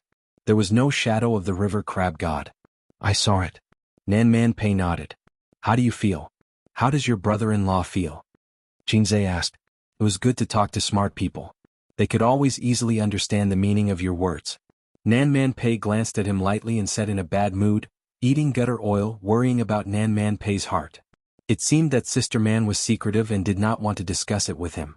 Qin Zhe could almost guess that if he continued to ask, Nan Man Pei would reply, believe it or not, I'll throw you into the Huangpu River if you talk too much. Thinking about it, Sister Man was quite arrogant. Her body was upright. After everyone had experienced the pleasure of riding a horse, the group of people went elsewhere. Qin Zhe thought that Nan Man Pei would go back. After all, she was here for a blind date. Now that the other half of the blind date had left, she had no reason to play with a group of kids. But she did not leave. Instead, she said that she wanted to drive a go-kart. The go-kart was a little far, and it would take time to wait for the electric car to pass by. So, the group of people rented the bicycles in the park. Liu happily planned to follow Qin Zhe and get gifts. Let's go. Don't follow us, Qin Zhe said. Anyway, we're all playing. Let's go together, okay? Liu said in a coquettish tone. No, I'll hit you again. Qin Zhe gently knocked on her head. All right then. Liu clutched his head with a disappointed expression. After all, she was a college student. She was much more cultured than those female anchors from Dongguan. If it were them, they would shamelessly follow Qin Zhe because they could earn money quickly. In that case, Qin Zhe could only go back to the hotel. The two parties parted ways and rode in opposite directions. They met by chance and parted. They might not meet again in the future. Life was always like this. You would meet people one by one and then those people would become distant scenery. Life continued to move forward. No matter if it was happy or sad, it would never stop. But Qinzhe did not know that he had gained a die-hard fan. Chapter 552. For Qin Qingyuan, Qinzhe was the most dazzling scenery she had ever seen in her 18 years of life. She was so engrossed in it that she couldn't extricate herself from it. She tried to retain it so that it would forever be a part of her life. For Nanman Pei, Qinzhe was also a scenery. It was still bright, but the color was a little bright and yellow. Thinking of this, she turned her head and looked at Qinzhe. The wind lifted his bangs and on his angular face, there was a smell of sweat. It was a sunny day in August and it was hot.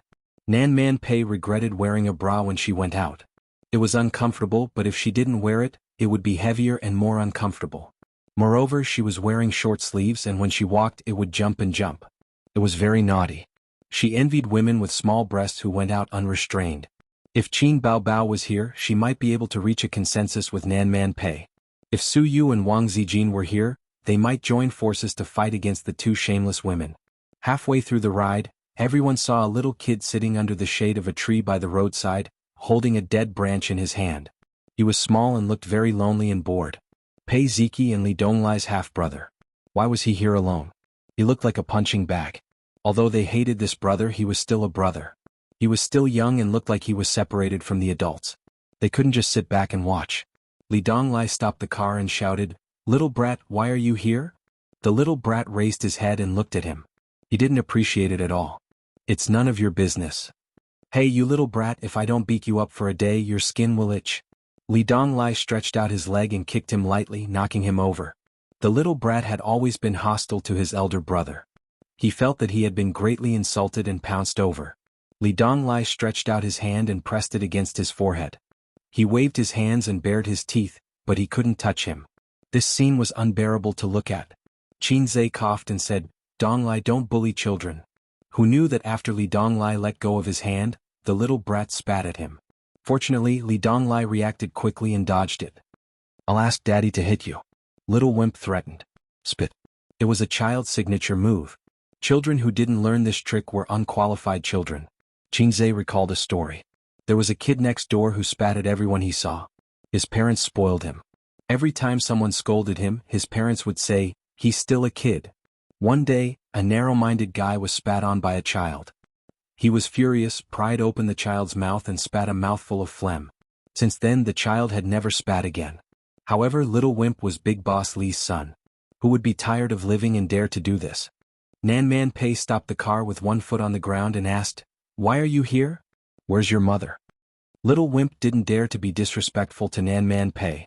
He had suffered before, so he answered honestly, "My mother didn't let me come out to play, so I snuck out by myself."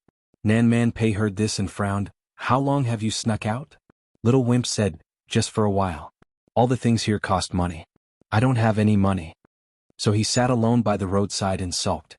Nanman Pei took out his phone and called his mother, "Your son is with me. Come and pick him up. From the racetrack to the go-kart track." Little Wimp shouted, "Tell me, tell me." He pulled Nanman Pei's sleeve and tiptoed to snatch the phone. Li Donglai clicked his tongue. If it was him who did this when he was young, his aunt would have hit him with a chestnut. His stepmother spoiled him too much, causing him to have such a domineering and willful personality.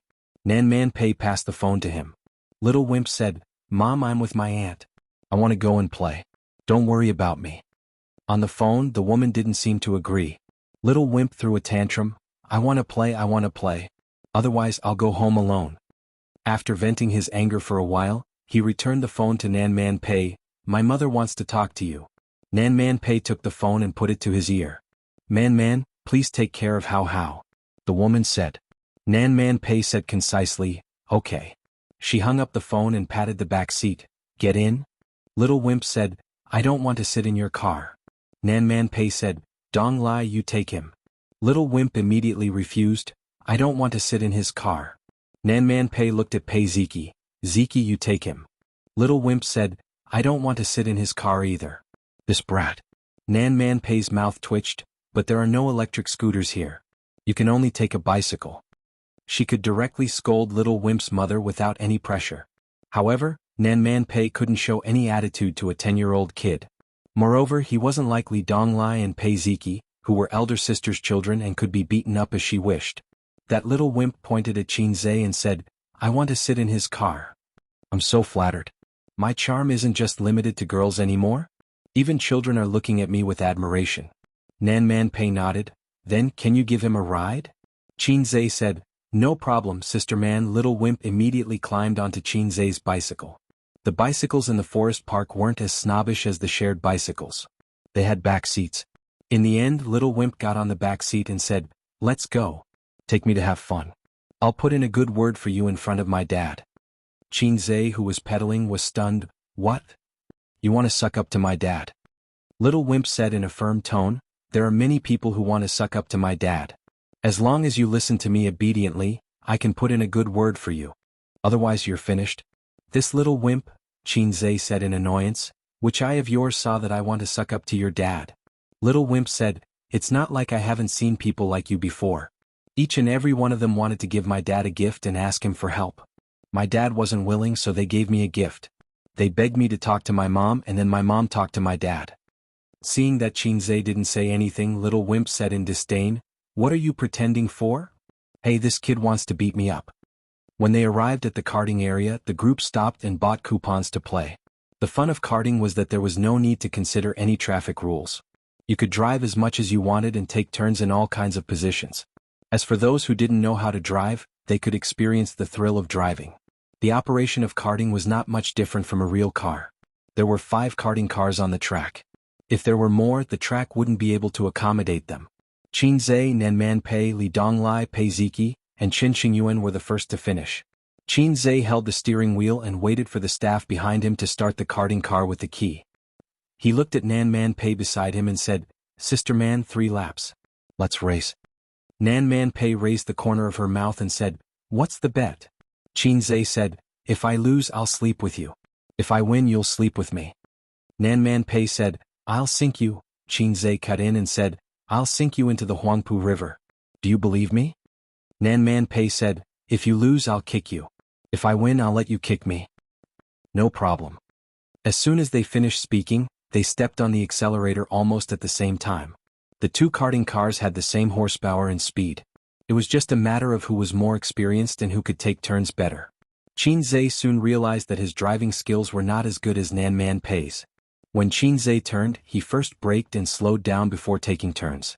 Nan Man Pei didn't brake. She just turned the steering wheel and drifted. Sister Man was indeed an experienced driver. She was ashamed. After 2 consecutive turns, Qin Zhe was half a car behind. However, he learned quickly and quickly became an experienced driver.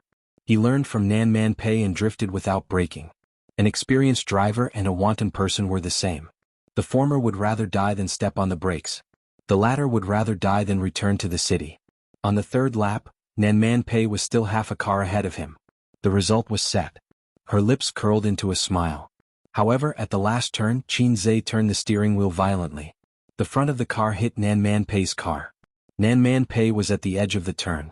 After being hit by Qin Zhe, the front of the car tilted and hit the edge of the truck's tire. Qin Zhe raced to the finish line. He turned his head excitedly, only to see Nan Man Pei driving back slowly. Her pretty face was gloomy and she looked very angry. They left the karting car. "Although I won, I'm a man. Let's forget about the bet," Qin Zhe said. Nan Man Pei suddenly smiled and said coquettishly, "Come on, Sister Man is not afraid of pain. Use your strength, you don't have to take pity on me." Qin Zhe was speechless. "Ha ha ha, Sister Man, are you angry?" Qin Zhe laughed dryly. "No, I'm just waiting for you to kick me. Hurry." Qin Zhe lifted his leg and kicked her calf lightly. Nan Man Pei's smile disappeared. She gritted her teeth and said, "Qin Zhe, you're really kicking me?" Suddenly, a child's crying and scolding interrupted the 2 of them. Looking in the direction of the sound, little wimp was pressed to the ground by Li Donglai and spanked hard. Nan Man Pei frowned slightly and was a little annoyed. "What's wrong now?" Qin Xingyuan stood at the side and said innocently, "He spat at me." Nan Man Pei glanced at little wimp and said unhappily, How, it's rude to spit." Little wimp said, "It's none of your business, it's none of your business." Nan Man Pei waved her hand tiredly and asked Li Donglai to get up. "I'm too lazy to take care of this brat. Qin Zhe, help me look after him. she said. Huh. Why do I have to look after him? I'm not his father or brother. Take it as an apology for kicking me just now.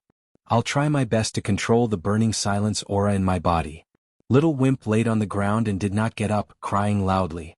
He looked so pitiful that even Qinzhe could not help but feel pity for him. Why bother? Your mother is not even here, who are you crying for? Don't cry. You can't spit at people, you know? It's very rude. Qinzhe helped him up. Giving birth to such a brat, the parents would be worried. No, the responsibility should be on the parents. Big Boss Li did not have the skills to educate children.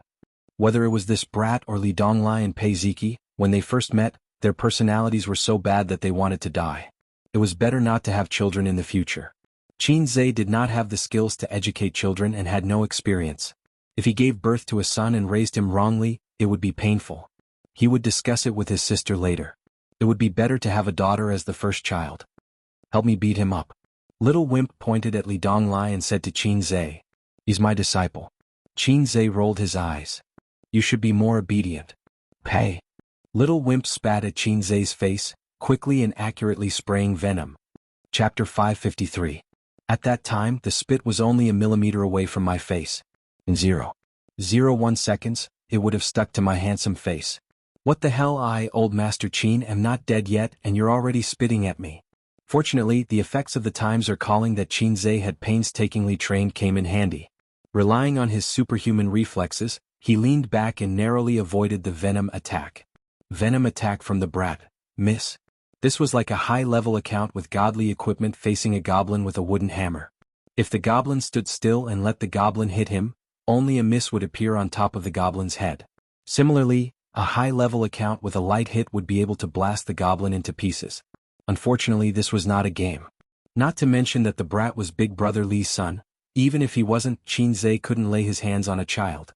It was the same logic as how a man couldn't bring himself to fight with a woman. Li Donglai could beat up his younger brother without restraint. He was his brother and Qinzhe was his elder. He couldn't beat up the brat in front of so many people. But if he didn't beat him up, he would be angry. The child couldn't understand such things as gentlemanly demeanor. Instead, he thought that Qinzhe was afraid of his identity, so he became even more unscrupulous. Taking a deep breath, he sank his qi into his dantian and gathered it at the tip of his tongue. Pei. Pei. The venom hit him 3 times in a row, but Qinzhe dodged all of them. When the brat was brewing the 4th mouthful of venom, Nanman Pei finally couldn't stand it anymore and slapped him. It was just a small slap. It was very light, so it probably wouldn't hurt. The brat had obviously never been humiliated like this before. He met Nanman Pei's cold eyes and turned to punch and kick Qinzhe. Qinzhe reached out his hand to block the brat's head. No matter how he punched and kicked, he couldn't touch him. I'm going to beat you to death. I'm going to beat you to death. You are a dog. My dog. I'll ask my dad to beat you to death. Qinzhe's mouth twitched. This account was useless.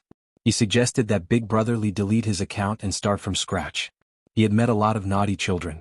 When he was in junior high school, a couple living on the same floor gave birth to a naughty child. The child was always swearing and had no manners or upbringing. Because the male owner was a middle school teacher, he often came to Qinzhe's house to ask the old man, who was still a university teacher at that time, for advice and to discuss the great cause of education. That teacher might have been a good teacher, but he was obviously lacking when it came to educating his children. He was drinking and chatting in the old master's study, talking about national affairs, encouraging words, and talking about nobility. His son and Qinzhe were playing in the living room. Actually, at that time, Qinzhe was not very willing to play with the little brat, so his attitude was not very good. He accidentally angered the little brat, who threw things and scolded him. He even threw an apple at Qinzhe's nose. Qinzhe had a nosebleed at that time. At that time, Qin Bao Bao, whose cheeks had just lost their roundness and became thin and charming, heard the noise and came out. When she saw her brother, who she regarded as her exclusive property, bleeding from his nose, she immediately exploded. She gave him a violent beating. Since then, the naughty brat never came to Qinzhe's house again. He was scared when he saw Qin Bao. The child was naughty and disobedient. What should she do? Just give him a beating and everything would be fine. This brat was spoiled by my stepmother. Li Donglai raised his hand and was about to slap him. Nanman Pei stopped him. Speaking of which, she was temporarily taking care of the little brat. She was secretly taking care of the nephew who was not related to her by blood and then letting the nephew who was related to her bully the nephew who was not related to her by blood. With her upbringing and character she could not do such a thing. She was even too lazy to educate the little brat. What did it have to do with her whether he was ugly or not? As long as she educated Li Donglai and Pei Ziki well, she would be satisfied. Perhaps it was because his aunt and siblings were not kind people. Without his mother's support, he did not dare to be too picky.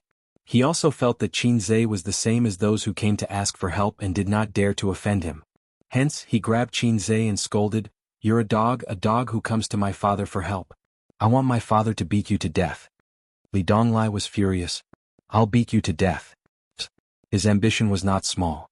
He even wanted to stand shoulder to shoulder with his father. At this time, Nan Man Pei's phone rang again. She answered. Man, Mom is not feeling well again. Janya asked me to take her to the hospital for a checkup. Also he received a call. There's something at the office and he has to rush over. You can bring Hao and Ziki back with you. Nan Man Pei said, "You're leaving now?" "Yes." "All right then." Nan Man Pei hung up helplessly. The old lady was really too much. She came out to play when she was not feeling well. She went back to the hospital after playing around. "We have to go back." Nan Man Pei looked at them. "Grandma is not feeling well and your father has something to do at the office." Pei Ziki suggested, "Then let's go back later? I still want to experience kayaking." Nan Man Pei pondered. "That's fine too. Qin Zhe, keep an eye on him. Donglai drove here himself. He has a car." After Li Donglai was admitted to university, Nan Man Pei rewarded him with an Audi A6. Li Donglai, this idiot, had a low EQ. It was probably because he spent all his skills and talents on fighting.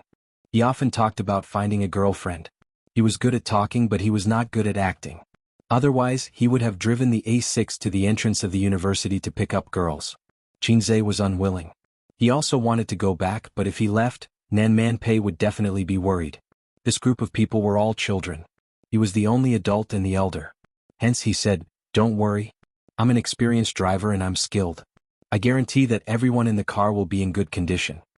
Nan Man Pei smiled and said, "Okay." Li Donglai immediately said, "Auntie, don't worry. I'm also an experienced driver. It's just kayaking. I've never used a paddle. I rely on the waves my whole life." Nan Man Pei replied to him with a knock on his head. "Be honest." Nan Man Pei said angrily. After saying that, she left the karting venue. Pei Ziki added insult to injury. "You don't have Qin Zhe's life, but you got Qin Zhe's illness." Li Donglai sighed. "When can I be as outstanding as him?" Pei Ziki sneered. "It's hopeless. Accept your fate." Li Donglai was unconvinced. Master must have something up his sleeve. I'll go and ask him. Li Donglai humbly asked for advice. Qin Zhe pondered for a long time after hearing that. Li Shizhen's show. Li Shizhen's mischievousness. It depended on talent. It couldn't be learned.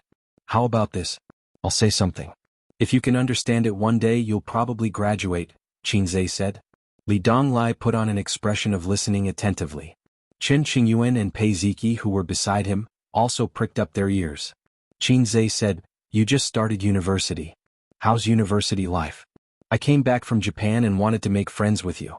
Are you interested in Japanese girls? So, are you free this Sunday?" Li Donglai was stunned. "That's it." Qin Zhe nodded. "That's it." Li Donglai looked at Pei Ziki and Chen Qingyuan. "Did you hear anything?" Chen Qingyuan, "Qin Ge might want to say that university life is good." Pei Ziki, "Stupid Li Donglai, Qin Zhe wants to introduce a girlfriend to you." Li Donglai was pleasantly surprised. "Really, Qin Ge?" Qin Zhe, sigh, how lonely it was to be an expert. Everyone experienced the thrill of karting, except for the women, including the brat of the Li family. The brat's driving skills were a mess. He bumped all the way. Fortunately, the karting wasn't fast and there were big trucks on both sides. No matter how hard he bumped, nothing happened. For a 10-year-old child, this was a rare and excellent experience. After all, he couldn't be like the rich children abroad, driving a small car with a little girl and showing off at a young age. When he grew up, he would be even more arrogant. Under the leadership of Qin Zhe, a group of people rode to the kayaking area. The little brat naturally sat in Qin Zhe's car. The little brat raised his chin at a 45-degree angle. His face was full of pride and arrogance as if he was saying, "Master gets on the sedan chair." Qin Zhe really wanted to beat him up. The kayak moved forward on the blue waves. The blue sky and white clouds were reflected in the water.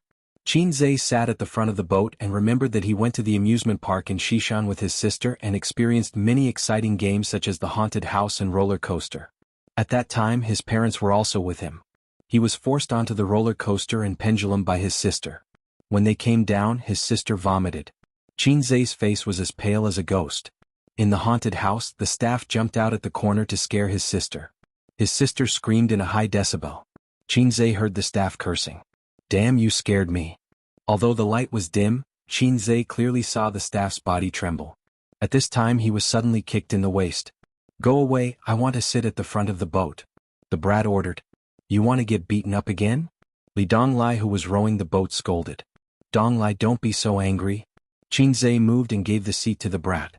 When the brat grew up, whenever he recalled his childhood he would probably say something like, "My brother loved me very much when I was young. He liked to treat me to his favorite big mouth." Qinzhe despised him in this aspect. "My sister loved me very much when I was young. She liked to treat me to her favorite big mouth. One punch for one big mouth." The system came out to show off. The system usually didn't come out. It said that it was deducing the birth, process, and destruction of the universe. It claimed that it was different from those pretentious brats who only knew how to show off with the host. If one had to give an example, it would be the difference between a celebrity and a scientist. Qinzhe tried hard to recall, but he couldn't remember the original name of the lowly system. He felt that it was looking for an excuse for its lowly status, and shamelessly gave itself the high hat of a scientific research system. "If you want to hit a big mouth, you have to ask for my permission first," Qinzhe said. "Everyone is hitting a big mouth," the system said. "Then this salted fish will have to be the enemy of the world," Qinzhe said. "What if it's a pretentious brat host that's hitting a big mouth?" the system asked. "Don't be afraid, just do it." Qinzhe finished acting cool and hugged the system's thigh. "Don't I still have you, the invincible system?" The system said, "I'm just a lowly one. This person." The system was invincible once it made fun of itself. Qinzhe said, "Are you a defective product produced by the system's supplier?" The system was angry. "Don't mess around, I was born for the great world of scientific research. I'm different from those cheap commercial goods. Also, when I was born I was awesome. But because my main purpose was scientific research I was cut." "Oh my, you scared this salted fish. Do you think you're Miyamoto? You think the invincible me can be cut again?" After rowing the kayak, it was already 1 in the afternoon. Pei Ziki was satisfied and wanted to return to Shanghai to say goodbye to her friends. The little brat still wanted to play, but Li Donglai and Pei Ziki didn't care about him, so he vented his anger on Qinzhe. When Qinzhe wasn't paying attention he ruthlessly kicked him.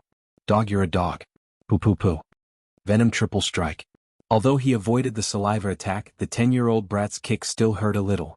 Qinzhe tried to hold it in but he couldn't. He was completely enraged. If he didn't teach him a lesson he wouldn't know the wrath of a king. Chapter 554. When Li Donglai saw this he could not help but want to beat his brother up. His face was burning. After all, he was a member of the Li family. He had no manners and rules at all. It was so embarrassing. "Forget it, let's go home." Qinzhe looked at the provocative little brat. The 4 of them left the forest park in an electric car and returned to the hotel. They went to the front desk to ask, found the hotel lobby manager, checked out and packed up. According to the original plan, they were going to spend the weekend in the hotel. However, he was a big boss after all. He always had endless things to do. Moreover, he was in a sensitive period recently. It was normal for there to be unexpected events. The entire Penguin was under surveillance. If you don't believe me, you can change the personal information of Weishin and Cuckoo. Whoever can do it, I'll live stream myself eating sh*t.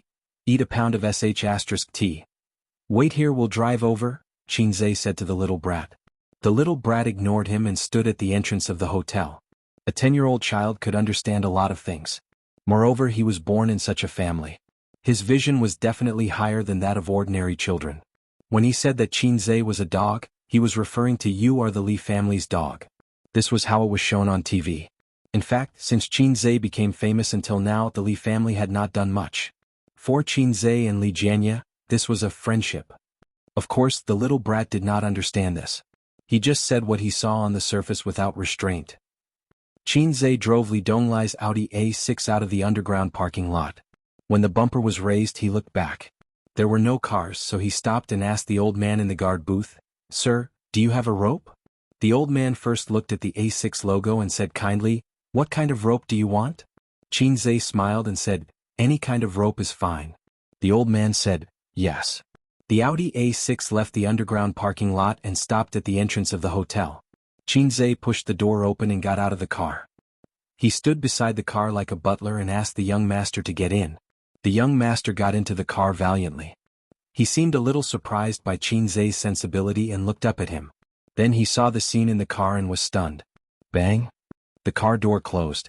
Qinzhe quickly got into the driver's seat, stepped on the accelerator and sped away.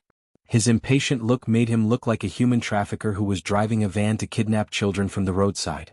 Inside the car, Li Donglai and Pei Ziki were lying askew in the back seat. Their hands were tied behind their backs and they were wearing blindfolds. They were motionless like salted fish. At such a young age, little Wimp had already experienced this feeling and was completely dumbfounded. Li Donglai, Pei Ziki, he shook Li Donglai and Pei Ziki, but the two of them seemed to have fainted and ignored his calls. "What did you do to them?" Little Wimp glared at the back of Qinzhe's head. "I didn't do anything. I just knocked him out." "Why did you knock them out?" Acting proficiency? Qinzhe laughed wildly. "Of course I'm going to sell it." Little Wimp, if there was a camera at this moment, it would be able to record a 10-year-old child's dumbfounded, nervous and scared expression. A 10-year-old child, facing such a sudden turn of events, was a little confused. He sat in between Li Donglai and Pei Ziki, and was stunned for a long time. I want my father to beat you to death," Little Wimp forced himself to say. Qinzhe laughed loudly, turned his head and gave Little Wimp a wild and arrogant expression, completely like a villain in a TV drama. "Your father can't find me. Since I dared to do this, naturally I'm not afraid of your father."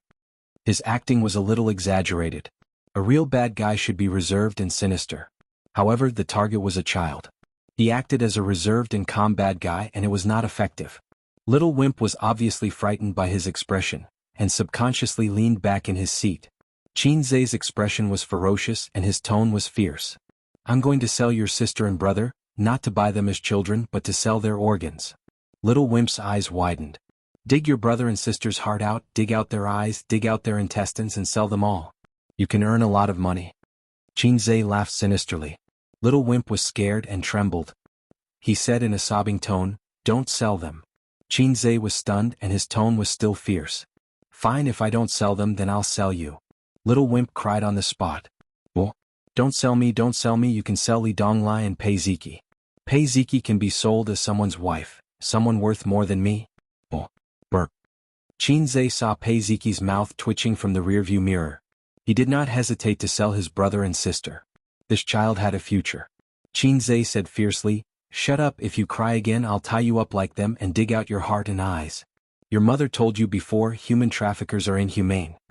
Little Wimp immediately shut up, and his little shoulders trembled. Everyone had heard a joke or a warning in their childhood. You were picked up from the trash by your mother.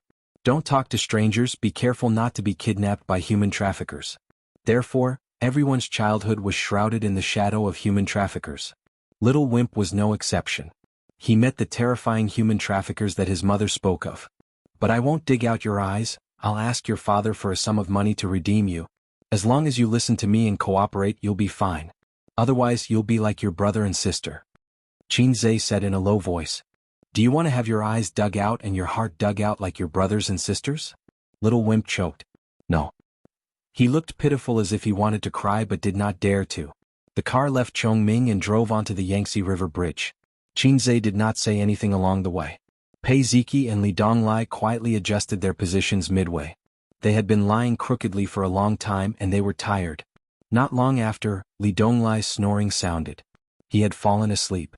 Little Wimp was in a state of nervousness and fear. His small body was straight and his eyes were slightly red. Sometimes he would look pitifully out of the window. He was probably praying in his heart that Spider-Man or Superman would come down from the sky and save him. No, at his age he should be praying to Big Bear, Bear 2 or Xiangyang. Or blah blah blah Xiaomao. What grade are you in? After crossing the Yangtze River Bridge and entering Shanghai, Qinzhe could not help but strike up a conversation. Little Wimp did not react. "Do you want to have your eyes dug out?" Qinzhe threatened. Third grade. Little Wimp said in a sobbing tone. "You're so small I thought you were in kindergarten." Qinzhe muttered. Where did you go to kindergarten? Huaqiao Kindergarten. Huaqiao Kindergarten was a famous high-class kindergarten in Shanghai. There were 7 or 8 branches. Qinzhe had heard of it for more than 10 years. When he was young he had hopes of entering it, but his family was not rich. The old man weighed in his heart for 3 seconds and said, "This brain is not good. Forget it, let Bao Bao in." Just like that, he passed by the famous Huaqiao Kindergarten that he had heard of when he was young. "Then it's nearby." Qinzhe said, "Do you want uncle to take you to the kindergarten to play?" Little Wimp succumbed to his power and did not dare to object. Qinzhe picked up his phone and put it down after a while. Soon after, the bell rang. It was actually the sound of his alarm clock. He plugged in his earpiece and answered the call. "Hello. Yes, the matter is settled. The 3 children of the Li family are in my car. I'm coming over now. Haha, of course this time we will definitely make a lot of money. They have so many good things on them they can be sold for a lot of money." "You mean Li Jianya's youngest son? He knows his place, what's wrong?" Little Wimp's ears perked up as if he was being mentioned. "Yes, I just asked. He's only 10 years old, 3rd grade. Oh, you said there's a client who's also 10 years old and wants a heart transplant? No problem, just dig out his heart and sell it for a good price, wah." Just at this time, Qinzhe turned into another elevated road, deviating from the direction of the kindergarten. In the back seat, Little Wimp's mind exploded. "You said you wouldn't dig out my heart. Bad guy who doesn't keep his word. Let me down, let me down." Little Wimp threw himself in front of the car door and hit it with all his strength, crying, "This is not the car to the kindergarten. Mommy, save me. Sob, sob, sob, sob, sob, sob." Burp. Qinzhe laughed arrogantly. "You can't get down, the car door has been welded shut by me." The car door was already locked and Little Wimp could not open it at all. In the car, Qinzhe's arrogant and exaggerated laughter and Little Wimp's wails could be heard. Qinzhe arrived at the hospital according to the address given by Nanman Pei. At this time Little Wimp had already fallen asleep. He could really cry, howling for 20 minutes. Then he fell asleep, his head tilted on Pei Ziqi's belly. After he fell asleep, Li Donglai and Pei Ziqi did not have to continue acting anymore. They untied the rope and took off the eye mask. Pei Ziqi looked at Qinzhe with a strange gaze, as if she was getting to know him again. Li Donglai called his stepmother to come over and pick him up. Qinzhe said, "Then I'll leave first." At this time it was time to leave and hide his identity. Otherwise it would be awkward when they met later. Li Donglai urged him to stay. "Master, I'll send you back." Pei Ziqi kicked him, "Idiot." Qinzhe took out the mask he always carried with him from his pocket, put it on, opened the door and got out, waving his hand. "No need, I'll take a taxi back." Before he left, he looked at Little Wimp, hoping that when Little Wimp went to junior high, he would be able to recall today's events and get rid of the shadow in his heart. In the future, when he scolded and spat at people impolitely, he could also think about today. "Alright, it doesn't matter, I don't care if he changes or not, I'm happy anyway. How wonderful." A few minutes later, his stepmother came down from the hospital and walked to the Audi A6. She saw her son curled up in the back seat asleep. "Stop the car, let's go up together." The woman's tone was calm. After saying that, she carried her son. Little Wimp trembled and woke up immediately. It could be seen that even when he was sleeping he was still tense. When he opened his eyes and saw his mother, he was stunned at first, then he started to wail. His voice was filled with tears and it was extremely mournful. "Mom, save me, I don't want to be sold, don't dig out my eyeballs." Passers-by looked sideways. The woman's unfriendly gaze swept past Li Donglai and Pei Ziqi, and she said in a deep voice, "What's going on?"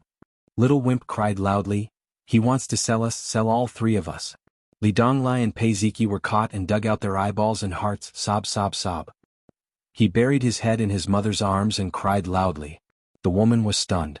She looked at her stepson and stepdaughter, then looked at her son and said gently, "Be good, don't cry, who is he?" He. Little Wimp couldn't call out Qinzhe's name at all. "The person who came with Auntie, he wants to sell me, he wants to sell me," he said. The woman comforted him, "Be good, don't cry, turn around and look, brother and sister are all here." Little Wimp wiped his tears and turned his head to look, Sigma, degree winky face. Li Donglai sat in the driver's seat, and Pei Ziqi sat in the passenger's seat. The brother and sister had the same paralyzed face and they were expressionless. Li Donglai said, "He has been sleeping since he got in the car." Pei Ziqi said, "Maybe it's a dream." Li Donglai said, "It's probably a dream, he had a lot of fun today, he's tired." The woman asked, "Qin? She came back with you?" Li Donglai said, No, he's with Qin Qingyuan. The woman nodded, carried her son with difficulty and turned to walk to the hospital. Little Wimp said, "It's not a dream, it's not a dream, Mom." The woman said, "Yes, yes, it's not a dream, let's go upstairs to see Grandma." Little Wimp said, "It's not a dream, it's really not a dream," sob sob sob. The woman said, "Yes, yes, it's not a dream." Little Wimp. He felt so wronged he wanted to make a scene. Chapter 555. In the special ward. Old Madame Li sat by the bed and nagged her son impatiently. "I told you I'm fine. It's just a little pain. I've been through worse in the past and didn't see a doctor." Li Jianya said helplessly, "Mom, you're old now. You can't be careless when it's just a little pain." They did a blood test and urine test as well as an ultrasound. Everything was normal. Li Jianya wanted his mother to do a full body checkup. Illness comes like a landslide but goes away like silk. Old man Li was infected with liver cancer for no reason. He was in the late stage when they found out and passed away after lying in the hospital for a few months. It was useless. Even if there were professional caregivers and medical teams, when the King of Hell called for you, even the 5-star red flag couldn't protect you. Nan Man Pei agreed. "Old Madam, you should be more careful at your age." Old Madam Li didn't have a daughter. She treated Nan Man Pei like her own daughter and pulled her to the bed to chat. Li Jianya listened in silence. He looked at his mother and sister-in-law's beautiful face from time to time. It really felt like a younger sister chatting with her mother. When he first met Nan Man Pei, she was 13 years old. He was just a small cadre in a small town. In the blink of an eye, more than 10 years had passed. He had a son and a daughter. She was still single. Li Jianya thought that it was probably because he was born with a bad temper. When he was dating her sister, Nan Man Pei didn't like him. Later on, he went to Shanghai to seek refuge with the Li family. In fact, Nan Man Pei never asked the Li family to do anything for her. However, as her brother-in-law, he had to be self-aware. How did the unself-aware brother-in-law get half of his sister-in-law's butt? Although Li Jianya had no interest in his sister-in-law, he had to do his best to help her gain a foothold in Shanghai, regardless of whether it was for the sake of the friendship between the two families or for the sake of his wife. It was because of this that Nan Man Pei tolerated him all these years. Ziki and Dong Lai had resentment, but she didn't? Impossible. The woman carried her son in. It was a little difficult for the woman to carry a 10-year-old boy, but the little brat was sobbing in his mother's arms, making her unable to harden her heart and let go of her son. Pei Ziki and Li Donglai followed behind. Seeing this, the old lady frowned. "Donglai, Ziki, are you bullying your brother again?" Li Jianya turned a blind eye to it. During his tenure, Li Jianya was famous for his pragmatism. He was not an honest official, but he was definitely a good official who was influenced by his father. He had a good reputation in the government, but his attitude towards educating his children was thought-provoking. Li Donglai, Pei Ziki, and the little brat Li Hao had never seen their father scold them for doing something wrong, nor would he praise them for doing something good. Even when his ex-wife's children and his current wife's son were scheming against each other, he was just a bystander. Li Donglai and Pei Ziki's childhood had unlimited freedom and room for self-creation. It was not a good or bad thing. It might raise a child with a strong personality and charisma, but it might also raise a wastrel who could not do anything right. Old Master Qin was good at teaching and educating people, and he was also good at educating his children. He could reason with them and beat them with a stick. But be it Qin Zhe or Qin Bao Bao, they rarely did anything out of line in their childhood and adolescence, and they would not try things that others did not dare to try. Stealing their parents' pocket money to buy popsicles and lick them did not count. They were nailed to a certain frame and followed the rules of the frame. Look, the little brat thought it through and did not dare to do it. Sister wanted to let it go but still did not dare to do it. It was really hard to tell which was good and which was bad. "Dad, he wants to sell me and dig out my eyes and heart," the little brat cried to his father. Before Li Jianya could say anything, the old lady frowned. "What's going on? Who wants to sell you?" The woman hurriedly said, "It's okay, Mom. How fell asleep on the way back and had a nightmare. He's throwing a tantrum. He had a dream." The old lady heaved a sigh of relief when she heard that. The woman smiled as if nothing had happened. Man, is Qin Zhe still in the forest park? Or did he go back to Shanghai?" Nan Man Pei caught a glimpse of Li Donglai from the corner of his eye. He was slightly surprised and said, "I'm not sure. How still wants to play in the park, so I came back first." The woman said, "Oh." After sitting for a few more minutes, Nan Man Pei said, "Old madam, if there's nothing else, I'll go back." The old lady urged him to stay. "Stay for dinner tonight." Nan Man Pei shook his head. I'm still used to eating my own food. It suits my taste. She glanced at her nephew and niece. Li Donglai and Pei Ziki said in unison, Auntie's cooking is the best. It was so painful to lie against one's conscience. In the elevator, Nan Man Pei said, What's going on? Why is Hao Hao crying? Who wants to betray him? Pei Ziki betrayed Qin Zhe first. It's Qin Zhe's prank. He immediately described everything that had happened. He described it vividly, and even the little brat's cries were not missed. Li Donglai said, It's so satisfying. Qin Gu has so many ideas. Nan Man Pei was speechless for a long time after hearing that. This guy used a very popular online slang, Li Shizhen's skin. He had so many ideas. To put on a show for a little kid, should he say that he was bored or had a headache? Nan Man Pei didn't put herself in Qin Zhe's shoes. If it were her being spat on and scolded by a little kid over and over again, she didn't need to say anything. She would see him at the Huangpu River tonight. Leaving the elevator, Nan Man Pei took out her mobile phone and opened a chat group. This group was not Qin Zhe's salted fish harem group. There were only 4 women in it.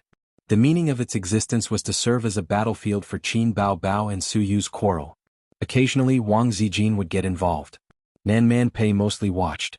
Sometimes when she saw Su Yu being attacked by 2 women and retreating, she would jump out and give a fatal blow for her best friend. Today's chat record at noon, cross-dressing big boss, it's so boring. The heartless little red guy hooked up with Nan Man Pei and was taken to romantic Turkey by her. A little bird, damn brother complex, you can't live without Qin Zhe, right? Cross-dressing big boss, yes, what's wrong? A little bird, damn pervert sister.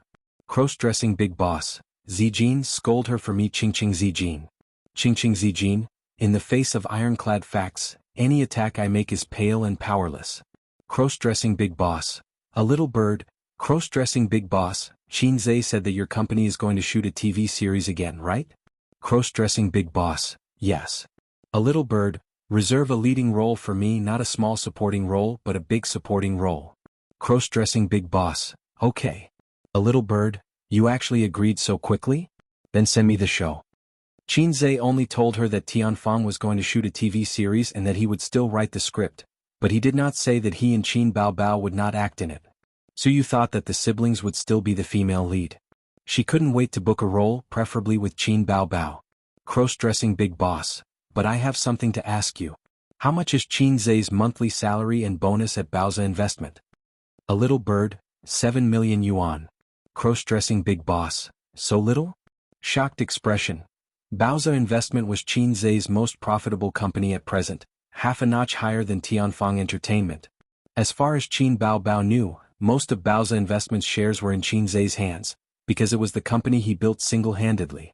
It should be mentioned that Qin Zhe only received his salary and no bonus every month. The money was deposited in a company account for emergency use. For example, this time when he ran away with the money. A little bird, because now I am the major shareholder of Baoza Investment.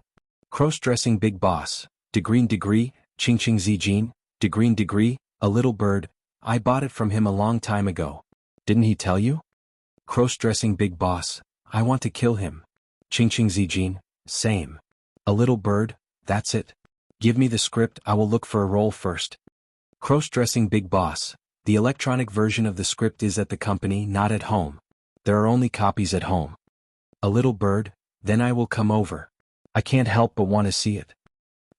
After hesitating for a long time, Nan Man Pei chose to take a screenshot and send it to Qin Zhe. Chapter 556. Qin Zhe's head was scorching, wearing a mask, and he waited for a while on the side of the road before he got a taxi. The summer in Shanghai was particularly hot. In addition to the hot sun, there were thousands of air conditioners delivering heat and tens of millions of cars emitting exhaust fumes. Just standing on the side of the road for a moment, he was sweating. A blue taxi passed by, Qin Zhe waved, and the car stopped at the side of the road. Where are you going? The taxi driver asked. Royal View Mansion. Qin Zhe said. Oh, you live there? The driver looked at Qin Zhe through the rearview mirror in surprise. Yeah. Qin Zhe nodded. Which way to go, you tell me? The driver asked. Qin Zhe said it again in Shanghai dialect. The driver replied with an oh, and didn't say anything else. There was no problem in the conversation, but the driver was actually testing the passenger. If the passenger was not clear about the road, the driver could quietly take a few laps. How to quietly find out whether the passenger was a local was the professional cultivation of every taxi driver. This trick was very popular a few years ago, but it doesn't work very well now because even if the passenger is not clear about the road, he can use his mobile phone to navigate. With the development of technology, the drivers can earn less and less, which seriously affects the life and welfare of the taxi drivers. Evil technology, damn it. Qinzhe leaned against the back seat, blowing the air conditioner, and felt alive again. My life was given by the air conditioner. The phone rang. Qinzhe took out his mobile phone and found that it was a message from Nanman Pei. He crossed his legs and leaned against the back of the chair, the posture of a big boss. Opening the phone, it was a screenshot. Looking at it again. Salted Fish Zhe was stiff and unconsciously put down his legs and straightened his back. It became the posture of a little rookie facing a big boss. So what are you doing? Why did you tell them about the equity transfer? Do you think that by saying that you bought it, you can dispel their suspicions? Ridiculous, you know nothing about IQ. You pig teammate. And then. They are now, at this time, if nothing unexpected happens, at home in Royal View Mansion. That's Azura Field. We still have 15 minutes to reach the Azura Field and are on the way to our deaths. Master, if you don't mind, why don't we drive around Shanghai? Qinzhe asked. The driver looked at him blankly through the rearview mirror and thought, is this passenger testing me? I didn't take a detour. I'll definitely send you back as soon as possible. The driver said. I don't mind if you take a detour. Driver?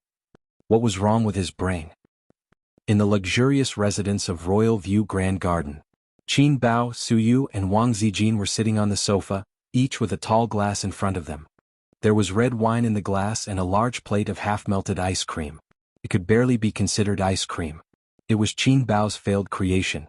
The cream was mixed with shaved ice, and the surface was covered with a layer of soft mango paste, like a pile of fresh hot shit. The three of them were playing cards and running fast. This time they didn't play with money. Su Yu had suffered. If they played with money, she would be besieged by two women. The rules of playing cards were that whoever had the most cards in their hands at the end had to do a shameful thing according to the requirements of the winner. Zijin, she only has 2 cards. Let's join forces to trap her. Qin Bao urged. Su Yu's face changed. At this time, Su Yu had 2 cards in her hand. Qin Bao had the most, followed by Wang Zijin. Wang Zijin glanced around, her eyes looked up, pondered, and nodded. Okay. Pair of 3. Wang Zijin played her cards. Su Yu suddenly smiled and threw out the last pair of cards in her hand. Pair of 8, I won. On Qin Bao's face, the smile gradually disappeared. She stared at Wang Zijin with wide eyes. Wang Zijin looked shocked and innocent. Oh, I didn't expect her to be a pair in the end. I thought she was a single. I miscalculated. 3. Qin Bao. You degree, go away, you fake best friend. Su Yu laughed twice. Let me think about what to do this time. She guessed right. When there were no interests, the 2 best friends were not of one mind. If they played with money, Qin Bao and Wang Zijin would unite to ensure that the interests of themselves and their best friends would not be lost. But in normal life, the 2 of them were not united. Especially when they could see the other party embarrassed. Of course, Su Yu herself had lost several times and was forced to do some shameful things. For example, just now, Qin Bao made her crawl around the sofa 3 times. It was so shameful that she almost had a dog chain around her neck. There was the sound of a password being entered outside the door. A moment later, there was the sound of a key being inserted into the keyhole. With a beep, the door opened. Sweating profusely, Qinzhe returned home covered in dust. Qinzhe walked quickly into the house, looked around, and breathed a sigh of relief. Fortunately, there was no fighting or quarreling. Qinzhe finally chose to go home because he was worried. He was afraid that if he returned home late, the house would be torn down and he would have no home to return to. The thought of 3 women tearing down the roof together was scary. In the living room, the 3 women smiled happily at the same time, their eyes shining. Ace, Qinzhe, you're back. At this moment, Qinzhe had to let his imagination run wild. If it was in ancient times, when Qin Leoi returned to his mansion, there would be 3 women in brightly colored clothes who were as beautiful as flowers welcoming him respectfully in the central hall. Each of them revealed a beautiful smile. Leoi, you are back. It was beautiful just thinking about it. Qinzhe took off his shoes and changed into slippers, pretending to be confused. Su Yu, why are you here? Su Yu said, I came to read the script. Then take the script and leave. Why are you still playing cards? Su Yu's eyes lit up and said, I got it, Qin Bao. Do 20 push-ups immediately, the kind with your chest on the ground. Qin Bao Bao covered her chest with one hand, clenched her fist with the other, and bit her lip. She looked very ashamed. Wang Zijin's eyes were bright and she was looking forward to it. Qin Zhe was stunned. What's the situation? Qin Bao Bao looked at Qin Zhe for help, but Suyu pushed her. Hurry up. So, the sister reluctantly walked to the side and began to do push-ups. Wang Zijin and Suyu stood aside and urged her. Suyu said, "This doesn't count, your chest is not on the ground." Qin Bao Bao. His sister was wearing a pair of shorts and a tight-fitting t-shirt. Her two slender and fair legs were tightly clasped together, outlining her ample bosom. Every time she bent over, her bosom would squeeze out an arc on the ground that would make one's blood boil. Two balls, one up and one down. Constantly changing shape. What the hell? Playing cards? In addition, she should not be wearing a bra. Wang Zijin and Suyu looked at each other and were satisfied. This is the punishment for big-breasted women. What are you doing? Qin Zhe struggled to look away from his sister's chest. Playing cards. Suyu said. The winner can order the loser to do a shameful thing. Wang Zijin said. Can I participate? Qin Zhe's eyes shone like pure 24K gold. Oh. Wang Zijin, Suyu and Qin Bao Bao said in unison. What? Qin Zhe refused to accept it. Because you are too evil. The three women said in their hearts at the same time. Moreover, they were hurting each other. As long as they thought of making Qin Bao Bao or Wang Zijin do shameful things, Suyu trembled with excitement. Qin Bao Bao and Wang Zijin were the same. Qin Zhe was a little lost. Qin Bao Bao finished 20 push-ups, panting and blushing. She shook her numb and swollen hands, rubbed her numb and swollen chest, gritted her teeth and said, "Again." Qin Zhe was suddenly very curious about one thing. When men do push-ups, their chests will be sore. Do women feel the same? The chest is full of fat. Suyu won the second game. This time Wang Zijin did not throw the game. Suyu had a good hand. Qin Bao Bao was very nervous. But this time, Suyu did not embarrass her. She pointed to Wang Zijin and said, 3 minutes of cheating. Wang Zijin's small face was white. Qin Bao Bao was surprised that Suyu did not scold her. Of course, she did not know that if it was before, Suyu would definitely catch Qin Bao Bao and scold her. But now, Suyu's hostility to Wang Zijin is actually more than Qin Bao Bao. Wang Zijin gritted her teeth, trembled and sat down slowly. Qin Zhe found that her delicate body was trembling slightly, and her face was not very good. Suyu said, "Split to the end." As she said, she pressed Wang Zijin's shoulder hard. Wang Zijin moaned and split to the end. A split. For 3 minutes, Wang Zijin struggled to hold on. Qin Bao Bao and Suyu tasted red wine and enjoyed the cold wind from the central air conditioner. 3 minutes later, Wang Zijin lay on the ground and could not get up. Qin Zhe hurried forward to help her. Is it that painful? He wondered. Wang Zijin grabbed Qin Zhe's arm tightly, and her small face was pale. She said bitterly, "This is the 6th time I've split. It hurts." Her walking posture was very strange, clamping her legs and following. It reminded Qin Zhe of Suyu when he lost his virginity for the first time. So, all the girls who have practiced the split can experience the feeling of losing their virginity in advance? Qin Zhe was a little annoyed. Why bother? Forget it as long as you're happy. The three women shuffled the cards and started the next game.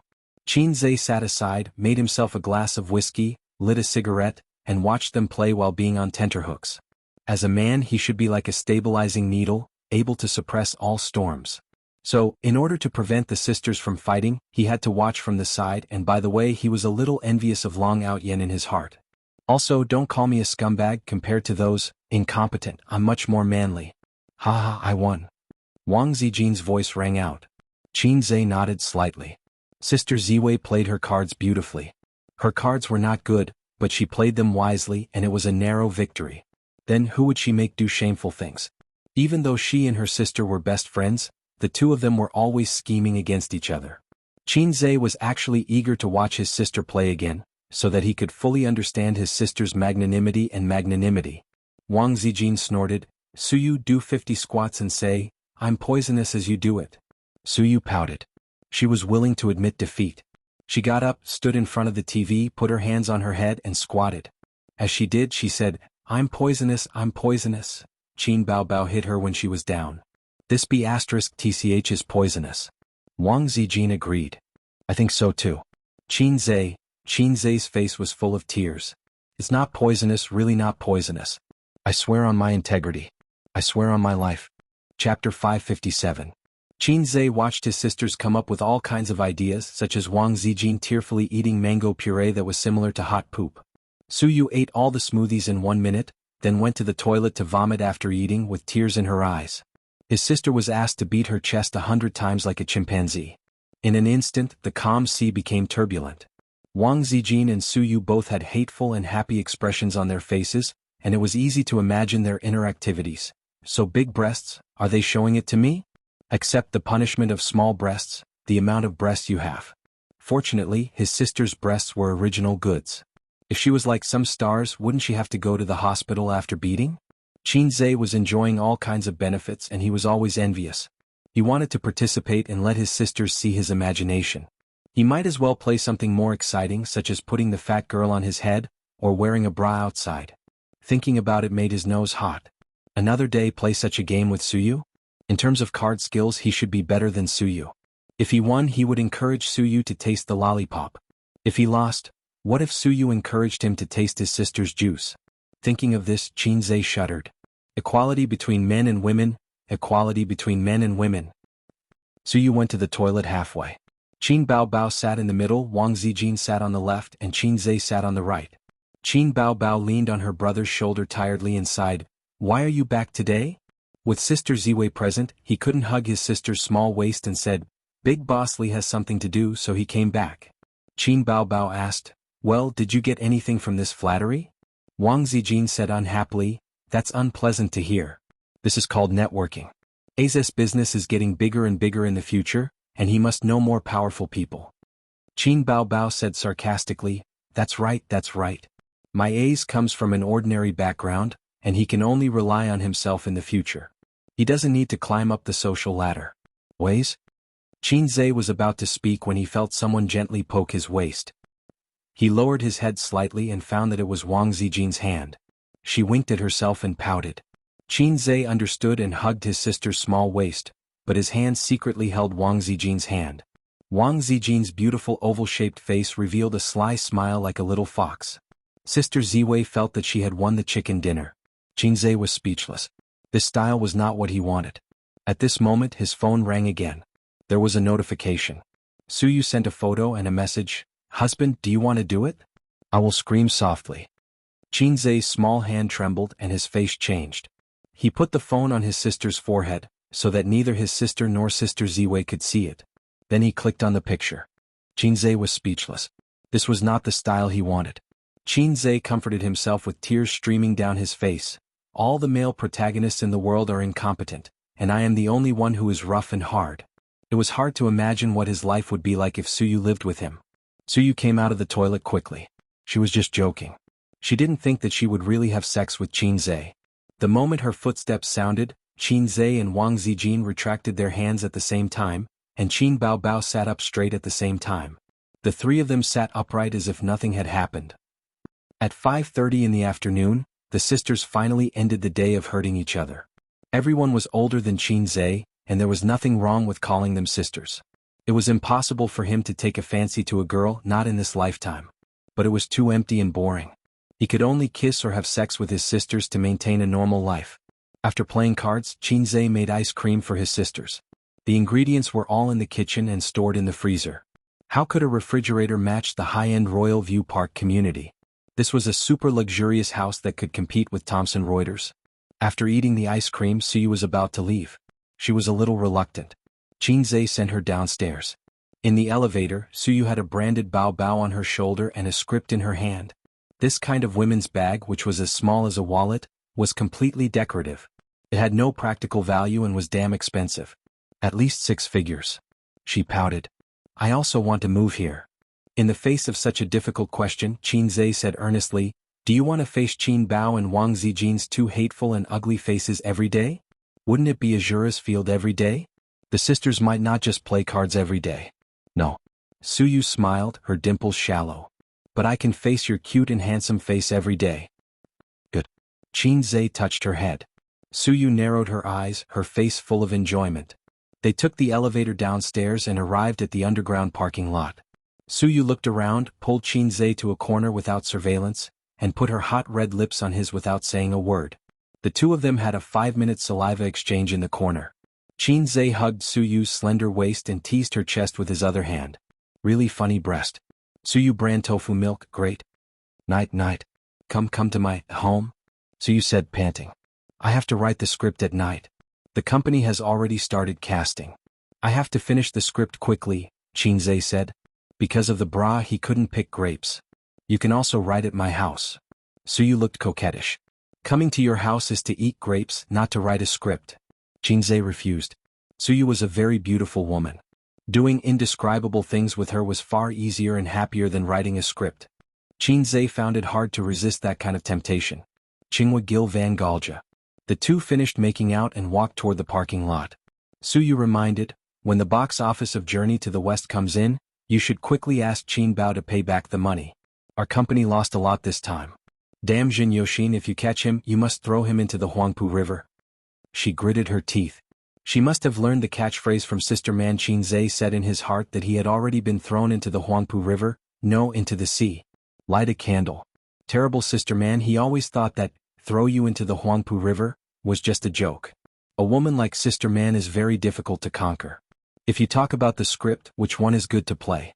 The heroine will definitely not be me, right? Suyu wanted to hear Qin Zhe's advice. After all, he wrote the script. The script in her hand was not complete, only a part. Before seeing the ending of the character, Suyu did not rush to choose a role. Moreover, this kind of ancient palace drama was very good. If it was a love drama, there may be kissing scenes or something. It was very annoying. Even if there was a double, she was not willing.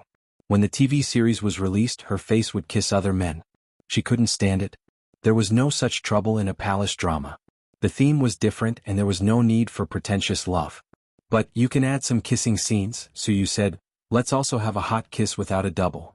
Qin Zhe was stunned. I don't act. Suyu? She raised her delicate little face and looked at Qin Zhe blankly. Qin Zhe explained, the filming period for a TV series is long. I don't have time to waste on the set. You also know that I have a lot of things to do. Also, I promised Yi Lu, the female artist I just poached, to let her be the heroine. So my sister won't act. Anyway, she's salty like me and doesn't like to act in TV series. I think she's the only one who's busy filming outside and is worried about me. Suyu looked at the script and then looked at Qin Zhe. Her little face gradually turned ferocious. No wonder that little b***** Qin Zhe agreed so quickly. It turned out that she and Qin Zhe were not acting at all. Smash. Suyu imagined herself smashing the script and said angrily, then I don't want to act either. Qin Zhe expressed that he did not care. Suyu was not good at acting. She was not even as good as Wang Zijin's acting. A woman who had been pretending to be cold and depressed for a long time found it hard to let go of her emotions like an optimistic person. To put it simply, it was too boring. It was only when the two were deep in communication that Suyu was more open. She could act as a cold teacher, a cute student, and an obedient maid. Maybe her talent was in the wrong place. Ever since she got together with him, her personality became more and more cheerful. This was a good thing. Qin Zhe liked to see the optimistic and positive Suyu. He hated a depressed and oppressive life. It was just like how his unreliable uncle kept getting into trouble and his mother was sad all day. On the night they decided to sell the house, his mother cried for a long time and her eyes were red the next day. He and Qin Bao did not even dare to speak loudly when eating. After Suyu got in the car, she started the car and lowered the window. She waved her hand, honey, I'm leaving. Another day. Qin Zhe waved his hand, another day. Returning to the house, Qin Bao was reading a book, which was rare. Qin Zhe bought her a book called The Birth of an Actor. It was the self-narration of an old senior. It contained his feelings, thoughts, and experiences about acting. It was similar to the textbook, On the 300 Postures of Pretentious, by the current online author. You're back. Qin Bao asked, you took so long to send someone back? By the way, we talked about some work matters. After all, the company was embezzled 300 million yuan. Qin Zhe said. It was not good to tell his sister that he had just had a body fluid exchange with Suyu, so the time was delayed. While talking, he glanced at his sister's long legs. They were white, slender, and straight. From the thigh to the corner, the curve was just right. Summer was so good and he could see his sister wearing a pleated skirt. His sister's legs were irresistible. By the way, the company will be selecting actors in a few days. Do you want to check? Qin Zhe said. Forget it, there are professional directors and scriptwriters who will deal with it. Qin Baobao said, but do you want to let Yaya audition? Can I? Su Yu can act, why can't our family's Yaya? But we can't open the back door for her. Let her audition by herself, the effect will be better. The elder sister rolled her eyes cutely. Yaya's personality is too boring. Her family's sufferings over the years have made her a little dull and self-abased. It's because she's too much like a punching bag and is beautiful that she's bullied at school. That, Qin Zhe said, 1-1. Yes, it's 1-1. How do you remember it so well? Qin Zhe didn't explain at once. Of course I remember it well. I also contributed a lot of children and grandchildren to her in those years. Wang Zijin was not in the living room. She was watching a TV series in her room. Qin Zhe opened the door and went in. Wang Zijin patted her 2 thighs. Come on, give me a massage. Qin Zhe closed the door, sat down by the bed, put Wang Zijin's 2 legs on his lap and massaged evenly. I really don't know if I'm your boyfriend or your manservant, Qin Zhe complained. Sister Ziwei's legs, although not as long as her sister's, were also tight, and her body proportion was very good. Wang Zijin reached out and touched his head. Be good, come home with me at the end of the year. I'll ask my family's opinion. If there's no problem, we'll get engaged. Qin Zhe asked, what if there's a problem? Qin Zhe had never enjoyed this kind of action of an elder sister touching her younger brother's head. The whining monster at home had always touched his head with the mentality of touching a dog's head with a smile. Wang Zijin said, if there's a problem, then there's a problem. Marriage is important. You have to consider your parents' feelings, but you also have to follow your own heart. At the end of the year, Qin Zhe fell into deep thought. If I don't do it well, I might die at the end of the year. Senior White, please protect me. Yes, I saw a lipstick yesterday. Buy it for me. Wang Zijin handed the phone to him and said shyly, I'll pay you back a little every day. Qin Zhe took the phone. It was a high-end cosmetic online store. If it was a cat store, Qin Zhe would have thrown the phone away and left on the spot. The price wasn't cheap. A lipstick actually sold for 5 figures. Tiske, Sister Ziwei is becoming more and more corrupt. Okay, but Sister Ziwei, you also have to give me a gift. I can't always give you gifts. Shouldn't I give you gifts in return? Qin Zhe said. Usually he would buy small gifts for Wang Zijin. On Valentine's Day he would secretly give them to her. But Wang Zijin seemed to have only given him gifts on his birthday. Women didn't have any self-awareness in this regard. They only knew how to think about gifts from their boyfriends. Wang Zijin couldn't escape this pattern. Okay. Wang Zijin was in a good mood. She said sweetly, do you want a belt, a wallet, or a shirt button? He didn't lack belts or wallets. Men didn't buy luxury goods as often as women. As for shirt buttons, Su Yu had given Qin Zhe 2 shirt buttons worth 100,000 yuan. This thing was frighteningly expensive. Qin Zhe had an idea. I want this. He searched for a moment on his phone and handed it to Wang Zijin. Wang Zijin took a look. It was Durex. You could get a 10% discount if you bought the whole box. Qin Zhe winked. I'll give you one every day. Wang Zijin. Chapter 558. You only know how to flirt, Wang Zijin said as she rolled her eyes. I'm not flirting. I gave you a lipstick worth tens of thousands, and you gave me a small gift worth tens of dollars. I'm not asking for much. Qin Zhe wrapped his arms around Wang Zijin's waist and pressed her against the headboard. His face was buried in her chest, which was not very big but was still quite big. Wang Zijin raised her hand and slapped him twice. Although you're ugly, you wish. Tiske, this woman was really naughty. Until today, Qin Zhe still did not think that he could control Wang Zijin. She was too opinionated, and her good education prevented her from being like her sister and shameless Su Yu. There was a saying, I'm not afraid of you being slutty, but I'm afraid of you being serious. After chasing Sister Ziwei for so long, the most outrageous thing he did was that night when she was handcuffed, he took out the 20,000 miles under the sea and rubbed it against her. Host, I have a trick here called monkey's intelligence subtraction. Do you want to try it? The system jumped out again. Such a high-end function, can you do it? Is there going to be another version upgrade? Qin Zhe was shocked. Strictly speaking, I can only interfere with brainwaves, but it's not a true intelligence subtraction. That kind of rule involves the rules of the universe, and it's not something that a normal system can do. The system seriously found an excuse for itself. At this moment, Qin Zhe was very excited. He imagined countless scenarios of time stop. System, if you have this kind of function, then I think it's worth it no matter how many points I spend. Qin Zhe swallowed. Wang Zijin glanced at him with a smug look in her eyes. Sister was indeed charming. She was just lying there without showing off, but A's was already drooling. Well? The system's voice said, it's not that I can't do it, but this function doesn't require points. It requires a huge amount of energy and it will drain your body. There might even be a bit of backlash. Qin Zhe. No need to explain, I understand. The system was speechless. I never had high hopes for a low-level system because that would be an insult to my intelligence. The basic operations and skills of other people's cheat-like systems were taboo techniques in his system's eyes. How sad. A's, regarding purple crystal's development, I have an immature suggestion.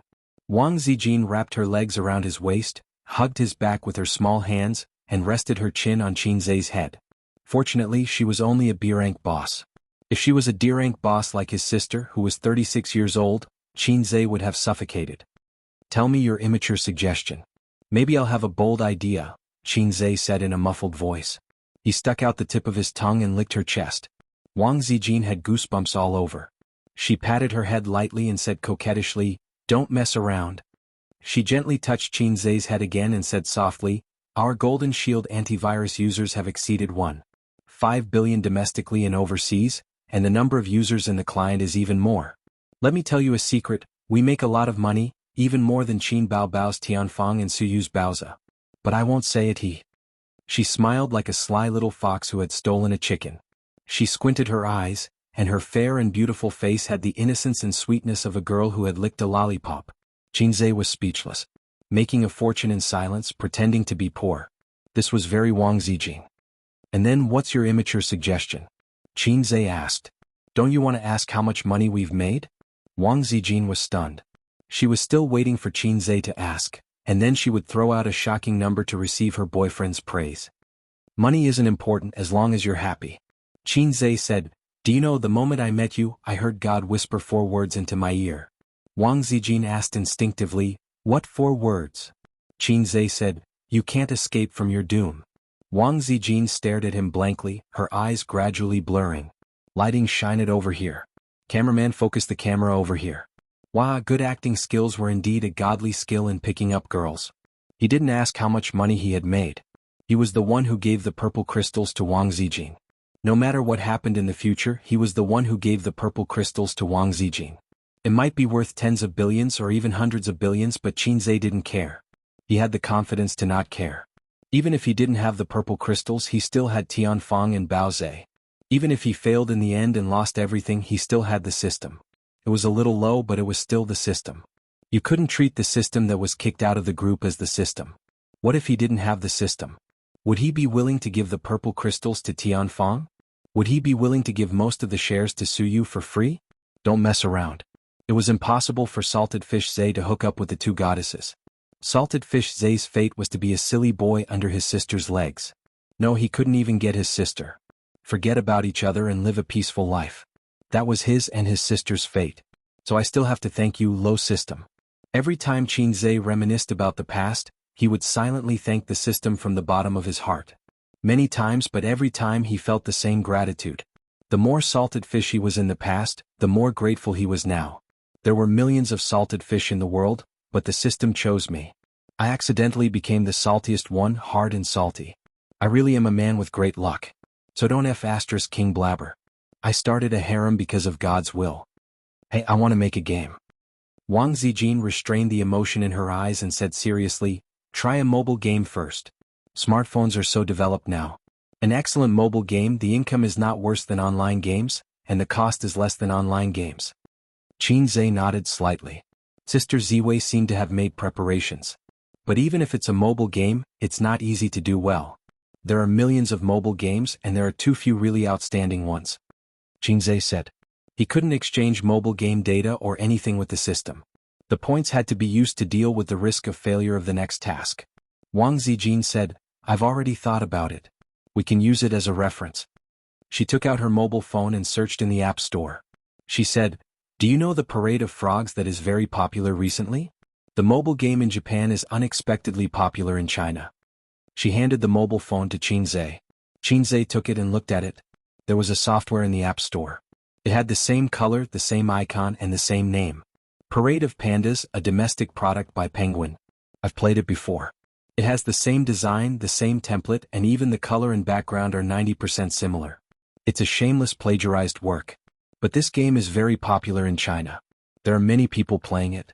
Penguin must have made a lot of money this time. They don't need the designers to rack their brains, and they don't need the scriptwriters to write the script. They just need a group of programmers to copy it easily and put it on the shelves. They can just sit there and collect money. Wang Zijin became more and more excited as she spoke. She put on a working people are the most glorious attitude. This is a huge business opportunity. There is no game that can't be plagiarized. If there is, then buy it. Qin Zhe, Sister Ziwei, has she been tainted by the big dye vat of the industry so quickly? Brother Ma, please return the pure and innocent Sister Zine to me. Qin Zhe's face was full of tears. Sister Ziwei had once again broken through herself and stepped into a higher level of life.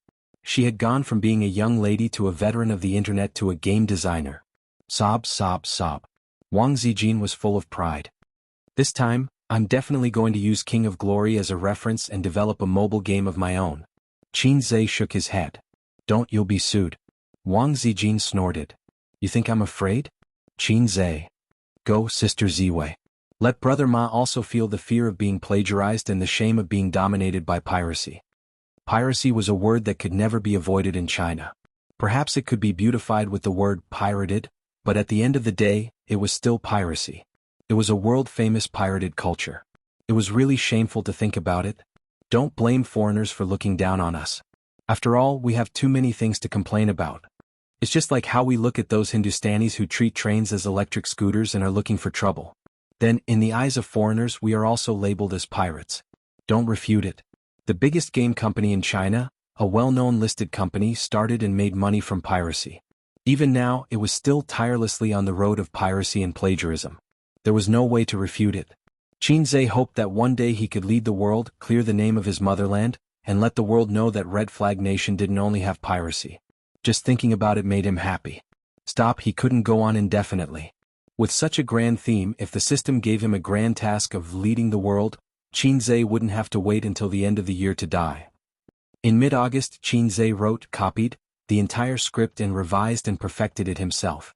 I'm not copying, I'm just a porter from two worlds. On the road of clearing the name of my motherland, there will inevitably be some stains, but please don't mind. After all, the river crab law of the two worlds was different. Some things needed to be revised. For example, in his world, cleavage could be exposed in ancient costumes. But this time the revision wasn't too big. It wasn't as big as when he wrote the Journey to the West script. He was a man, so he couldn't perfect a script adapted from a women's genre. Some classics in women's genre were simply toxic in the eyes of men. F***ck, a woman like you actually liked someone other than the male lead. That's too vicious. Shino is dead. I'll burn him if there's anything. F***ck, for such a trivial matter, you guys actually fought over dozens of chapters. Even Yuhua would be poisoned to death. Abandon the book. Qin Zhe patiently wrote down the script, but his heart was greatly traumatized. Several times he couldn't help but revise some of the toxic points in his heart. But thinking about it, these toxic points might just be the high points of women. So after thinking about it, he gave up. Qin Zhe was full of anticipation. He ordered his plain-looking assistant to send a notice in the company's internal group chat. The leaders of the production team will have a meeting at 1:30 p.m. in the afternoon in conference room 3. You can't be late. After this notice was sent, Tianfeng fell into an atmosphere of anticipation and excitement. Tianfeng Entertainment's first TV series was about to be filmed. Chapter 559. Conference Room 3. Qin Zhe presided over this meeting alone. His sister, who used to play with her phone as a vase, wasn't there. Just now, she and Qin Zhe had a fierce fight in the office. The cause was actually a small quarrel. Qin Baobao wanted to eat a lollipop, but Qin Zhe felt that his sister loved to eat sweets too much. He said to her, "Look at your big breasts. If you eat high-calorie food, they will sag." Qin Baobao whimpered, "No one wants me if my breasts sag. Ace, you have to take care of me for the rest of my life." He didn't know what would happen in the future, but young women like to exercise. Big breasts don't sag. Moreover, his sister's 36D breasts can be lawless in front of domestic women, but in foreign countries E and F cup breasts would appear small. Only those breasts would sag seriously. Hers was the best size. Qin Zhe said with disdain, "No one wants you, so you throw it to me? I'm not a spare tire. Get lost. I'll marry you to a redneck." Little redneck could be a derogatory term or a nickname, but redneck was definitely a derogatory term. His sister's mentality exploded. he pounced over and slapped her. His sister, who no longer had the advantage in strength, was pressed down on the sofa and bullied. Not only did she not teach her brother a lesson, but she was also taken advantage of for a long time. Her butt hurt like hell. In fact, the two of them often bickered, but not that kind of bickered. Going back 11 or 12 years, his sister had the advantage of developing first and could always beat his brother. Now, her brother could slap her to the sofa and not get up for a long time. At this moment, she threw a pack of tissues with tears in her eyes and scolded, "Get lost, get lost. Little rednecks are all bad things." Just like this, Qin came to the meeting alone. The touch of his sister's extremely elastic but still seemed to remain in his hand. He finally understood why some people compared a woman's butt to a peach. It was because it was really too similar. Qin came back to his senses and scanned the people in the meeting room. There were a total of 10 people, including the junior leader of his company's production team, and the senior director and scriptwriter from Star Art. "Let me first welcome our 2 foreign aides." Qin smiled and said, "I've been busy recently, so I haven't had the time to get in touch with you too. How should I address you?" The middle-aged man with glasses got up and introduced himself. "My surname is Sun Wuda." Another lean middle-aged man with white hair, but it was hard to tell if it was natural or dyed white. He introduced himself. "My surname is Zhao Yuqian." Sunwood. Zhao Yuqian. The name was given as if it was a joke. Qin suppressed the dissatisfaction in his heart and nodded. "Thank you for joining us. Everyone please give us a round of applause." Pa pa pa pa. The sounds were endless, each more intense than the last. The 2 senior directors and scriptwriters from Star Art were actually very familiar with the junior leaders of the production team before this. They drank together, chatted together, and even fought together. Recently, the great sword industry has been revived. Even a wildfire can't burn it out, but it will grow again when the spring breeze blows. I'll only tell you about the benefits of the mail industry secretly. Don't spread it out. This is the script. Go back and take a look. Try to get all the preparatory work done within a week. Qin sent out a few printed copies of the script. There were a total of 4 copies. MOU had one, Zhang Wuda and Zhao Yuqian signed another one, and their scriptwriter signed another one. The others didn't need to look at the script. They were usually in charge of the production team, such as the lighting, equipment, and so on. They didn't need to look at the script. "Then I'll leave the real yellow story to you guys," Qin said. "1 week should be enough, right?" The other preparatory work had already started. The only thing left was the casting, because Qin didn't give them a complete script. Moreover, the main lead and important supporting roles were all artists under Tianfeng. This saved a lot of effort to haggle and bargain with outside artists. If you wanted to find outside artists, they would offer a price of 100 million. Of course, it was just an offer. You could bargain. This was much more humane than a store. When Qin returned to his office, he thought of something and called his average-looking assistant. "Send these 2 scripts to Yi Lu and Chen Shishir. Tell Chen Shishir that she can choose the role herself." Qin threw the scripts over. The assistant took the scripts and left. He was very sensible and didn't show any smile. "Although I don't know why CEO Qin doesn't like me, as long as he's in the company, I'll obediently follow him and try not to appear in front of him." This was Qin Bao's assistant's survival rule in the workplace. It was very simple, just a little sad. Umph. A soft snort came from the sister, who was sitting on the sofa eating snacks and reading a book. After the sister finished snorting, she didn't see Qin move. She secretly peeked at him and found that he was focused on his phone. Umph. The sister emphasized. If it was Salted Fish he would be sensible and go over to flatter the sister and make her smile. Anyway, to Salted Fish the easiest thing in the world was to coax the sister. But Hai King only glanced at her indifferently. Umph. The sister snorted and crossed her arms in front of her chest. Qin still ignored her. Umph. The sister snorted again. At the same time, she clenched her fists and rotated them from her lower abdomen to the top of her head. Then she put her fists down and crossed her arms in front of her chest. Qin, wasn't this the signature pose of a fat woman on the internet? How did the sister learn such a naughty pose? It was surprisingly cute. "Sister, what can I do for you?" Qin asked. "Kneel down and lick my feet." Qin Bao's posture was domineering. Qin glared at her. "Your butt is itching again." He got up and walked toward Qin Bao. Qin Bao shrank to the other side of the sofa in fear and said hurriedly, "I'm just joking." Qin sat down and put the sister's long legs on his lap. He gently massaged them. They were cool, smooth, and elastic. It felt good to the touch. "Are you really not going to act in a drama?" Although the female lead role is promised to Yi Lu, there are still many outstanding characters in the drama. If you act well, you'll still benefit greatly from it, Qin Zhe said. Not interested. Qin Baobao shook her head. She thought to herself, and give you a chance to be alone with the wolf in the house? What a joke. With me here you two can only flirt with each other. Once I leave you two will become friends or something. She heard this from Qin Zhe. Qin Baobao wasn't going to take the blame. Qian Shishir's personal office. She held the script in her hands excitedly and looked at the ordinary-looking assistant. Really, can I really choose the role? The assistant nodded and added, the female lead definitely can't. Qian Shishir smiled. Of course I know that. Yi Lu is already half a step into the A-list. I know my limits. The assistant smiled. Qian Shishir said, Hua Fei. I want to choose Hua Fei. The assistant said, I'll help you inform the crew. With that she left. Qian Shishir stayed in the office alone and read the script. The script was a very boring genre. It definitely wasn't as interesting as a novel. It wasn't meant for people to read. But to professional actors, a good script could make them obsessed and unable to extricate themselves from it. If they had a pen beside them they would make many notes. Qian Shishir was a professional and had received systematic and formal training and education. She became more and more excited and felt that she had chosen the right role. About half an hour later the office door was knocked twice before it was pushed open. Qian Shishir's manager came in. Her manager obviously wasn't the previous manager. The previous manager was from the original entertainment company. Qian Shishir and Su Jiao had a falling out with the previous manager. The current manager's surname was Zhou. She was a middle-aged woman who was assigned to her by Tianfang Entertainment. The two got along quite well. After all, their interests were linked. They were bound together for good and bad. The manager was completely devoted to Qian Shishir. The manager said, I don't think the ending for the role of Hua Fei will be good. Qian Shishir had a small part of the original script and the manager had seen it too. Yes, I roughly went through the script just now. Hua Fei is considered the #1 villain.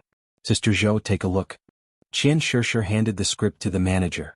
The manager took it but didn't look at it. She advised, if you want to return to the film industry, you should find some positive roles. This will help you build your image. Qian Shishir giggled. What image do I need to build? I'm not a newcomer. To me, roles don't differentiate between good and bad. Instead, they have to hit the soul. This villain role is very challenging and has a lot of scenes. It's almost as good as the female lead. As long as I can take this role, it won't be difficult to return to the film industry. Li Wei, right? Before she entered Tianfang, she was only at the bottom of the B list. She was only slightly more famous than me. But she acted in 3 of Qin Zhe's movies and became more popular with each one. Today she's already at the peak of the B list and half a step into the A list. This is the charm of Qin Zhe's movies. She repeated in her heart, it won't be difficult. Qian Shishir's small chest was burning with raging flames. As a professional and a top performer, she had once become famous in the entertainment industry. She even had the ambition to stand on the stage and win the title of Best Actress one day. But while her dreams were great, the reality was that she was a poor girl with anorexia. Now she had a chance to clear her name. Just thinking about it made her excited. The script was good, very good. Even though she had been out of the film industry for many years, she still had this ability. Boss Qin was really a strange man. Being multi-talented wasn't enough to describe him. Yi Lu was just as excited as her. According to the news from Yi Lu's assistant, after reading the script, Yi Lu sang and danced in the office. Yi Lu's fame was about the same as Li Wei's. They were both at the peak of the B list and half a step into the A list. It sounded a bit like a half-step Almighty or half-step Emperor in fantasy novels. She had acted as the female lead in many movies and dramas, including war dramas. But it had been a long time since she had seen a script that could lift her spirits. There were many good dramas these years, but she had no chance to be the female lead. After the ups and downs in her career, she had a feeling that she would have another chance to rise up. This was her confidence in the script. Even though this confidence was mixed with a beautiful vision. Chapter 560. The leaders of the production team spent about a day going through the script. The next day they started the audition and choosing the roles. The audition would last for 3 days. The audition location was Tianfang Entertainment's big dance studio. This time it was open to all the artists. Tianfang Entertainment had an unspoken rule that artists hated. The leading roles and important supporting roles in their movies and TV series were always provided to the artists under their company. This was understandable. After all, Other entertainment companies were like this. With good resources and good roles, they would naturally think of their artists first. But Tianfang Entertainment was so stingy that the roles they gave out were much fewer than other entertainment companies. But this time it was a TV series. Naturally, there were several times more roles in a TV series than in a movie. Therefore many artists came to audition, but they were all not very famous. Director, what do you think of my performance just now? A tall beauty with chestnut-colored curly hair stood in front of the director's desk. Her hairstyle was somewhat similar to Qin Baobao's. Her chestnut-colored hair was slightly curled at the ends. She also had a short pleated skirt. It looked like she was imitating Qin Baobao's clothes. Perhaps she thought that it would add to her image. Qin Baobao rarely dressed like this in public. After all, it was too casual. But she would post some photos on Weibo, such as wearing a pleated skirt or an off-the-shoulder dress, etc. But before posting the photos she would discuss, approve, with her brother. Only when Qin Zhe felt that there was no problem and that it was not revealing would she post it. It was equivalent to a benefit for fans. This little artist had put in a lot of effort. Sun Wuda handed a resume to Zhao Yuqian. On it was the personal information of this little artist. Jiang Nan, female. Graduated from Shanghai Drama Academy. Signed artist of XX Entertainment Company. Participated in productions. Director Zhao Yuqian glanced at it and said, "Go back and wait for news. I'll give you an answer in 2 days." The little artist in the pleated skirt nodded confidently and left the big dance studio. Director Zhao Yuqian and scriptwriter Sun Wuda looked at each other and kept this little artist in the inspection list. Actually, the female artist named Jiang Nan's acting was not outstanding. In fact, she had quite a few flaws. But so what? She's pretty. Zhao Yuqian and Sun Wuda were very willing to have in-depth discussions with beautiful little artists and guide them on how to steadily rise in the entertainment industry. You said it was too dirty? Don't mess around. This is how it is in this industry. Then let's meet tonight? Sun Wuda said, "Director Zhao, have you talked to your sister-in-law yet?" Zhao Yuqian nodded. "Yes, tell her that the crew is busy and won't be home for a few days." For people like them who often went out to film, it was common for them to go on long trips. Zhao Yuqian muttered, "They're just a little older. Aren't there any fresh graduates?" Zhao Yuqian preferred younger girls. It was probably because he had seen a lot of flirtatious women, so he was especially fond of pure and soft girls. Flirting. It was especially exciting to teach. Qin Zhe had already delegated most of the matters in the crew to the two of them. The newly promoted director Mou also had to learn from them. Absolute power should be enjoyed to the fullest. Following that, they auditioned for a few more roles. As long as it was a pretty little artiste, they would fold the bottom right corner of their profile and mark it. When he felt that there were enough people, Zhao Yuqian put a cigarette in his mouth but didn't light it. Instead, he said to Sun Wuda beside him, "I have something to do in the afternoon. You stay here and watch. There aren't any particularly important roles." Although they were commissioned by the CEO to act as a friend, they couldn't be too careless with the casting. A few vases were fine, but if they were all vases, it would seriously affect the quality of the TV series. Just then the dance studio door was pushed open. The person at the door hesitated and then seemed to be pushed from behind. She had no choice but to do something beyond her ability. Screenwriter Sun Wuda's glasses flashed with a sharp light. Director Zhao Yuqian quietly took out the cigarette in his mouth and sat down as steady as a mountain. Suyu looked back and met the eyes of a few girls who got along well with her through the crack of the door. The girls winked at her and closed the door. "Give me your resume," Sun Wuda said. Suyu calmed herself down and walked over with light steps with a straight face. She handed over her resume filled with personal information. Throughout the entire process, the two women who were experienced in the field of flowers and swords never left Suyu. From her face to her chest, from her chest to her small waist, from her small waist to her slender and straight legs. "What role do you want to play?"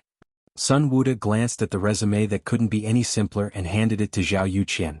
He pointed at the words "Backup Artiste of Tianfang Entertainment." Zhao Yuqian looked back at him, indicating that it was fine. "I only want the role of a palace maid. Just give me 15 minutes. Suyu pretended to be calm. 15 minutes? Zhao Yuqian frowned. Suyu quickly changed her words. 10 minutes, no, 5 minutes is fine too. I can act it out live. She looked as calm as an old dog, but she was actually panicking inside. She thought that she had disguised her strong in appearance but weak in reality expression very well, but of course, it couldn't fool the two experienced drivers. Zhao Yuqian, on the other hand, was thinking that it was impossible to make a deal with just 15 minutes. I see that you have good potential and look very smart. How about this? I'll give you a chance. There's a supporting role here that's not bad. I'll give you 20 minutes to act out this small scene. If there's no problem, I'll let you pass and give you the role. Su Yu's appearance was elegant and beautiful. Her face was fair and rosy and her lips were rosy. Her eyes were sparkling, and her nose without black hair made her look especially cute. In school, she was privately named one of the campus belles by the men. Can I? Su Yu was overjoyed. Newcomer want to be popular, timid. Zhao Yuqian and Sun Wuda labeled her in their hearts. Such a girl was actually very easy to coax and deal with. Profit. Especially Zhao Yuqian. Although Su Yu's figure was delicate and tender, he liked this kind of thing. Her small, protruding breasts were so tempting in his eyes. He wished he could shoot at the world. The little girl in front of him had an irresistible impulse from beginning to end. He really wanted her to experience a father's love. The part that Su Yu got was a rich and colorful inner drama when a palace maid was worried about her master. It was a test of her acting skills as well as a clarinet scene where she talked to herself. She had always had a good memory. After reciting it a few times, she memorized it easily. But perhaps because she was a little nervous, she stuttered a little. After reluctantly finishing this awkward scene, she looked at Su Yuqian and Sun Wuda anxiously and expectantly. Clap, clap, clap. What responded to her was intense applause. Zhao Yuqian said, "So talented." Sun Wuda said, "Little girl, the crew needs talents like you." Su Yu was overjoyed. She didn't want to come, but her cousin called her to come for the audition, so she came. When she said that she wanted to audition, the sisters in the backup artist group all teased her and pushed her over. Do I have a hidden talent in acting? Su Yu didn't have a mirror in front of her. Otherwise she would have denied this idea. Zhao Yuqian said, "Are you free tonight?" Su Yu was confused. What's wrong? Sun Wuda continued, "Today's audition is about to end. Director Zhao and I will represent the crew to treat the artists who passed the audition to a meal. You must come. We don't want anyone to find excuses to avoid it." Su Yu thought about it. She still had the habit of going home immediately after school. If she didn't go home after work, her mom and grandma would be worried. But since she was working now, she had to focus on her work. She would call her mom and grandma later to explain that she had to work overtime or something. CEO's office. In the spacious room, Qin Zhe and Yi Lu sat on the brown leather sofa. Qin Baobao leaned against the office chair and stared coldly at her brother and Yi Lu, who were talking about the script not far away. This was a rare woman whose legs were comparable to hers. Your legs are long but you're ugly. Your legs are so ugly and you still want to seduce my brother. No wonder Qin Baobao looked jealous. Yi Lu didn't hide her admiration for Qin Zhe at all. Her gaze made Qin Baobao recall how Wang Zijin looked at Qin Zhe back then. Why was it back then? Yi Lu was wearing a short-sleeved shirt that exposed her shoulders and three-quarter pants. Her legs were long and straight. They were indeed beautiful legs that could compete with Qin Baobao. She specially came to talk to Qin Zhe about the script. Knowing that he wouldn't be following the crew, she wanted to use the limited time to familiarize herself with the content of the script as soon as possible. She also wanted to ask about the details of how to act. Qin Zhe was surprised when he saw the script filled with summaries. This woman who claimed to be his fan was actually such a hard-working actress. Every time Yi Lu talked, she couldn't help but look back. She only saw Qin Baobao leaning against the office chair like a big boss with her eyes closed lazily. But why did she feel like there was a thorn in her back? She couldn't see that when she turned around, Qin Baobao would stare at her back with her dead fish eyes. If looks could kill, all 10 sets of revival armor would be on cooldown. Qin Zhe was facing his sister from the side, so he already saw her gaze. His sister with dead fish eyes actually had a cute contrast. Women. Reality proved that being broad-minded wasn't really being broad-minded. Men. The system sneered. The system was more naughty recently, more naughty, more naughty? What does it have to do with you? Qin Zhe listened to Yi Lu's question while replying to the system. The system said, "You're surrounded by long-legged beauties and have long-legged sisters looking at you with jealousy. You're feeling very smug. I think there's a chance to lose the mission." Qin Zhe said, "T chance. There's no chance." As the host, I recalled the fear of becoming a vegetable because I didn't have enough points and the humiliation of being dominated by the system's missions. The system said, "Host, do you want a mission build Long Outyen's harem? I think you'll be able to marry 9 wives in the future. You'll be as outstanding as the famous Tang Bohu." Qin Zhe was slightly tempted, but he quickly suppressed the restless thoughts in his heart. The system gave out missions with inducements? Was it driven mad by my lackadaisical attitude? Qin Zhe would of course reject such an overboard mission.